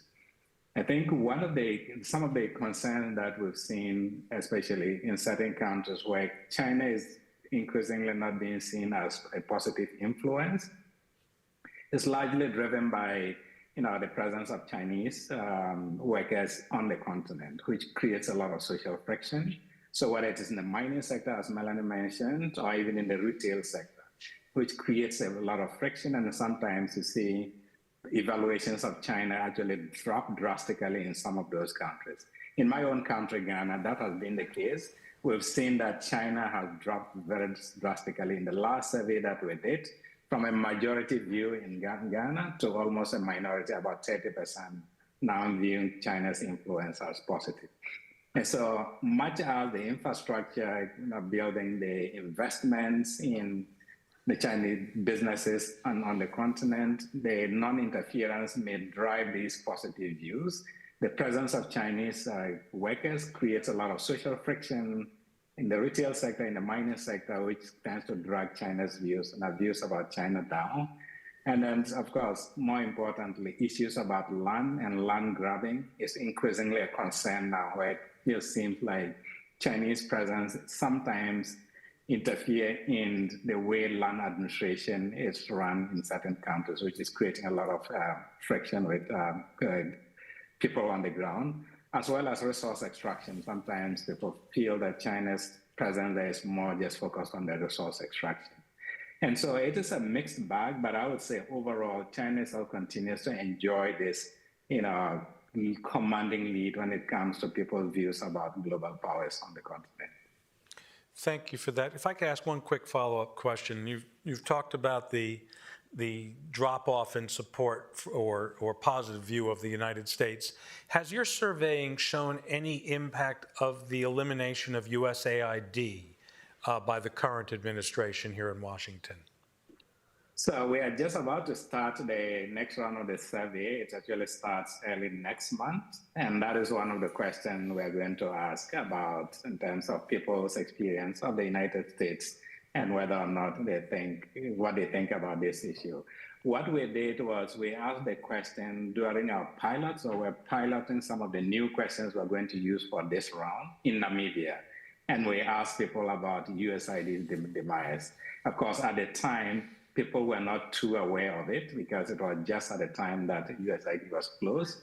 But we think time has, we now have time for people to experience it. And so I'll be able to provide some data in the next time that we talk. I'll have some data on that. And we will make sure that we're speaking to you when that survey comes out. Thank you. Melanie, I'm going to turn back to you. We had an opening session today with Christopher Landau, the Deputy Secretary of State, in which he was talking about the importance of U.S. business presence in developing countries as a way to present the U.S. as a positive force in the world. He said that many developing countries, people have come to him and said that, well, Chinese are everywhere, Americans aren't here. We'd much rather do business with Americans, but there's only Chinese. And he added that he felt that maybe many American companies were too concerned with the risk of doing business in developing countries. I'm curious from your experience in this field, what kind of reaction you might have to that, whether you have seen things, heard things differently in your time. Sure. So I think first we need to be very clear that American companies are in business to make a profit. They are not USAID. So USAID was who we sent everywhere to do broad development. But when you're talking about a company, they need to be able to make a profit to pay their workers and pay for the inputs that they're using, et cetera. And so when you're looking at why aren't US businesses in a certain market, you always have to look for what's the thing that's keeping them away? Sometimes it might be there aren't enough workers there to build a facility, or if you're talking about some of the higher tech sectors, maybe the power supply isn't steady enough, or it's too expensive, or maybe they don't have access to the clean water at the levels you need for a semiconductor processing plant, for example. So when I was at the State Department during the Biden administration, we had, there were really two different projects that I think were quite cutting edge, and how we were finding new ways to be more forward-leaning overseas and compete with what China was putting forward. Because we really can't whine about countries choosing the China option and there not being a US option if we aren't putting one on the table that's competitive. So one great success was the Development Finance Corporation, DFC, partnered with Australia's Export Finance Australia, their DFC, and Japan's Overseas Development Bank, JBIC. The three countries joined forces to put forward the money for Australia's Telstra to acquire a telecom network in the Pacific Islands that China was otherwise going to acquire. So instead of having a Chinese company own a major telecom network, an Australian company did, which is much more secure for the United States and for that data, and we jointly financed it. We combined our financing so that we could do this project at lower risk to all three of us and at lower cost to all three of us. So DFC was really leaning in to figure out, if we can't go in alone, can we go in as a team? And there are multiple projects that team of three was able to carry off. We actually have a US, Australia, Japan trilateral infrastructure initiative where the 3 development banks work together on these projects. That's one example. Another example, while at the State Department, I worked on the international side of the CHIPS and Science Act. So Congress gave the State Department $500 million over 5 years to basically build the international environment that the US fabs that we are building here would need to succeed. There's a new fab coming online in Arizona. There's a new fab coming online in Texas. The chips that come off that production line need to go somewhere for processing. And right now, a lot of the processing is done in Malaysia. And during COVID, when there was a COVID outbreak in Malaysia, it shut down all the chip processing, and you couldn't make a car in the United States. So that's a supply chain that we want to diversify. And what we said at the State Department was, we also want to help Latin America develop, give them an alternative to China, and have better jobs in Latin America so there's less migration across our southern border. So we used our CHIPS money to make targeted investments in Costa Rica, Mexico, and Panama to fill the very specific gaps that were stopping businesses from putting facilities there already. And that was wildly successful. We even worked with the OECD and sent them in to audit all 3 countries to assess their ecosystem and come back with the punch list. You know, if you did these 4 things, companies would rush in. And then we would just make targeted investments in those things. So for example, in Costa Rica, they were just short some of the skilled workforce that Intel would need to expand its processing facilities there. Great. So we partnered with USAID to help develop some of their skilled workforce.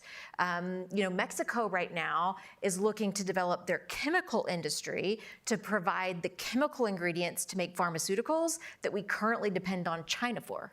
This is great.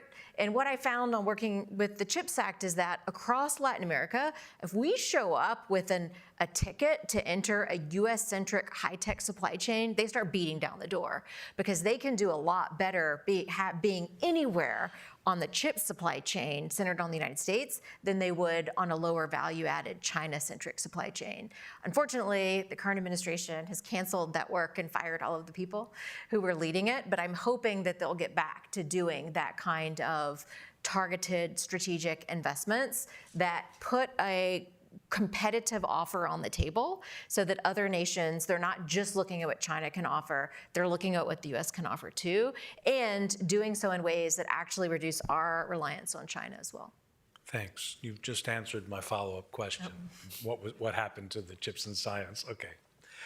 I'd like to turn now to both of our other speakers to talk about a different aspect of the implications of China's economic outreach in developing countries. And this has to do with the impact in the areas of governance, institutional quality, and even the long-term prospects for growth in these countries. And so I'm going to ask both Professor Hong and Joseph if you could give me some thoughts in this area, and I'll start with the professor, please.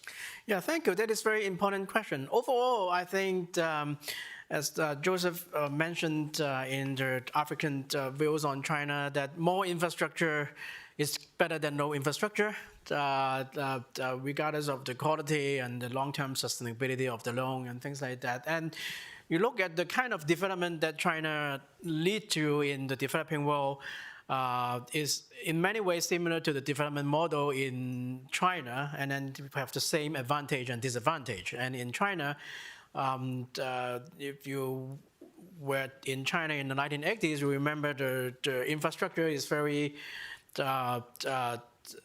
bad, and then there's a power outage all the time, but now that it is an opposite problem. There's a saturation or even overcapacity of infrastructures and electricity output and so on and so forth, and then the loan problem. And this development based on borrowing and then building, and then concern on the short-term employment and growth when they are building without very much long-term planning about what after the thing is built, whether it is profitable, whether we can repay the loan. That we see the consequence in China with all this non-performing loan problem we are facing now. And also this model is also very prone to aggravating pre-existing corruption problem. That is why Xi Jinping lead to have this anti-corruption purge after very large number of waves of purge. They still have a lot of corrupt people that they want to purge because this model is very favorable to local officials or people in the state company that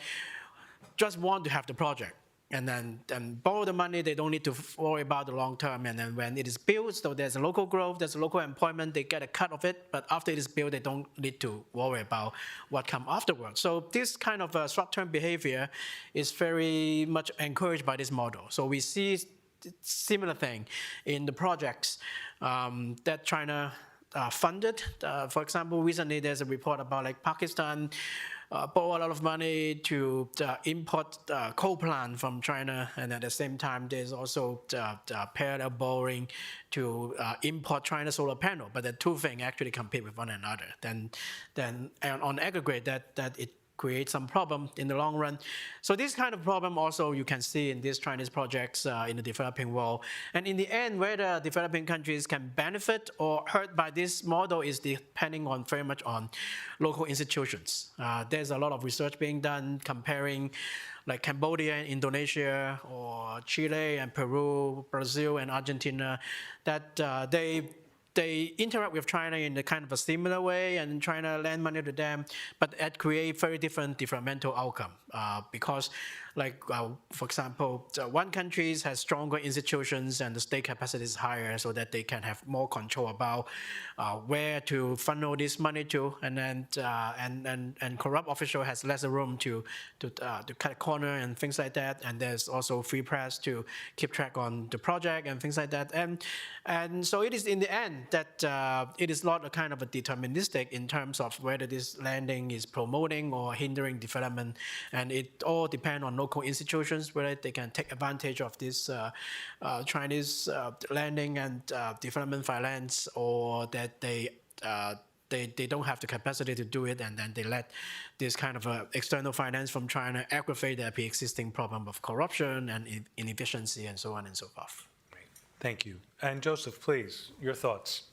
Yeah, thanks for this. So this is what has been one of our concerns, to try to look at whether or not people who feel very strongly that China has had a positive influence, whether it has any impact on their commitment to democracy and democratic norms and institutions. And we have, analyzed the data and diced it in different ways. You would realize that there's no difference between folks who admire the China model and then think that China has a positive influence and people's commitment to democracy and the institutions of democratic norms. So across the continent, commitment to democracy and the institutions of democratic governance and norms are still strongly supported by majority of citizens on the continent. And if you disaggregate it by people who see China as very positively influential and those who see the US or the West in general as positively influential, there's no differences in their attitudes towards democracy and democratic norms. That remains the same. There hasn't been a damaging effect of people's views of China vis-a-vis their support for democracy and democratic institutions. That said, I think one of the most corrosive factors for people's commitment to democracy on the continent is corruption. So corruption is one of the biggest drivers of people's commitment to democracy. So when they see corruption in all places, whether it's corruption about the elections themselves, and that the elections are not clean, not free and fair, and general corruption in the system, as people perceive increasing corruption, levels of corruption, then their commitment to democracy begins to wane, because people feel that the institutions of democratic governance are actually not being capable of preventing corrupt practices within their system. And I say this because, partly because of China's non-interference, sometimes the approach might lend itself to corrupt practices within the system. And if that happens, that is where democratic governance can suffer, because it actually erodes people's commitment to democracy and democratic norms and institutions. In addition to that issue of non-interference, I think the competition among global powers for influence sometimes leads some of these global powers, whether it is Russia or China, the US, or other influential Western powers, to want to turn a blind eye to some of the practices, governance practices, or at least corrupt practices, just because you want to be able to win favor of that particular government or maybe a group of governments on the continent. And so the global struggle sometimes can lead to the reinforcing some of these anti-democratic corrupt practices on the continent, which also erodes people's confidence and commitment to democratic norms. So by and large, of course, we haven't seen the effects of China on people's commitment to democracy yet. But the fear is that as corruption is left unchecked, it's going to really drive down people's commitment to democracy. Thank you very much. We have a couple of minutes left. If anybody has a question to ask, please raise your hand, sir. Yeah, go ahead. And there's a microphone. Sorry, there's a microphone coming. Because of the point that you raised regarding projects on the ships that were canceled flat out, one of the things that, for example, in Latin America, they like to see is consistency and commitment. So it may be more beneficial for them to do business with the US, but now we have an inconsistent policy, whereas with China, it might not be the best policy, but they know there's not going to be a change in the policy. How do you see that dynamic as we move forward for the panel? Good question. I have thoughts. That's a great question, and the U.S. has to do better, right? I think the U.S. has to recognize that we have a competitor in China, and if we want to be the partner of choice in Latin America, we can't be flip-flopping policy back and forth.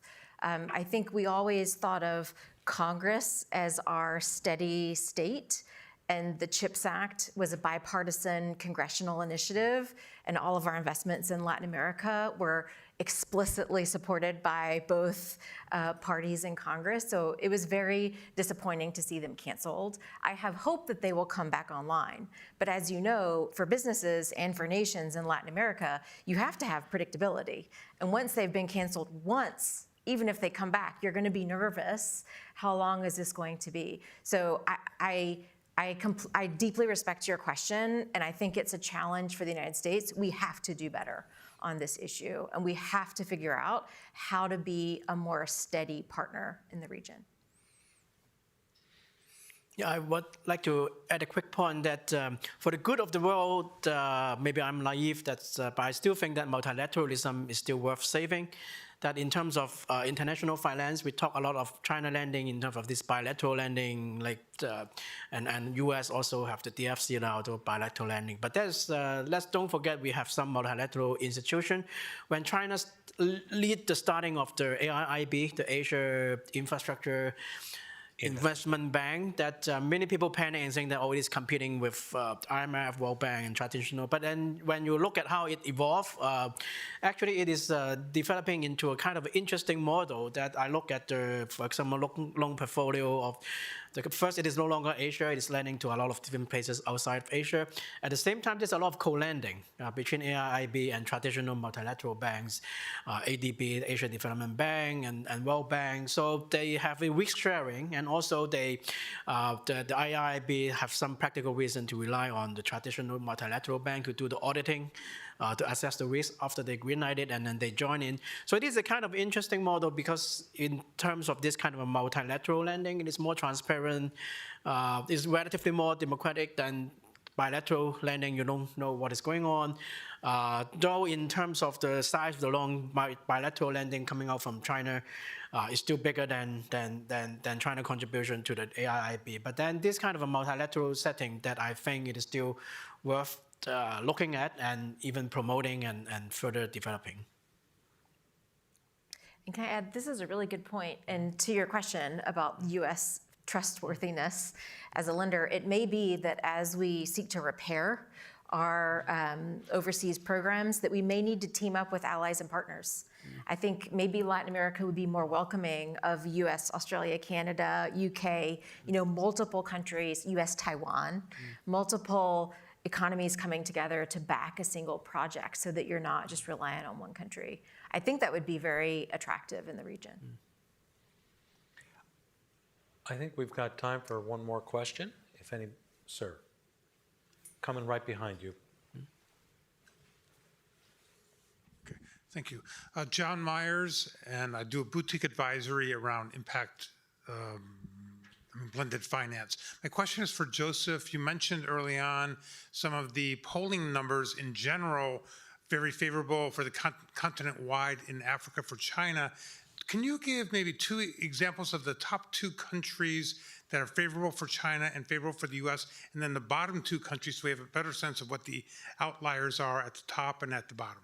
Just have a general idea. Thank you.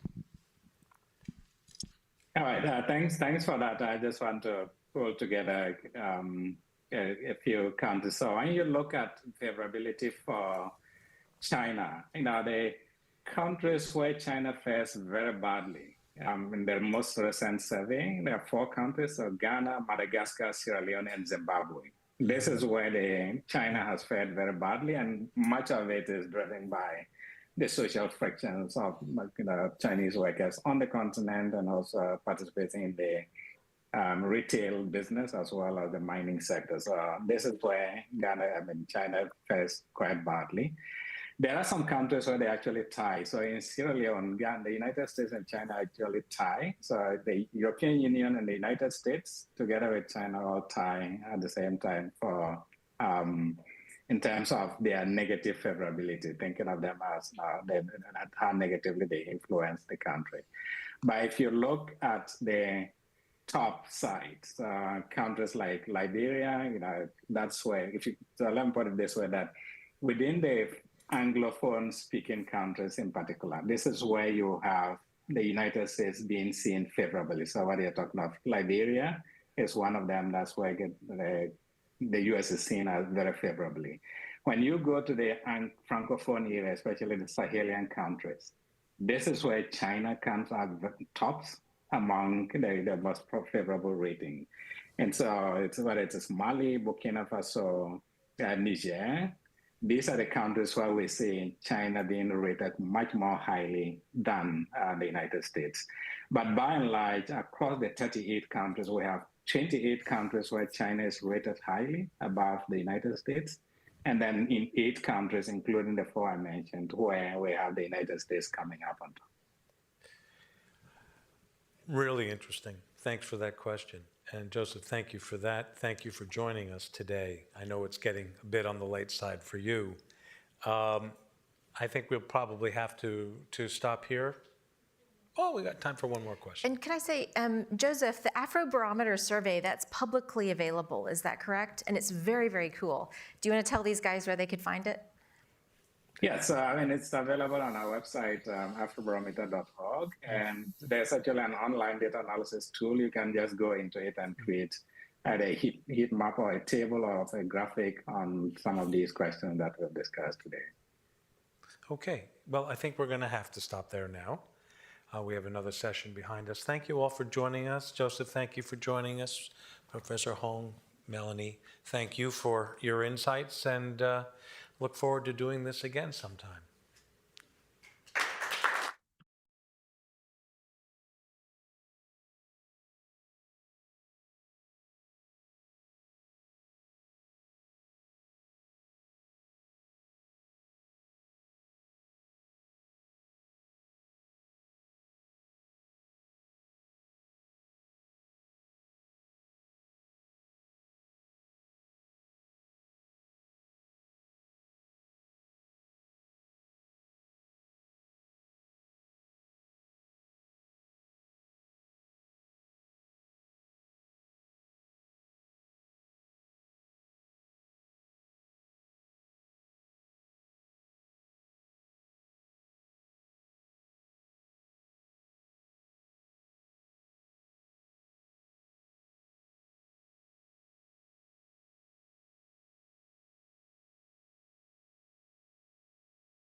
afternoon, and thanks for coming to this session on responsible mining.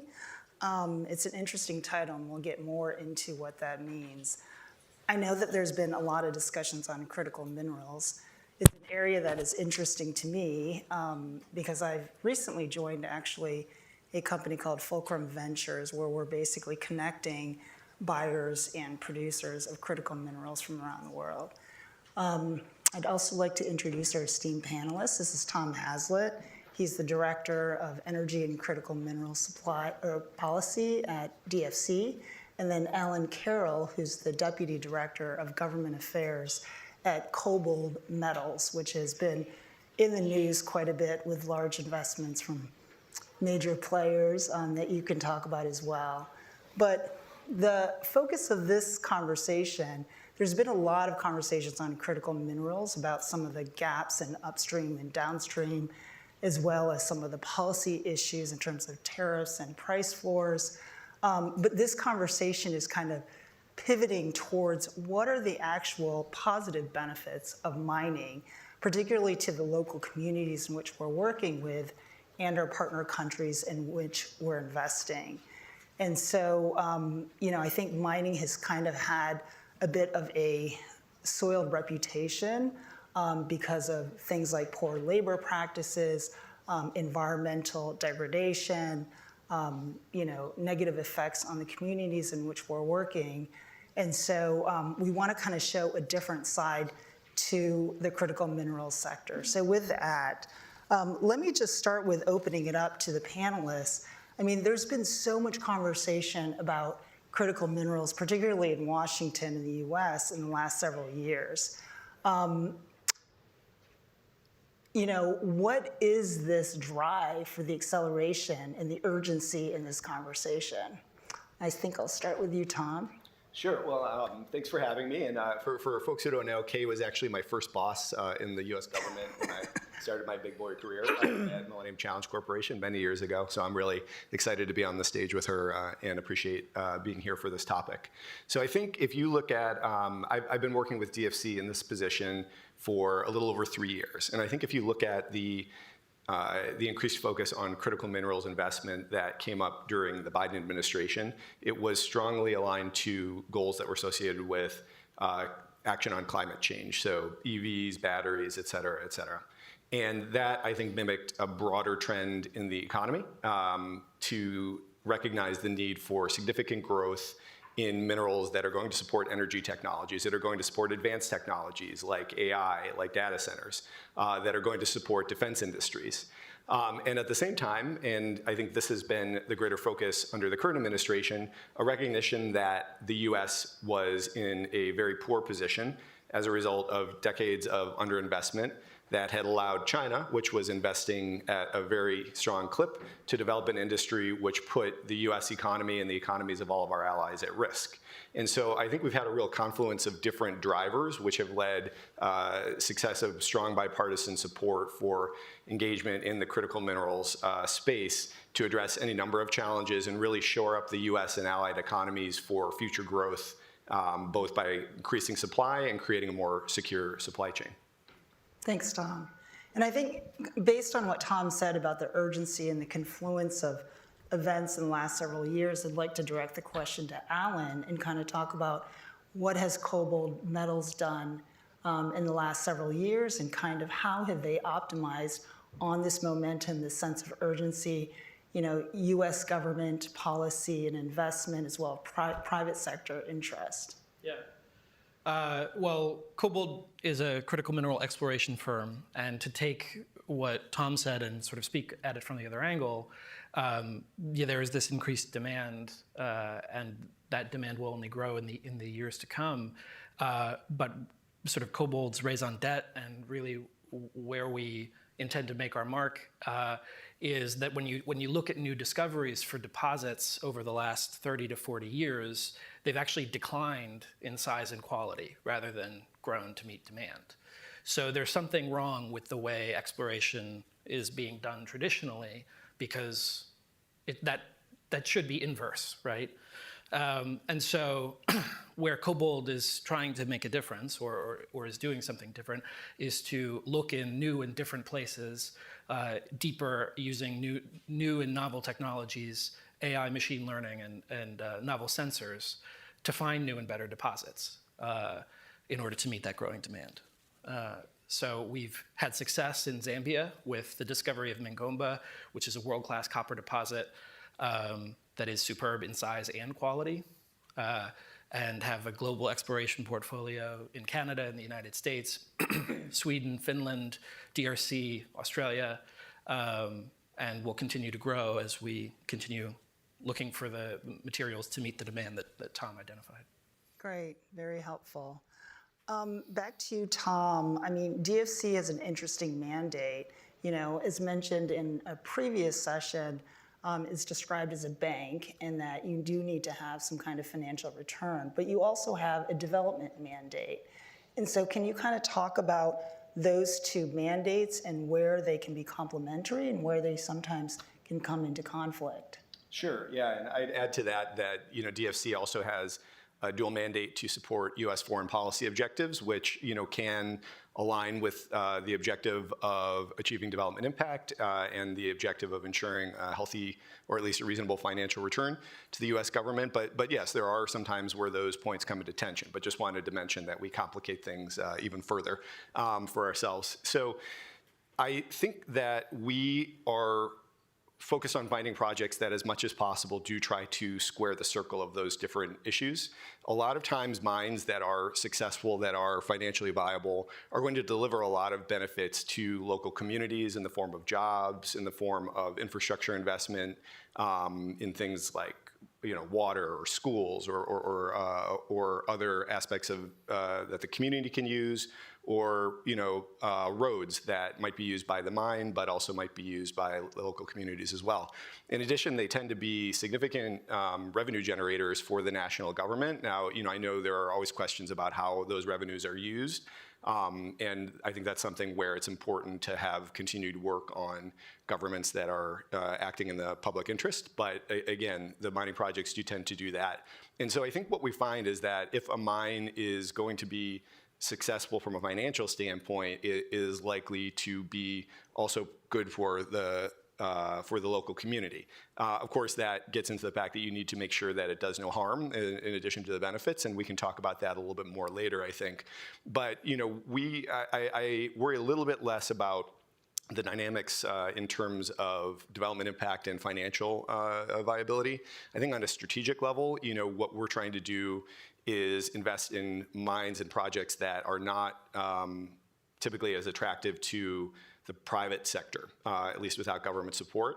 And so there are, I think, greater tensions in the sense that maybe we want to focus on minerals like rare earths or graphite or antimony, where they're not actually very strong commercial projects, but the strategic payoff to them can be quite significant. And so we, I think, work consistently to try to balance how far can we go, how flexible can we be, what can we do to try to get closer to provide the support that these mines need without sort of wrecking our ability to remain a going concern and to be good stewards of taxpayer money. You know, some of what we can do is look at how we're creating a balanced portfolio rather than just saying, okay, is this project good or is that project good? The other thing is, you know, being a good partner to our clients. So if there are challenges with an investment, are we working through it with them in a way that makes them more likely to be successful? You know, we don't want to just foreclose and come in and get our money back. We're invested for a strategic reason, which I think is very attractive and helps those companies out. I think a good example of that was recently in the news was DFC restructuring a loan it had made to to Twig, which is a Mozambican graphite mine owned by Syrah Resources out of Australia, where we essentially restructured that partnership to allow the mine to continue operating in the face of some financial and operational challenges, while also securing the U.S. government position there. So again, I think we do have to balance these. It's more art than science, but it's something that we're really emphasizing and think can be done if we're deliberate about it. Okay, very interesting. I mean, I've noticed that in recent years, DFC has pivoted to work in more of the lower income countries, which is somewhat new for DFC, just kind of a larger portfolio footprint in those countries. Based on that, I mean, it's interesting that Cobalt has gone in there with lots of investment going into Zambia and DRC. I think sometimes these countries in which we're working have a bad reputation because the governments are not upholding, let's say, the labor standards or the environmental and social standards. We have some of our clients that are offtakers, and we have to really persuade them strongly to buy from Africa because of all this sort of risk or perception of risk. But I wanted to turn the question to Alan to kind of talk about the reality of doing business in countries like Zambia and DRC. How can we tell these off-takers that, these standards are being upheld? What are you doing as a company to ensure that? Yeah, well, we like to say at Cobalt, we go where the rocks are. We don't have the luxury of being able to work anywhere in the world. We have to work where the geology is favorable. And so there really isn't an alternative to a place like the African Copper Belt. That's where, if we're going to meet the demand that we spoke about earlier, we have to be there. And I think every jurisdiction has its own issues and should be looked at independently from one another. So, I would say in Zambia, we've been extremely lucky because Zambia has been a phenomenal place for us to do business. The problems, every mining project, I'm sure, in the world, in human history, has problems of some variety or another. And our problems in Zambia are pretty boring, which is good. And I think that's helpful and that's reassuring. To answer your question on sort of standards and driving standards up, that I think is what is attractive about American investment in this moment, because American and Western businesses like Cobalt operate with a rigid framework for how we conduct ourselves. Our investors demand that. Compliance here in the United States demands that. And so that is something that we bring with us when we operate in jurisdictions around the world. And I think that's actually an attractive proposition for these jurisdictions. I think to compare, others in the industry, particularly in that region, that have been successful by not following standards, I think there's exhaustion and frustration with the results of that and the damage that can do to your workforce, to the region, to your environment, and there's a hunger for an alternative model, and that's what Cobalt is offering.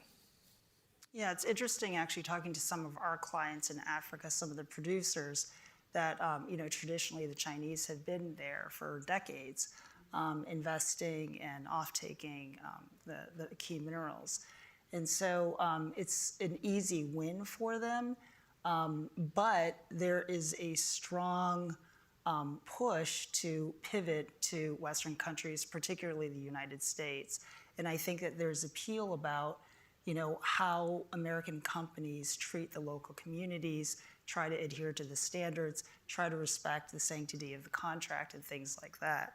So I wanted to turn to Tom on this point about, I think the great competition and how does DFC deal with that,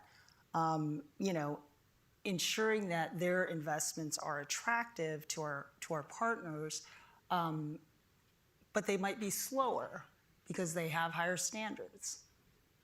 It's a good question. And, one thing that comes up a lot, I think, is that people do want things to be faster. They say, they sometimes look at, environmental and social risk as, or processes to manage that as like externally imposed and, divorced from project desire. And, I think that's just a mistaken premise. I think if you go talk to almost any sort of mining company executive, and I think you've highlighted it very well here. I mean, almost number one on their list is getting good community relations, making sure that you're aligned well with the local population, with the government, and so on. And it's not because they're hippies or anything like that. It's because it's environmental and social risks are project risks like anything else. It's a project risk like a supply chain risk is a project risk. It's a project risk like market risk is a project risk.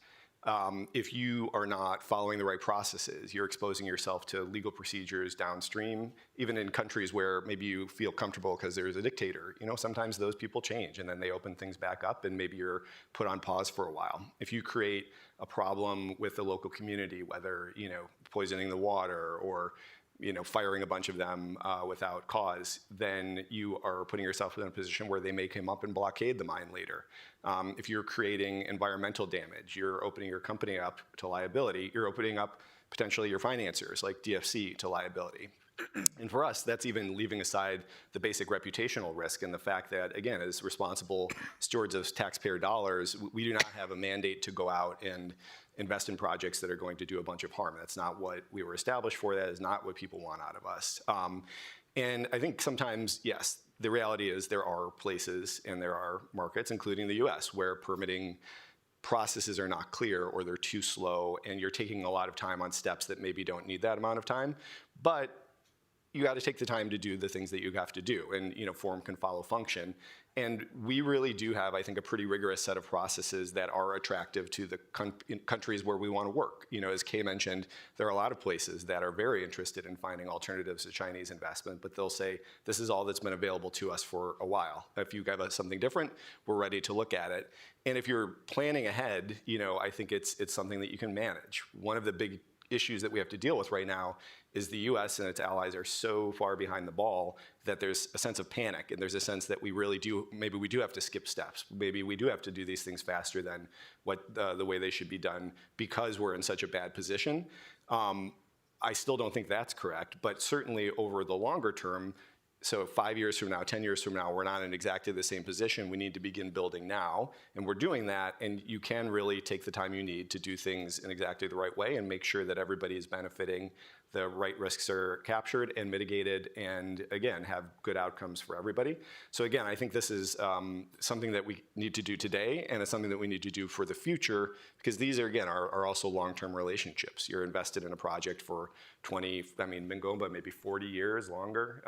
50 plus. Huge amounts of time. And so it's not like something where you can pop in, create a bunch of trouble, and hope it doesn't affect you. It's people, their children, their grandchildren are going to be remembering what you did.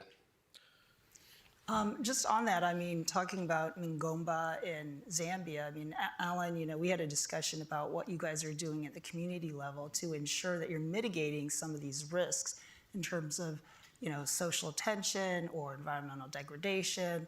Can you talk a little bit about that? I can, and I just want to briefly tie into something Tom just mentioned, which is their grandchildren will remember what you did. My finding myself at Cobalt is kind of an interesting story. I didn't necessarily expect to be involved in the minerals and mining industry. It wasn't a feature of my early career, but it was a feature of my childhood because my grandparents and my uncles were coal miners in Western Pennsylvania, and there's endless stories that I could tell you of mine closures or layoffs or collapses or, emphysema. That's part of my family history. And that's very much at the forefront of my mind, and I think similar thoughts are, at the forefront of everybody at Cobalt's mine. We want to do it safely.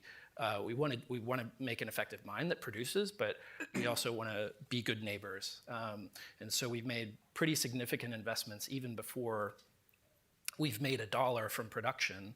Our mine we're breaking ground on construction this month, so we still have years to go before we'll be a producing venture at Mingomba.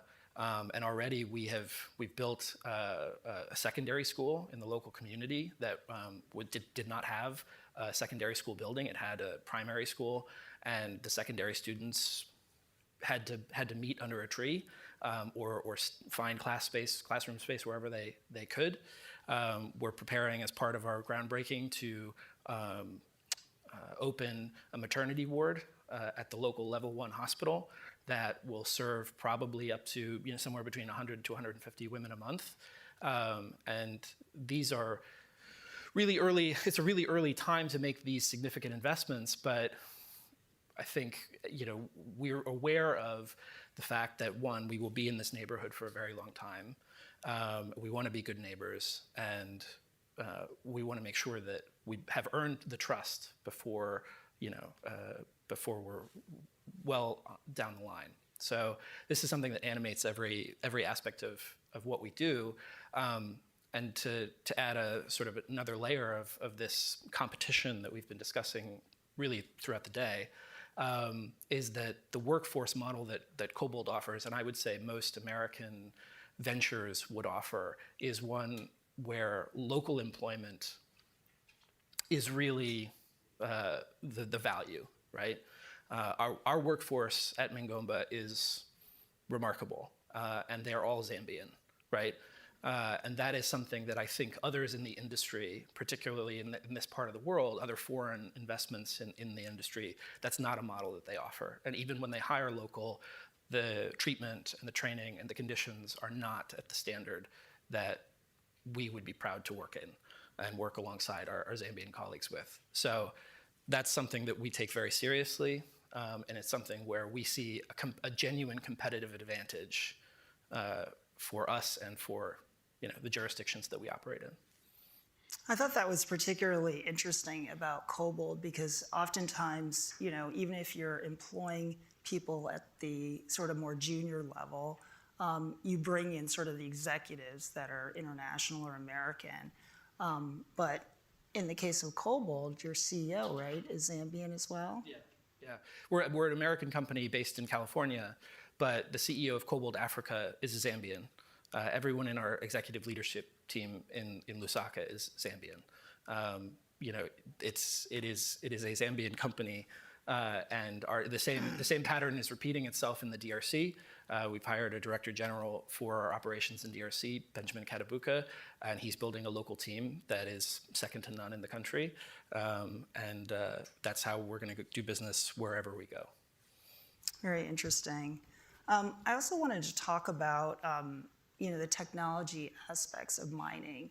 I think that in the last few years, there are a number of companies that have heavily invested in technologies at each stage of upstream to downstream in terms of the critical minerals sector. And I know that Cobalt has invested quite a bit. Can you talk a little bit about sort of the AI aspects, machine learning, and how you've applied that and how that can also potentially contribute to more responsible mining? Sure.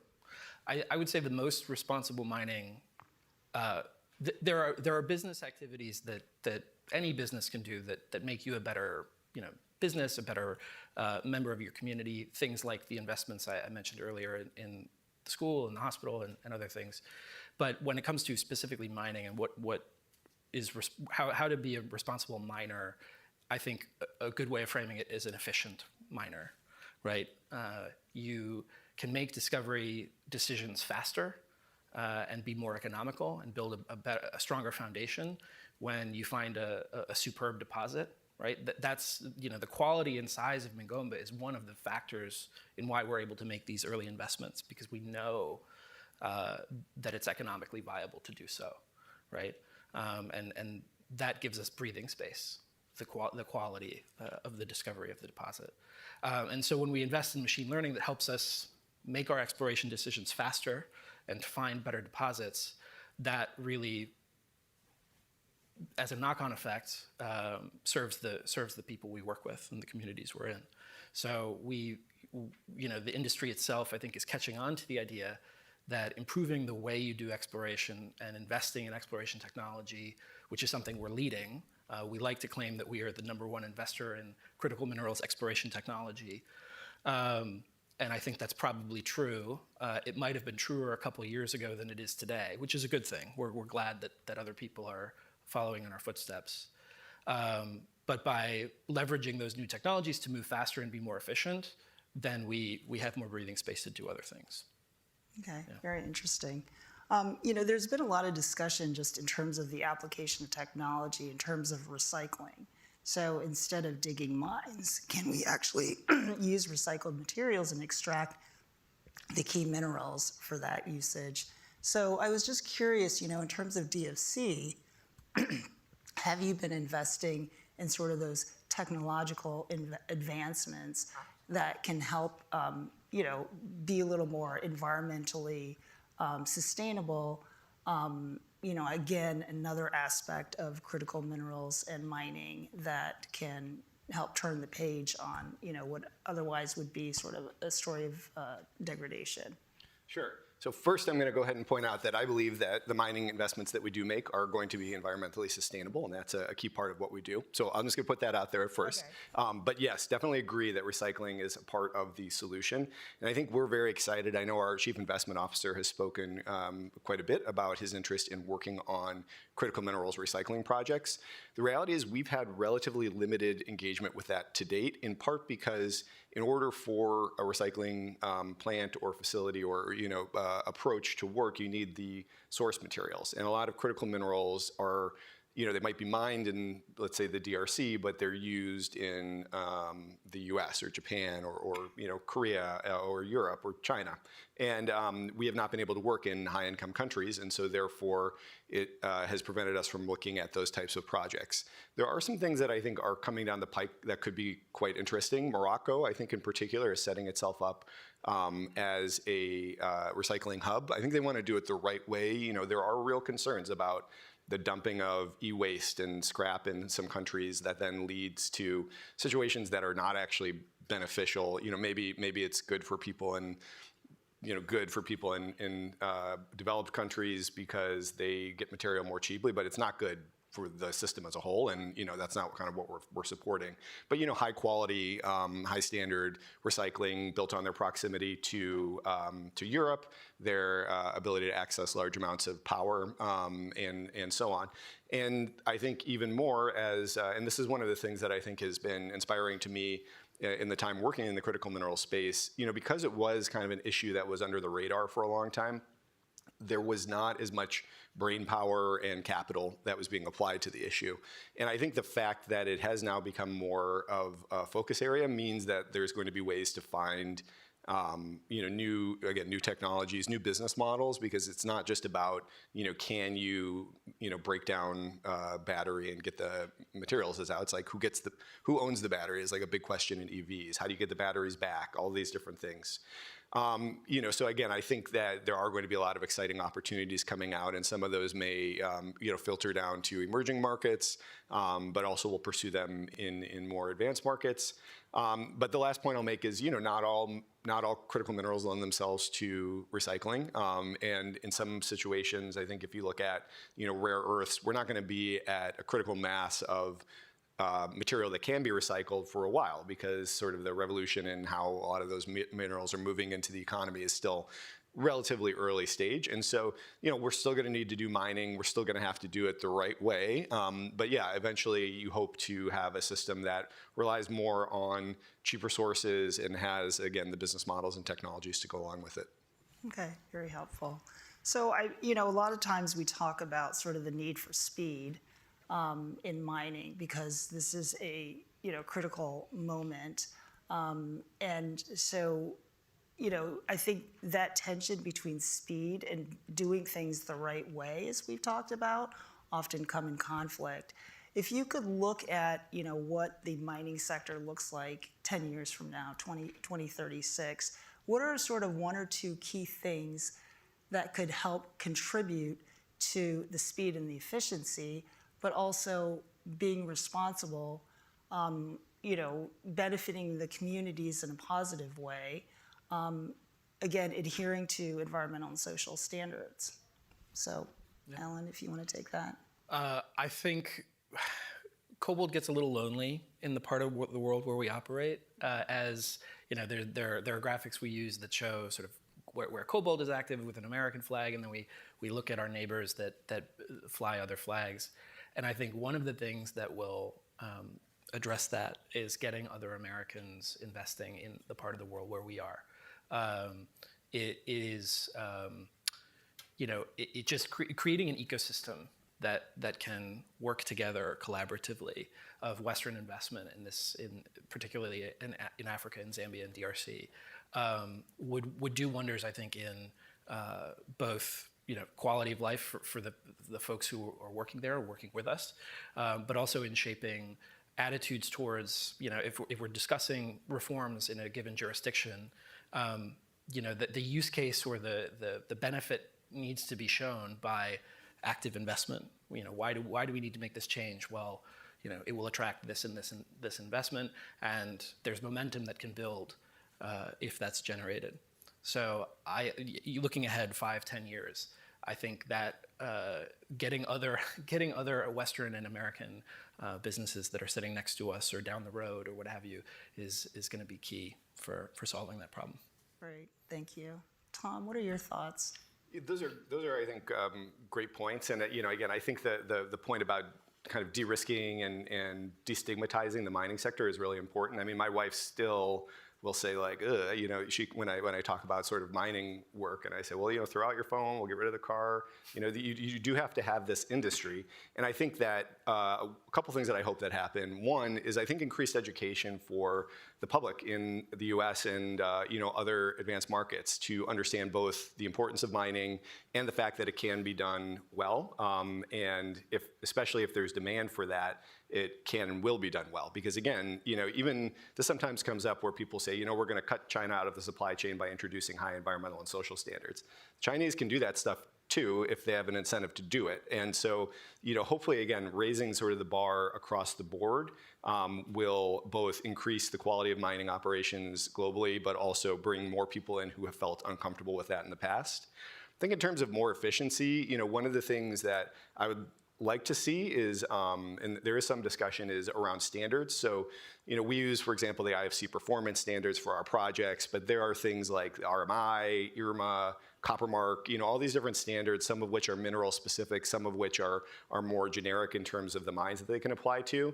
I think if people agreeing more on that, getting some more consensus around which standards are really going to be applicable, and then getting an ecosystem where we can have some more confidence in the auditing process that goes into you getting one of those certifications. I think they do a good job now, but it's still pretty early stages, and there's not that many mines that have that. So I think that would be great because, again, it kind of gives you something like a stamp of good approval off the bat, and that helps a little bit too. And then I think, again, continuing to kind of build demand at the level of emerging markets and other countries where mining is happening, to the extent that historically they've been kind of takers and saying, well, it's only the Chinese who are showing up here and they're going to do what they're going to do. If we can change that dynamic as well, it gives them a negotiating chip to improve discussions with any mining company. Hopefully it's US or Australian or Canadian or what have you. But even if it's the Chinese, to have a better discussion with them and say, no, here are the standards that we need. Some of that, I think, we're seeing the State Department start to do more work on issues related to regulatory aspects, legislative aspects of the mining sector in some of these markets. The Commercial Legal Development Program is doing something similar. So I would like to see more of that as well to, again, kind of create a broader demand and understanding of what that looks like in these places. Great. No, that's great. We have a few minutes left in our session, so I wanted to make sure that we allow the audience to ask questions. If I could have you introduce yourself, your name, your organization, and then hopefully make it a question and not just a comment, please. Gentleman in the front. Howdy, I'm Carter Freeze from Wyoming, CEO of Triumvirate Metals, which I operate in South Sudan right now. My question is a little bit more on the US side of things, which is the Bureau of Mines was abolished. And so now we have 18 different government agencies that kind of all have their hands in mining, permitting, et cetera, et cetera. And you and Mr. Copley have done a fantastic job of kind of breaking those interagency boundaries and creating cohesive responses to what to do about this. But what do you see the future of that, especially in future administrations? Do you think rebuilding a Bureau of Mines to consolidate that, and especially in the international investment space, and building a critical mineral reserve to fight Chinese manipulation of the market is important? And what would your vision be for what that bureau could accomplish? Or should it remain decentralized and more in the private sector? Great, thank you. Why don't we, because that was a very specific question, why don't we just have Tom respond to it directly, and then we can go to the next question. Sure, so I'm going to punt completely on anything related to domestic issues, and all credit goes to David Copley and his crew on that. I think on an international basis. One of the things I think I can't remember, somebody who works in the space in a think tank wrote that DFC was not initially established as a mining financing institution, and there's certain things that we maybe would be doing differently if we had been set up that way.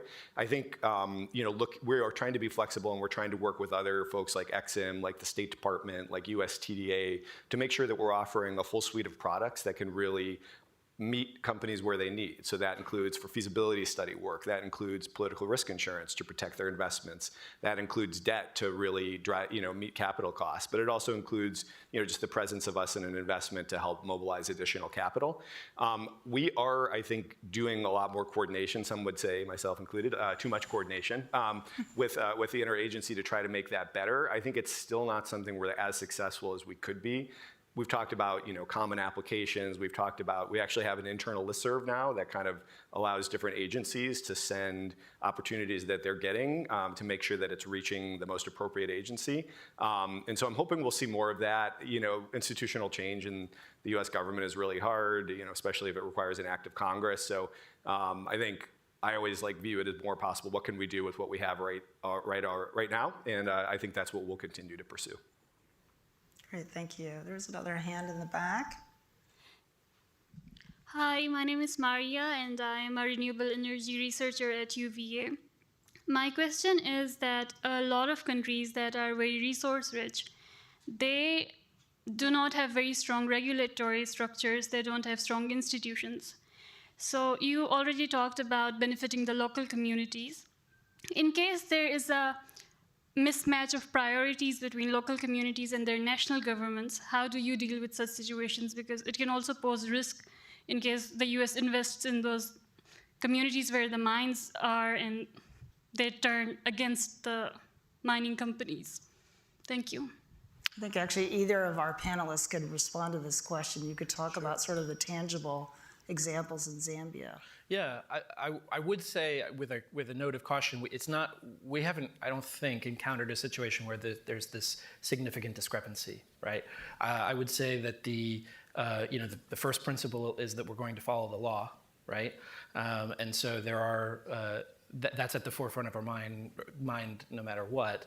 But generally speaking, especially in Zambia, I don't know that there's this break between the interests of the our neighbors and the regulators in Lusaka. We found it to be a pretty productive conversation. So I'm sure what you're saying is real in other jurisdictions or in other circumstances, but I don't know that we have a story to tell on that. I think what I would say is that we, have our own standards that we're bringing to the table. Obviously, if there are processes and requirements and laws that we have to comply with, that is something that we will ensure that our sponsors are doing.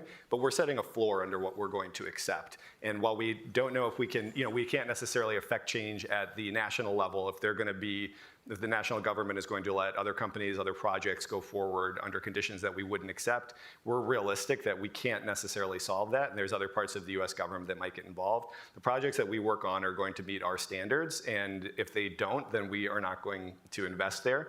And that includes working with local communities and ensuring strong community consultations, because we're aware of that. A lot of these mines are in far-flung areas. They're perhaps not very well served currently by the government. And so you have to recognize that as well. So again, when we come in at a project level, we're doing the things that we know we need to do and setting that as the standard.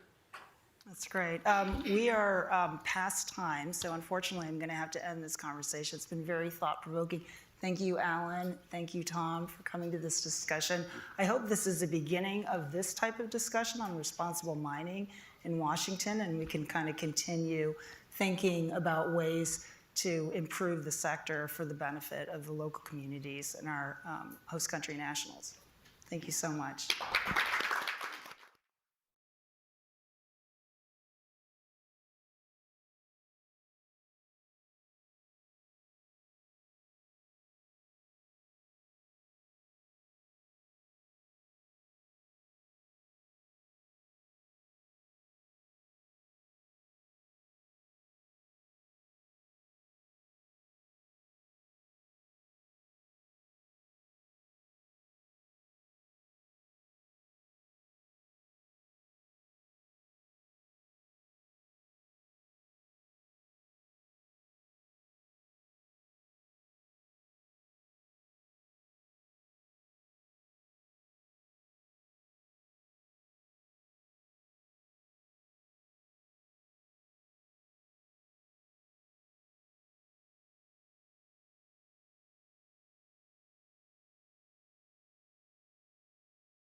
Good afternoon. My name is Alexia Latortue. I'm the head of the Secretariat of the Future of Development Cooperation Coalition. If you are here to talk about toward a modern era of development cooperation, you are in the right place and you are with the right people, if I dare say so myself. I am just delighted to be having this conversation with two creative, innovative thinkers and doers. So really glad to have this conversation with Dr. Rania Almashat, who has spent 8 consecutive years, I believe, with the Egyptian cabinet in numerous functions, from tourism and her last post with planning, economic development, and international cooperation. Has also worked at the International Monetary Fund and with the Central Bank of Egypt. Really delighted that you're with us today, Rania. I'm also delighted that Dr. Vera Songwe is with us. She is the founding chairperson and CEO of the Liquidity and Sustainability Facility. She works to bring prosperity to Africa. She's done this at the World Bank, at the IFC, at the United Nations with the Economic Commission on Africa. She is an informal and formal advisor to many heads of states, central bank governors, ministers of finance, and to me as well sometimes. So I'm very happy about that. Both these women have high credibility, high trust. I'm really lucky that they're both associated with the Future of Development Cooperation Coalition as well. Rania is one of our commissioners, and Vera is a member of our Council of Academic Advisors. So really delighted to be here with both of you. You two are women who are technically substantive and can bridge into the political. Not partisan political, but how change happens. And so you're the perfect people to have this conversation with. And I want to start with an essay cover that some of you may have seen in Foreign Policy, the fall 2025 issue of Foreign Policy. Adam Tooze had an essay where he talked about the end of development. And so starting with you, Rania, do you agree that it's the end of development? What is your thought on that? Well, first, development is more relevant than ever. So that is something that we all have to, agree with. Reimagining it might be why we are, you formed this coalition, and you spoke about us, but we also need to speak about you, Alexia, and all the great work that you have been doing over the years to go from policy to implementation, and that is very important. So development is more relevant than ever. To be able to do development, you need development cooperation, because it's not just a national effort. This national effort has to be within a global context. And it's a global context that we need to agree on. But the global context today is one that is very fragmented, and it's one that lacks trust. And this is something that I hope we will, through our discussion today, think about and think how we can bridge that lack of trust in a very fragmented world. The other issue with development cooperation is the delivery. In many instances, we talk about it, we provide insight, but then when it comes to delivery, when it comes to measuring impact, sometimes people have different views, and it might be disproportionate between one country and the other. So we also lose a lot when we generalize. And that's why when we think about development cooperation, we need to maybe be more granular. We need to look at examples that work, examples that did not work, why didn't they work, and push forward. But absolutely important, development is relevant. A lot of the world's problems today would be solved if countries are developing. And of course, it's very difficult to say this with a backdrop of conflict and so forth. But nonetheless, populations exist, countries will exist. It's a path that we will have to go through. So regardless of the exogenous shocks that are facing us, it is very relevant. It's relevant for countries, it's relevant for companies, it's relevant for individuals.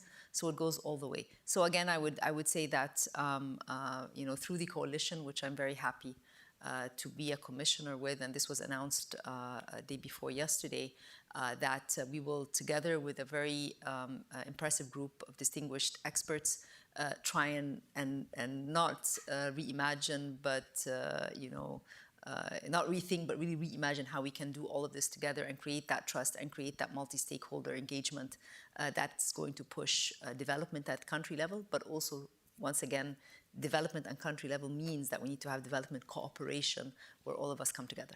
No, fantastic. So a very strong message about the relevance of development. We'll come to the exogenous shocks a little bit later in the conversation, but also a need to reimagine.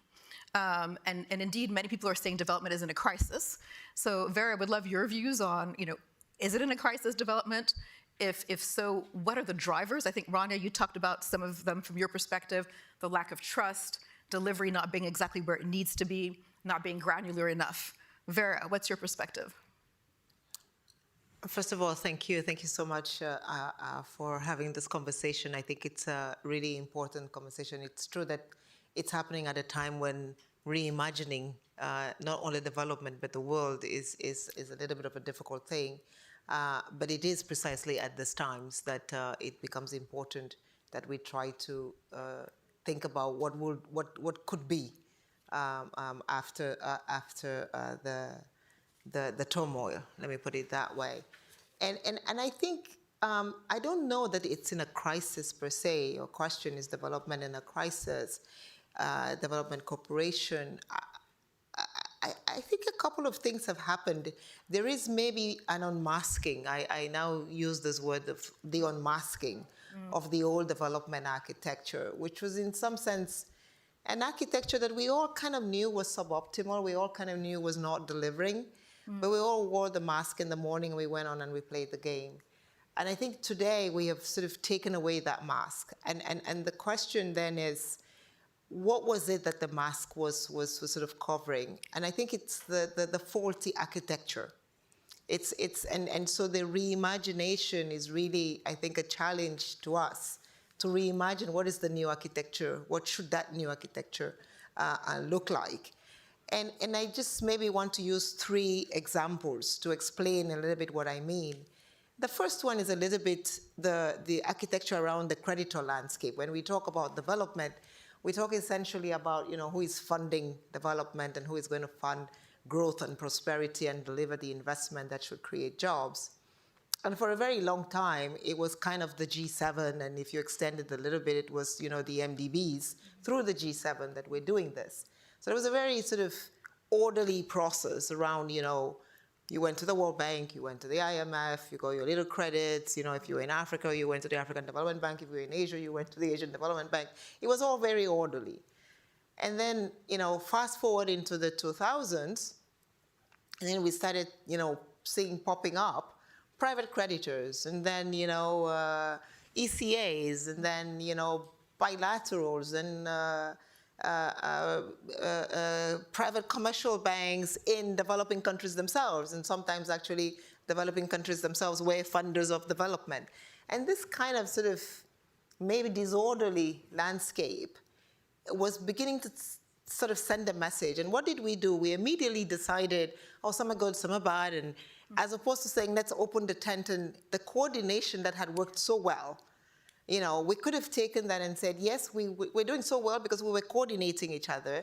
Maybe let's find a new way of coordination. We did not. So for example, very clearly, the Paris Club refused to take in the Chinese, but the Chinese at some point were funding 60%, $60 billion of development. You cannot ignore a big funder like that if you're talking about the processes. And so I think that is the crisis that we have, is how do we reorganize and reorder? A second example is the issue around shocks. We have not seen the sort of acceleration of shocks. It used to be, there was 1973, then there was 2008, it was 1997, so 73, 97, 2008. So there was a lot of time. We had time to grow a little bit, and then there was a financial crisis. We went down and we came back up. Now, it's COVID, fuel, shock, Iran. I mean, every 4 or 5 years, we're having another shock. And the system has not built the shock absorbers that are needed to be able to respond that quickly. And finally, we are living the first time where even the G7, debt to GDP is 155, 200. So there is a fiscal crisis in the countries that were the donor countries. there is not the kind of fiscal space where, you know, the liberty and the pleasure of being able to sort of continue to offer additional resources. And so we see for the first time in 50 years, resources leaving developing countries back into the developed world, because we are paying more debt, developing countries are paying more debt than there is development resources going into the developing countries. This is not anymore the sort of architecture that we built to sort of do development. And so we do need to stop and ask ourselves, if we need to change that, how do we reimagine a different process that collectively helps, you know, to restore growth in the developed world? Because it's only if the developed world grows that we will be able to grow. And so that is, I think, the first time that we're facing this kind of a challenge, which requires global coordination. A challenge that is a real reminder that we are interdependent, and that we do need that sort of collective action. That's absolutely right. All right, so I think both of you laid out where we are very clearly. By the way, Vera, I did want to come back and say it's not every 4 or 5 years a compression of shocks. I was surprised myself to realize that COVID, Russian invasion of Ukraine with all the food, fertilizer, follow-ups, Iran, 6-year period. Yeah. All of that. I myself had forgotten that. And we have not counted the climate shocks in between. And the climate shocks in between. So it's a lot. All right. So I think there is a fair bit of consensus in varying ways in different rooms, but a fair bit of consensus that the current system has reached its limits. Let's put it that way. But very little unity of perspective of what should come next. And so I would now like to move to this. And that's very much the goal of this Future of Development Cooperation Coalition, is to really work with all countries at all stages of development, all income levels, with all sectors, public, private, civil, to really reimagine a development cooperation system, to co-create a development cooperation system that's more legitimate, effective, efficient. And so I would love to hear from you, and I'll start with you, Rania, again. If you think about where the coalition could add value in this contentious moment, where is that? Where should we focus our energies? How can we make a difference? Both the what, but also the how. So a few things come to mind. When we're talking about development cooperation, you have development cooperation that's going to countries. So it's very important that the country's voice is there, and it's seen that it's not imposed from the outside. So country ownership is an important concept. And that's the only way that you will get the domestic buy-in, that when you are prioritizing development cooperation for a project, you know that it reflects the national priorities. So that's number one. Number two, it's very important to see how these national priorities can be tied in with global public goods. So when development cooperation is going from one country to the next, it's not lost opportunity. No, it's building collectively, because if we have a healthy population in Asia, it's a public good. If we have educated population in Africa, that's a public good for everybody's well-being, because the cost of not doing that is going to be big for all of us, not just at a national level. The third point is, because of the fiscal space, and today the OECD came out with its report where DAC countries, actually ODA is down 23%. That's huge. And this includes G7 and other countries, so it's an issue. So we all know that governments cannot do it alone, so the private sector needs to come in. And concessional finance, or what MDBs are thinking about today and doing more of, is how this type of financing can go to de-risk private investments in countries. So what do we mean by de-risking? Now, if we look at the risk premium in the world, it's quadrupled than where we were a month ago. Yeah. So that even makes the amount of resources required to de-risk bigger, the cost of guarantees bigger. We need to be innovative in this global financial architecture on tools that can push in more private sector investment. So this is a second point, that it's not just sovereign, no, it's more private sector. And with the private sector, we need to think about defining opportunities in the countries, and that these opportunities could be linked to projects which push global public goods like renewables today in different countries. That's a fantastic investment opportunity and a way for MDBs to provide financing to the private sector, and it's a way to push our development cooperation. So, and we work together on Egypt's country platform. So it's nationally owned, but it's pushing the private sector and it's de-risking investments. So this is another important point. The third is because of the landscape, which is full of players, whether domestically or internationally, we need to cut inefficiencies and therefore reduce redundancy, reduce repeated projects, the same project by different financiers or the same projects by different ministries, if you will. So you have at different levels the need to streamline, the need to be slimmer, so that the outcome and the impact is bigger. So this mutual reliance, which many MDBs are doing today and development partners are doing today is very important. It's looking at the procedures, making them better, but also at a national level, ensure that all this cooperation is happening in a way that where we reduce redundancy and push efficiency. So those would be my points on this, but it all starts with country ownership, how we tie that with the globe, or the global goals and the public goods, and then make sure that the private sector is there. But today in a world where risk premia are so high, each and every dollar to de-risk is important, and then mutual reliance across the different financiers in order to ensure that we are not just repeating ourselves, but actually trying to get the highest return on each and every dollar of development finance or development cooperation, whenever way we want to define it. Yeah, and I mean, all of this really makes sense. And the cost of capital was already a concern for many countries, and the current environment is just making it more complicated. So we can maybe get back to that. But can I just ask you one more question on your first point, which I think is pivotal. And for us at the Coalition, we really believe that we need to stop thinking of development as equaling the development industry or development equaling aid, and really starting with the country perspective. So country ownership, I would say country leadership and execution capacity is really important. You were a very strong lead in Egypt and galvanized a range of different funders around your priorities. That capacity is not as strong in every country. So how would you help to bolster that capacity so that we can have country ownership, not just in slogan, but in real leadership and execution? So a few points also, and here's where the role of development cooperation is not just on the money. Yes. There's technical assistance, there's design of strategies, there's also important project design, capacity building. So development cooperation is not just about the dollar bill. There's all these points that you mentioned. And when I say national or country ownership, I'm talking about a national narrative. What does this country want to? How would it show its competitiveness? What is its comparative advantage?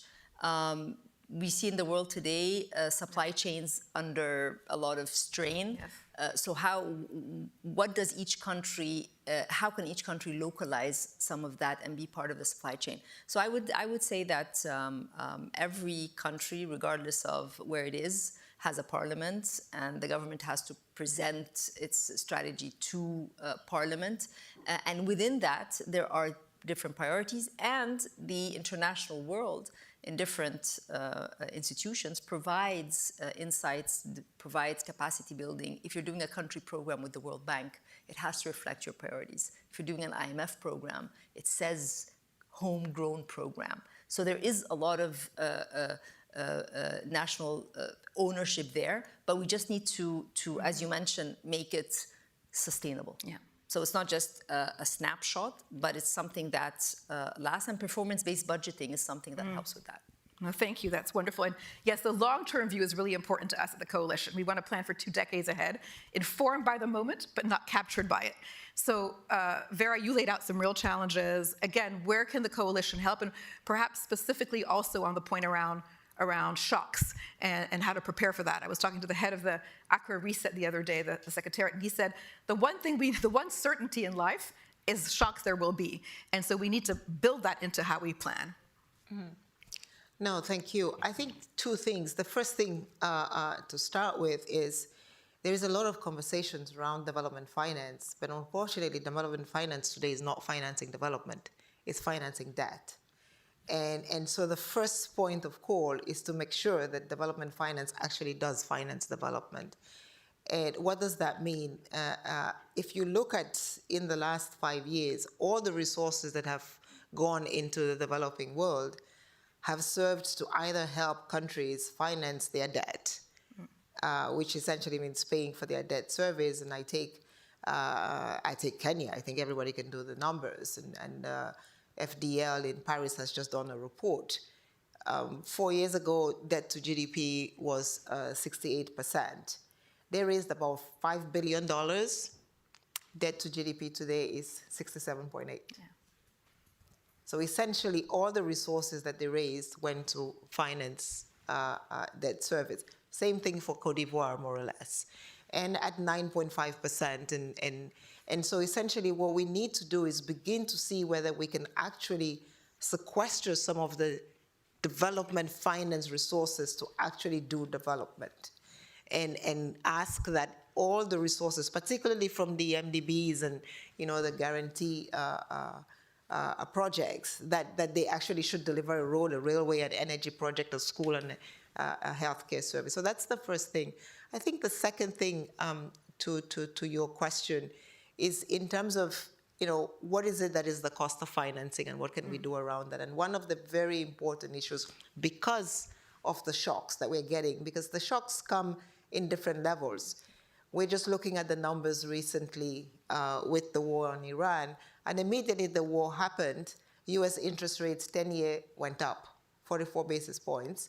Immediately, all interest payments for Africa, I just did the calculation 2 days ago, $4.4 billion in addition for debt service.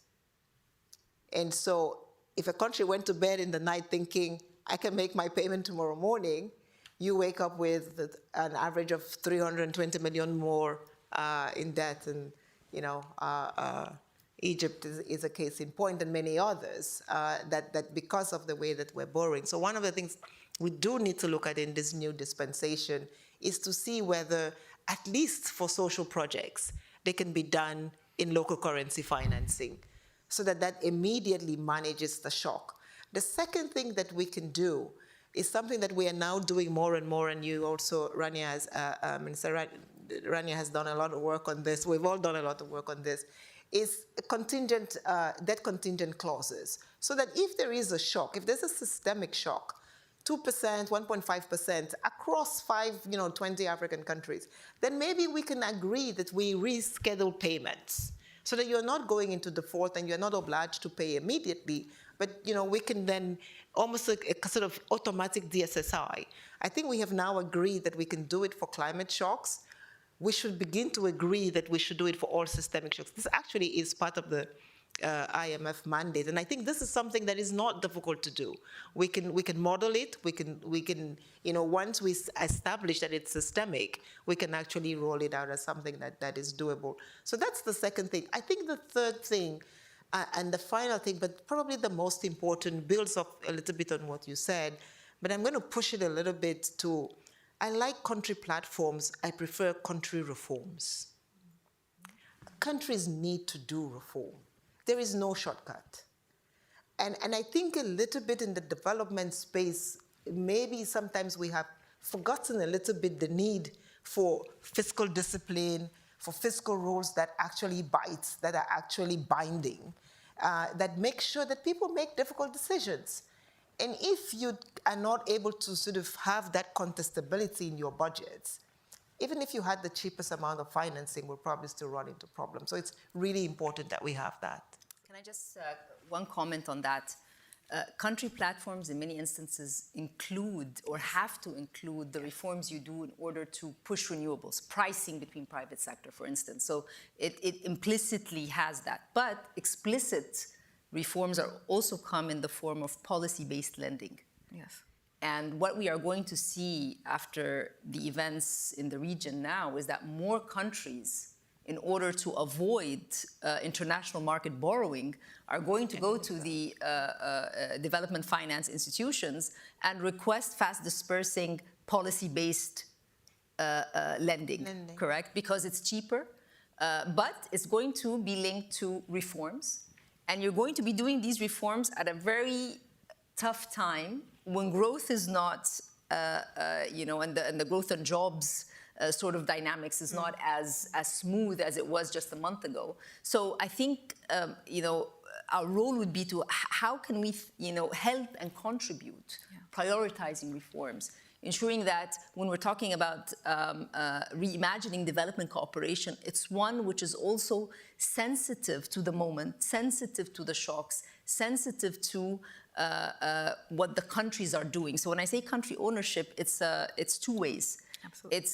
It's the priorities of the country, but at the same time, when it's designing a policy-based lending framework or a reform matrix, particularly at time of shock, it's one which is sensible. It's one that also can, have the citizens around it in different ways. And then final word also, we have been noticing recently that a lot of the development cooperation also takes into account, internalizes social aspects.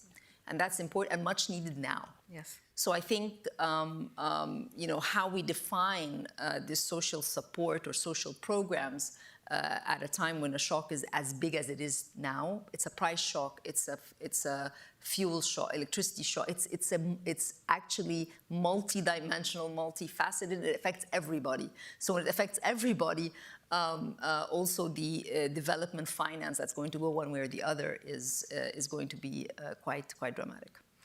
All right, well, the two of you have laid out quite a robust agenda for the coalition to work on. I wanted to open up for questions. We have some time. Introduce yourself, be brief and clear, please. The floor is open. Yes, hi, my name is Oliver Wilcox, formerly USAID, formerly State Department, recently early retired. And my question is about donor coordination. Because absolutely, I hear you on country ownership and how that needs to be slimmed down, restructured, the capacity needs to be there to do that, all very important.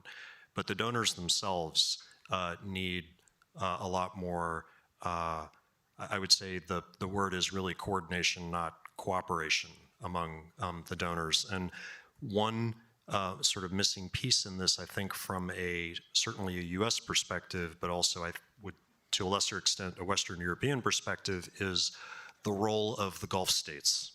And I'm not talking about private Gulf capital. I'm talking about the development funds and banks that, frankly, here in the US have largely been ignored.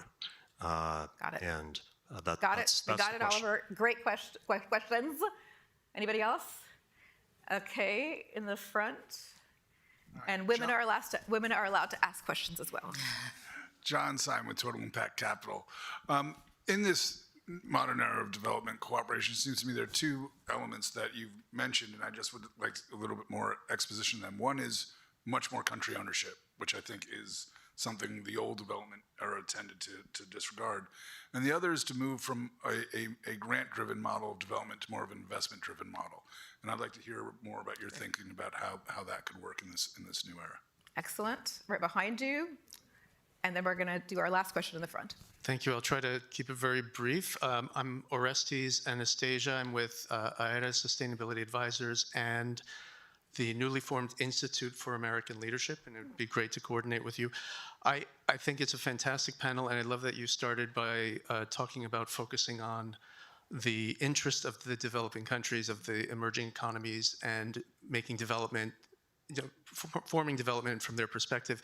But in other rooms in this very forum, we have been hearing about the importance, particularly from the US perspective, of making sure that US interests are front and center and very high priorities. And so I'm wondering if you've been thinking through how to reconcile these different perspectives, because I guess they're both legitimate.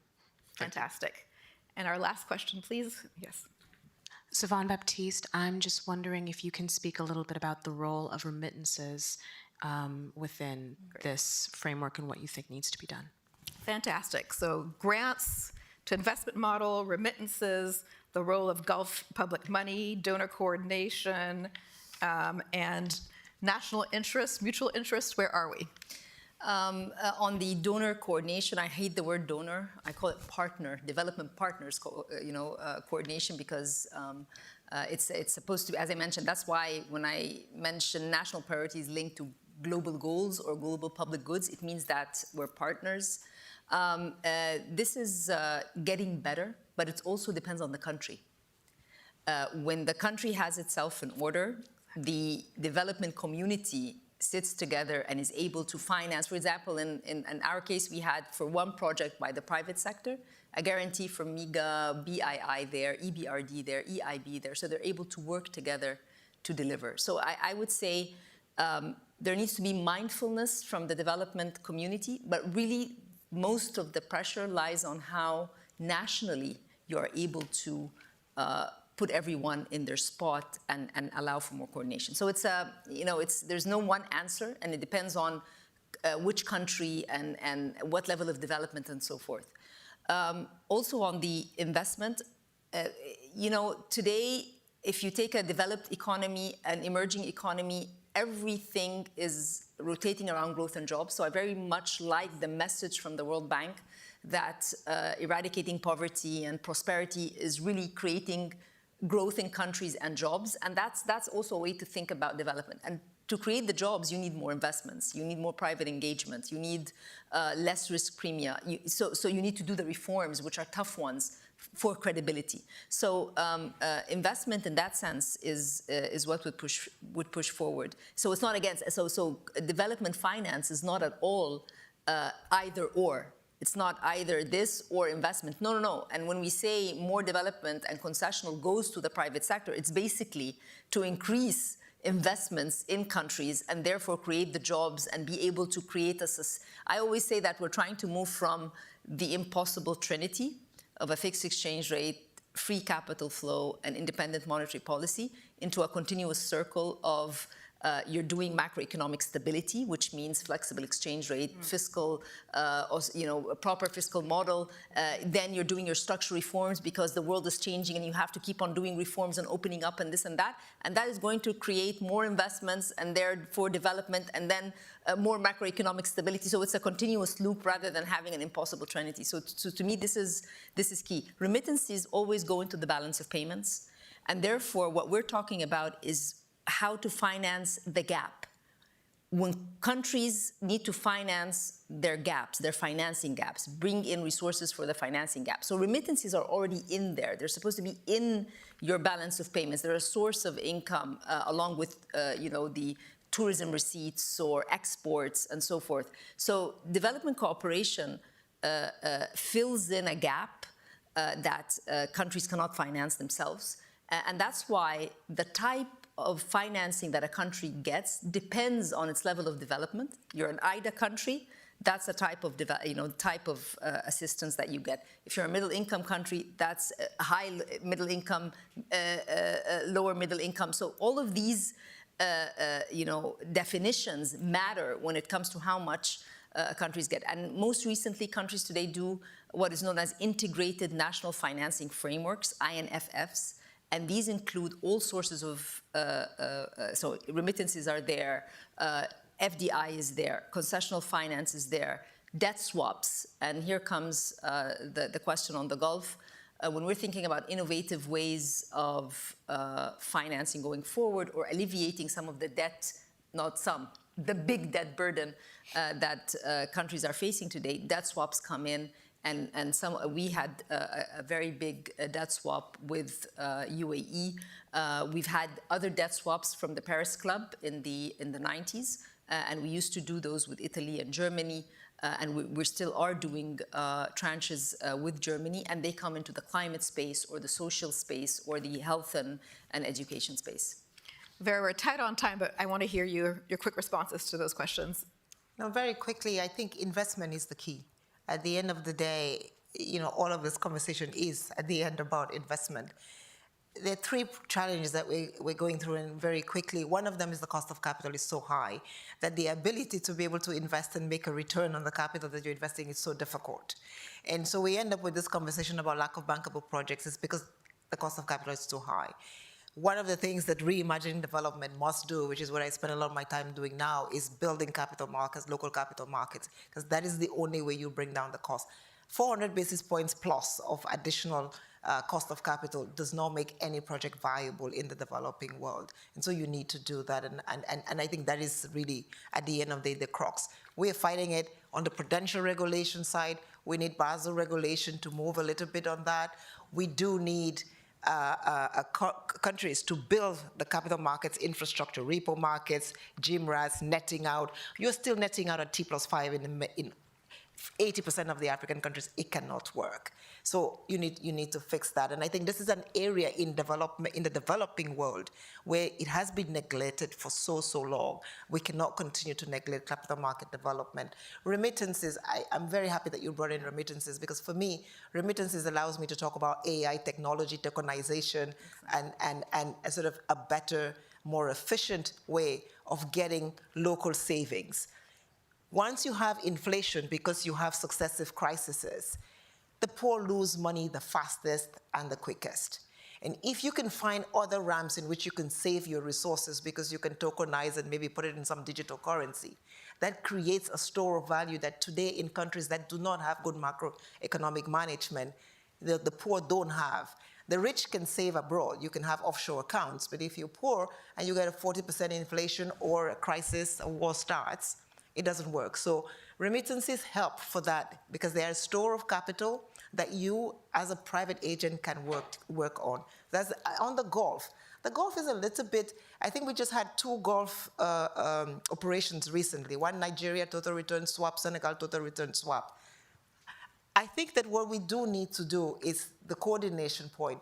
We do need to understand that when we use these new and innovative financial instruments, they need to be transparent, not only for the country, but also for the creditors. I think today there is so much talk about lack of transparency and hidden debt in developing countries. It has to be transparency from the MDBs, transparency from the creditors, and transparency from the countries. If we have that triangle of transparency, we will get a lot of these resources being used more efficiently for investment. Fantastic. So we are wrapping up, please. Let me just say that every human being, every country will act in their self-interest. That's normal, that's healthy. There's a difference between brutal, extractive self-interest and self-interest that also has room for mutual interest. Thank you for joining us. I'm deeply grateful to our panelists. Thank you for you as well.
Good afternoon, everybody, to our afternoon session on non-military strategies for countering transnational crime and cartels. My name is Patrick Quirk.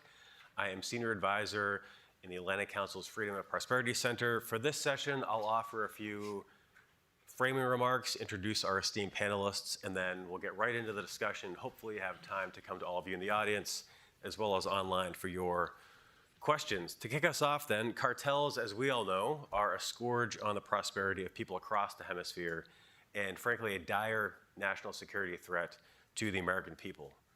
Mexican criminal organizations in particular are responsible for the majority of drugs funneling into the United States, and therefore the thousands of overdose deaths across this country. Amongst other challenges, cartel violence drives migration across our borders. Yet, even though we're focused so much on Mexico, as we should be, the threat extends far beyond Mexico. From South to Central America, groups that were traditionally considered gangs are now operating like transnational criminal organizations that control territory and manage illicit economies. Recognizing the severity of this threat, President Trump recently designated several cartels as terrorist organizations and recently launched his Shield of the Americas initiative to quote unquote eradicate cartels. Solving this problem, if we can solve it, clearly requires military tactics to, for example, locate cartel leadership, eliminate rank and file. Yet while kinetic tools like drone strikes, military raids are necessary to address this challenge, they are by no means sufficient to realize a sustainable solution. Non-military tools are not just complementary, but frankly what ultimately determines whether security gains are indeed sustainable. As one example, bullets might kill a single drug kingpin, but they're not going to eradicate the political corruption and weak institutions which enable cartel bosses across the hemisphere to operate with impunity. This panel, therefore, is going to talk about the role of non-military tools in solving this problem. To do so, thankfully, we have two really excellent panelists with decades of experience working on these issues, as well as national security writ large. To my far left, we have Connor Pfeiffer, who is Senior Director for Government Relations at FDD Action. Previously, Connor served as policy advisor to Senator David McCormick, where he, amongst many other hats, spearheaded legislative initiatives on these very issues. And to the center here, we have Noy Villalobos, who's Chief Programs Officer at Creative Associates International, which is a global company providing comprehensive programming solutions to support U.S. national security interests across the world. For format, I'm going to ask 3 rounds of questions and then time permitting come out to the audience for your queries. Okay, let's get started. For this first round, I want to talk about understanding the multifaceted nature of this problem. Connor, as someone who's worked extensively on this issue, can you paint a picture for us of the threat that cartels pose to American interests? In particular, what factors contribute to the problem, and therefore why military tools alone aren't sufficient to address it? Well, thank you, Patrick. No, it's great to be up here with y'all, and thank you to the Atlantic Council for having this discussion. Let's start with the homeland, right? You alluded to it, Patrick, in your opening. Hundreds of thousands of Americans have died from fentanyl overdoses, from fentanyl that has come from Mexico and other parts of the region.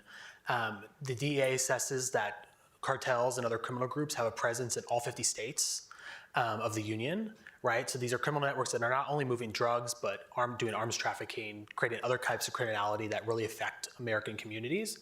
And then, of course, you have the nexus between cartels, especially in Mexico, and illegal immigration, right? Because you have these cartels profiting handsomely from the flows of migrants from Central America and other parts of the world that have come to the Western Hemisphere through Mexico and across the US-Mexico border as well.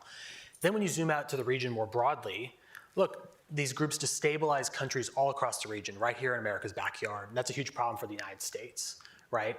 These groups also create weakened states. They weaken state institutions, which creates more opportunities for US adversaries like China, Russia, and Iran to expand their presence and networks in the Western Hemisphere too.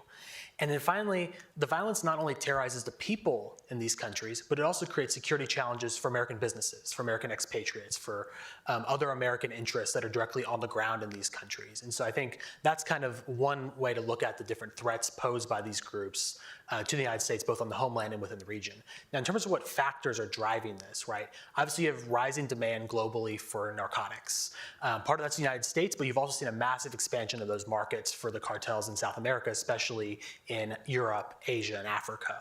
And so not all the drugs are going to the United States, they're going to these other markets too. And so that significant increase in demand means that there's a lot more opportunities to make money, to keep these business infrastructures in place to expand the cartel's presence and ability to do this stuff.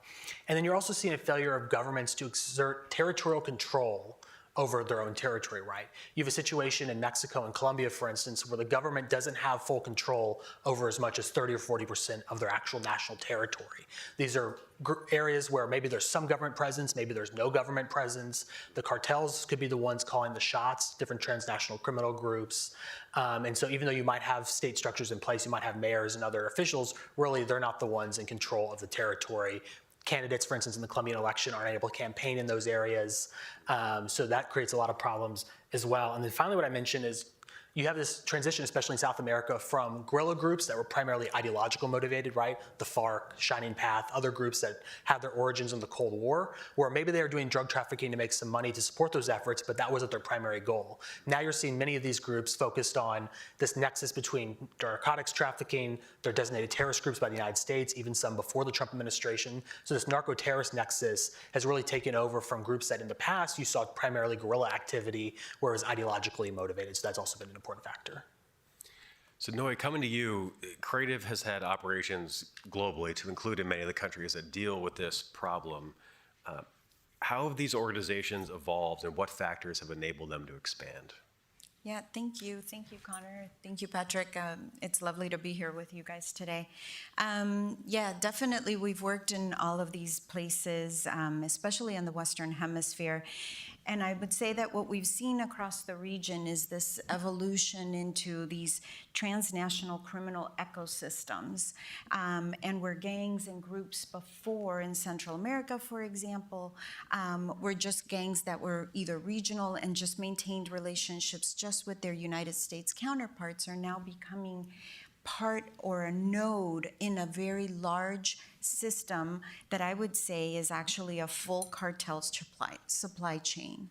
And it involves everything from corrupting systems and institutions, as you mentioned, to building these relationships and alliances throughout the region that enable them to tap into these global markets.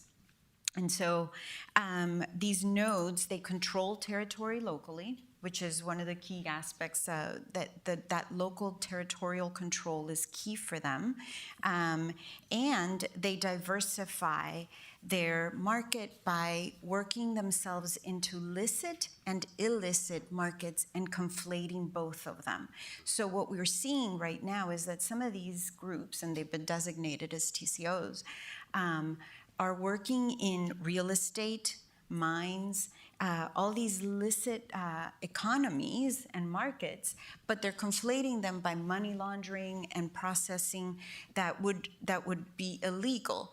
And by doing that, it's much harder for prosecutors and governments and even the United States to be able to identify which is licit and illicit work. And isolate them to be able to disrupt them.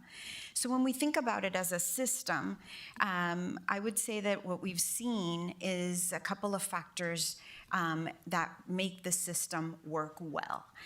One is that they're entrepreneurial and sophisticated in how they operate.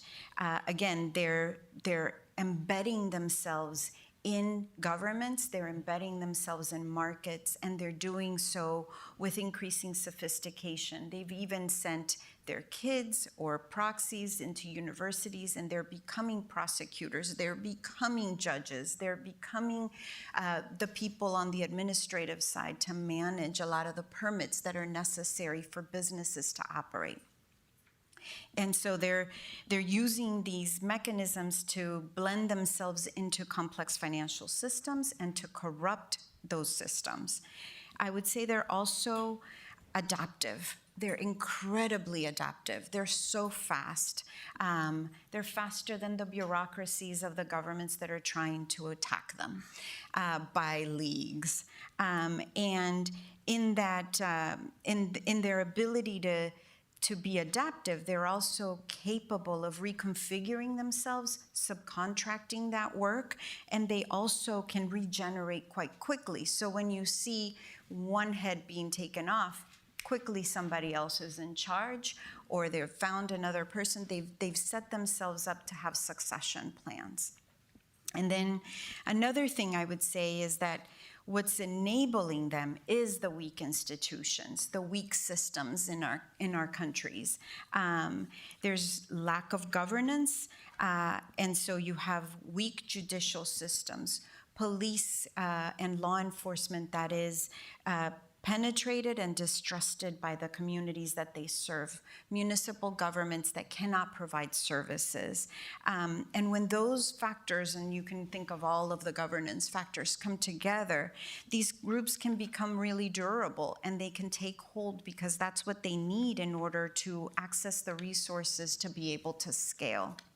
And finally, I would say that they have an incredible ability to attract new recruits. They are able to sustain themselves because not only do they terrorize these same communities, they force them to also rely on them for their security on the ground, and they also force them to participate in the process. And so little by little, you see communities being co-opted into this, and that's where their recruitment stems from.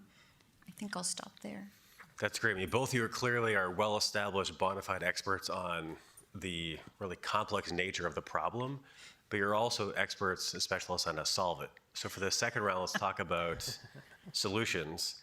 Connor, you've written extensively, even prolifically, especially over the last couple of months, about military and non-military approaches required to suppress cartel activity. If we center for this conversation on the non-military approaches, if you were talking to the White House, which areas should the U.S. be focused on? And in particular, how should we use our finite foreign assistance resources to greatest effect? Yeah, I'll try to do my best to answer all that. Two general principles first. One is you need to do both. You need the security focus options, you need the non-security focus options, because as Noe alluded to, like if you only focus in one area, you're gonna have gaps in the other ones where the networks are gonna stay in place and these groups will be able to continue to metastasize over time. The second is you need willing partners, right? There's only so much you can do in a country if the government's not fully invested in the same thing. I mean, and obviously this is a security side example, but the reason you had some successes, for instance, from Plan Colombia is because the Colombian government under three presidents was very invested in following through on taking the US help and doing things with that, right? But I think two areas I'll focus on. First is illicit finance, right? At the end of the day, these drug cartels, transnational criminal organizations, however you refer to them, they're multinational companies, businesses essentially. They're trying to make money, and in order to get the money back from wherever they're selling drugs, in many cases the United States or Europe or other places, and get it back to wherever they're based, whether it's Mexico, Colombia, or another country, you need another criminal to launder the money for you, right? You have to have those financial flows. And so going after their ability to move money effectively really raises the cost of doing business. And it prevents them from being able to fully realize the profits of their illicit activity, which over time weakens them. And in the case of cartels that have developed military capabilities, they're launching FPV drones like you're seeing in Ukraine, you're seeing that in Mexico and Colombia and other places, right? Well, the only reason they can afford that kind of technology is because they're making many, many billions from drug proceeds that are able to repatriate from the United States or other places back. So how do you go after this? One example I think that the Trump administration has done last summer that I think they should do more of elsewhere is you saw an order from Treasury using authorities from the Fentanyl Sanctions Act and the Fentanyl Act, but you could extend these authorities to other types of narcotics as well, where they issued an order saying 3 Mexican financial institutions would be designated as institutions that are a primary money laundering concern, and therefore by a certain deadline would be cut off from the US financial system. Was a massive signal in Mexico that there are problems in your financial system and we're going to take unilateral action in the case of the United States to address this. Before the deadline for the action to even go into effect, all 3 financial institutions were either sold, broken up for parts, or just out of business. So the order didn't even have to go into effect because that's how important access to the US dollar is for major financial institutions in many of these countries. Now, of course, you have to be careful using tools like this because you don't want to destabilize a country's entire financial system. But at the same time, if you have clear evidence that financial institutions are allowing brokers, including many brokers from China, to move proceeds from fentanyl, cocaine, or other narcotics through their financial system, and they're not doing anything, even if the U.S. asks them to, and not enough is being done by the local financial intelligence unit for that country, then the U.S. is, at a certain point is going to need to start taking action there, because it's the U.S. dollar and access to the dollar that's being used to move those proceeds back to fund criminal activity in the countries that these groups operate in. So that's one thing I'd flag. Another issue that's becoming emerging is obviously the illicit mineral extraction, especially gold. You're seeing a lot of this in Colombia and Nicaragua, obviously in Venezuela now as well, where armed groups are using the extraction of otherwise legitimate minerals, merging them into the legal markets, and then using that to profit heavily from those kinds of activities. So they're expanding beyond narcotics into extortion, mineral extraction, these other areas, which in some cases can be a lot more profitable. And if you're able to extract minerals illicitly and then get them into the legal markets, then it's almost more profitable than sometimes the narcotics trafficking is. And the last thing I'd flag is combating impunity.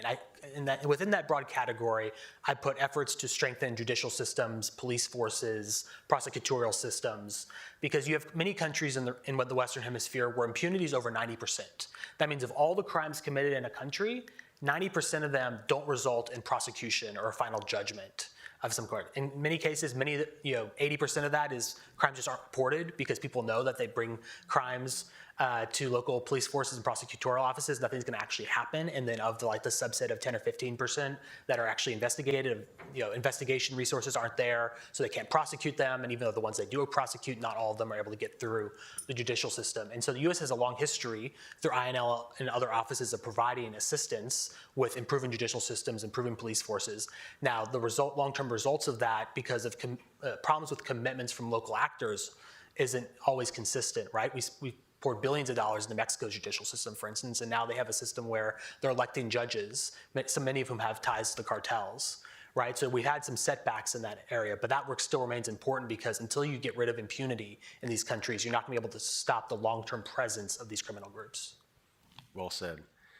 So Noi, shifting from approaches writ large to foreign assistance programming, Connor talked about illicit finance, other areas. What programmatic interventions have you seen work, where, and why? Yeah, thanks. I think that the ones that have worked are ones that address the system on the ground. And so I'll focus on a couple of examples where, one, you're following the money, and two, you're also improving the institutions, because the governance piece has to happen. And I can't emphasize this enough. It has to be coordinated, and it has to be sequenced and complementary to military or other enforcement actions. So, for example, we worked with vetted units in Honduras, specifically to target extortion at the local level. And we did this not only by working with the communities, the national police, the anti-extortion police, but really focusing in on what does the system need. And we decided that what it needed was actors from the private sector. And so we built alliances between the anti-extortion police, communities that were being affected by extortion, and the private sector that was the one that was financing the extortion. And what we found was that we could secure transportation routes that before were being extorted throughout. We could secure the path for vendors to be able to enter into some of the hottest and most violent communities in Honduras. And we were able to work with vendors to be able to report incidents. We worked with the transportation companies, the buses, to be able to report extortion on the routes that they were taking. So these specific pieces of the system for following the money, understanding that you can work alongside INL's vetted units, for example, investigative units, we had prosecutors, we had financial intelligence groups, and doing specific case management, but that looked at the entire system for how that extortion process worked, allowed us to make some gains. And we were able to reduce extortion in the areas where we were working. This was part, of course, of a larger sort of process. And in that case, it was a place-based strategy that INL was implementing in Honduras. And so what we did is we targeted certain sectors. We targeted certain communities that the government wanted to address, and we worked with the Honduran government, the national police, their intelligence offices, and also their social services ministries to build their capacity to come in together in a very specific and sequenced form. So if it was too hot, then the military would come in and cleanse that area. We did this also in Colombia, in the southern regions in Colombia, where they would come in, they would clean, the police would come in, and this is vetted units of the police, trained units of the police. And then we would come in as part of the government and support the government, and this is US financed activities, assistance. We would support the government to be able to provide services. And why? Because if you just take out those elements in the community and you take out the gang group or the cartel or whoever's acting in that community in that moment, but you don't address the systemic and structural issues of governance, providing services, leading to trust and credibility of the institutions that are there working, then you can't really sustain those systems over time, because the minute the police has to move to another community, they'll just take over again. So essentially, it's about not having fragmented responses. It's about being coordinated. And the other element and piece that I can't stress enough as being super important is, remember how I mentioned that these groups are so adaptive? It's understanding how they operate, assessing what they're doing, how they're moving money, understanding how they're affecting communities and people and institutions, and having those atmospherics, that information flow, and knowing that that information flow is not only going to help you program at the local level, at the community, and at the national level to build those institutions' capacity to address the issue, but also that that information is going to flow up, and that it will be used to address that larger system that is the transnational element of it by either the US government or other actors who are working towards the kinds of things that you mentioned. So both of you walked us through most recently some solutions, and then prior to that, the multifaceted nature of the problem. For this last round of questions, before I get into it, I would ask everyone in the audience to start thinking through questions you might have for our panelists. Let's talk about what success might look like, and how do we know it when we see it? So starting with you, Connor, from a national security standpoint, what does success realistically look like in countering these networks, and how should we measure that progress over time? Well, where I started obviously was the homeland and then the region. So I'll start with the homeland. Obviously, the top priority is to protect the safety and security of Americans and people who live in the United States. And so what are we doing in terms of making communities safer? Are we are we able to do things outside the United States that make the organizations operate in all 50 states, from the Sinaloa cartel, the Jalisco cartel, Tren de Aragua, whatever group it is, make those networks weaker in the United States? Are we able to reduce crime tied to drug cartels in the United States? And of course, are we able to reduce the amount of drugs flowing into the United States? Both seizures, but also there's things that get past our borders as well, whether by sea or over land, and so reducing what we're not seizing as well, reducing those flows. And then on the financial side too, what does it look like to reduce those financial flows, right? And now some of that you can measure, some of that's more qualitative, right? But those are some of the KPIs you might look at for the homeland. For the region more broadly, over the long term, look, these are not going to be things you solve overnight, but over the long term, are you making forward progress in key countries to improve the ability of those countries to have control over their territory, to do some of this same work that we're talking about with financial flows and better policing in their own countries, right? So they're not dependent necessarily on the United States always coming in and helping them with some of this stuff. They can build the ability to do it themselves, right?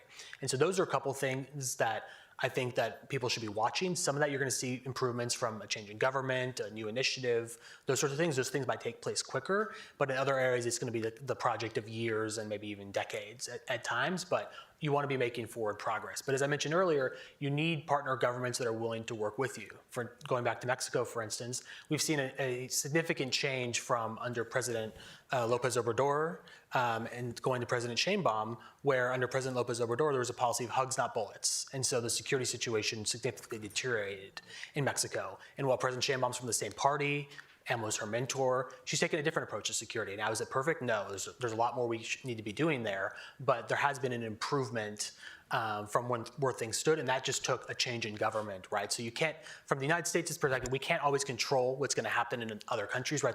Many of these are democracies, they have their elections, they're gonna have governments get elected on platforms and priorities, but we do have levers and tools we can use to push things, hopefully help push things in the right direction in these countries, especially when it directly affects national security interests that affect the lives and security of Americans. Yeah, the Mexico case clearly shows how political will is so essential to actually moving the needle on some of those KPIs you just outlined.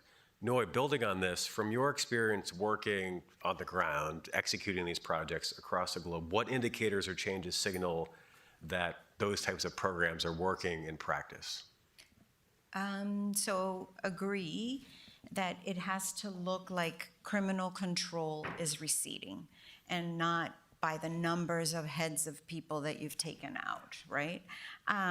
So on the ground, in the communities where we work, we would be able to see that businesses can do more with less coercion, that there's less extortion, that the transport corridors are secure, that local officials, and you alluded to this before, are making decisions without being coerced or criminal interference involved in those decisions, and that people can rely on the public institutions. And in these local economies where they've been taken over, those small changes are significant. At the institutional level, I would say that we would look for things where you demonstrate that the state is more capable and more trusted. And so a lot of surveys about how people feel in terms of their safety and security and whether they would go to their state institutions for that support. And that it will look like, for example, cases that are being prosecuted and moved from investigation to prosecution, stronger financial investigations in that country, and corruption facing real consequences. And then more broadly across the region, you feel the pressure going down, and it shows throughout the institutions and at the local level. And you see that because there's less migration flows. You see that communities are less taxed by that criminal presence, and there's less dependence on the illicit income that produces. And all of this, all of this ties to our U.S. national security interests here. Because when we have these more stable communities, more stable partners, then we can transact with them better in a more equitable way, and we secure our supply chains that we rely on. So I'll stop there. So noting that we have about a minute and a half left, rather than going to the audience, I want to use moderator's prerogative to be a bit provocative and ask a final question. What would each of you say if someone came in and asked, well, what about the model in El Salvador? Why shouldn't we just do that, lock everybody up, maximum incarceration? Is that right? Is that wrong? It's effective to a degree in the short term, right? And I think we've seen those gains, right? People feel safer. There is less extortion. Some of those indicators I mentioned at the local level. But I would say that there's second order effects to take into account, and that there is a structural and systemic issue that has not been addressed yet. And in doing the way that El Salvador has been doing it and operating in this fashion, you're reducing the legitimacy and accountability for operating within the rule of law of these institutions, and you need that in order for the people to be seeing these institutions as their legitimate partners. Look, I mean, obviously President Bukele has seen significant success in reducing crime, gang presence in communities, extortion, all the things, some of the things that Noy alluded to. But I think what's important to keep in mind is every country in Latin America is very different, right? El Salvador is relatively small, so it was an option to potentially go after, do a dragnet approach with rounding up people who could be suspected gang members and prosecuting them and going through a process. But in other countries that are larger, like take a Mexico, a Colombia, a Brazil, where we're seeing growing criminal activity there as well, you need more of a security forward approach than probably past governments have taken, but at the same time, you need to be doing all the things that we've talked about here as well. And so I think it's important to keep the context in mind of what country we're talking about. You can't just copy paste the same playbook for different countries. Obviously, President Noboa, for instance, in Ecuador, has taken some of the stuff that Bukele's done in El Salvador, but also adapted it in other ways because it's a different context you have in Ecuador, for instance. Country specific, super important. I think the through lines for these conversations: one, there's no silver bullet; two, we can't just use bullets; and then three, there are indeed non-military approaches, but they have to be coupled with the kinetic strategies currently being implemented. Thanks so much again, Noi, Connor, for joining us. Thank you. Next up, we have James Mazzarella coming to the stage to conclude the forum writ large. Thanks everybody for being here.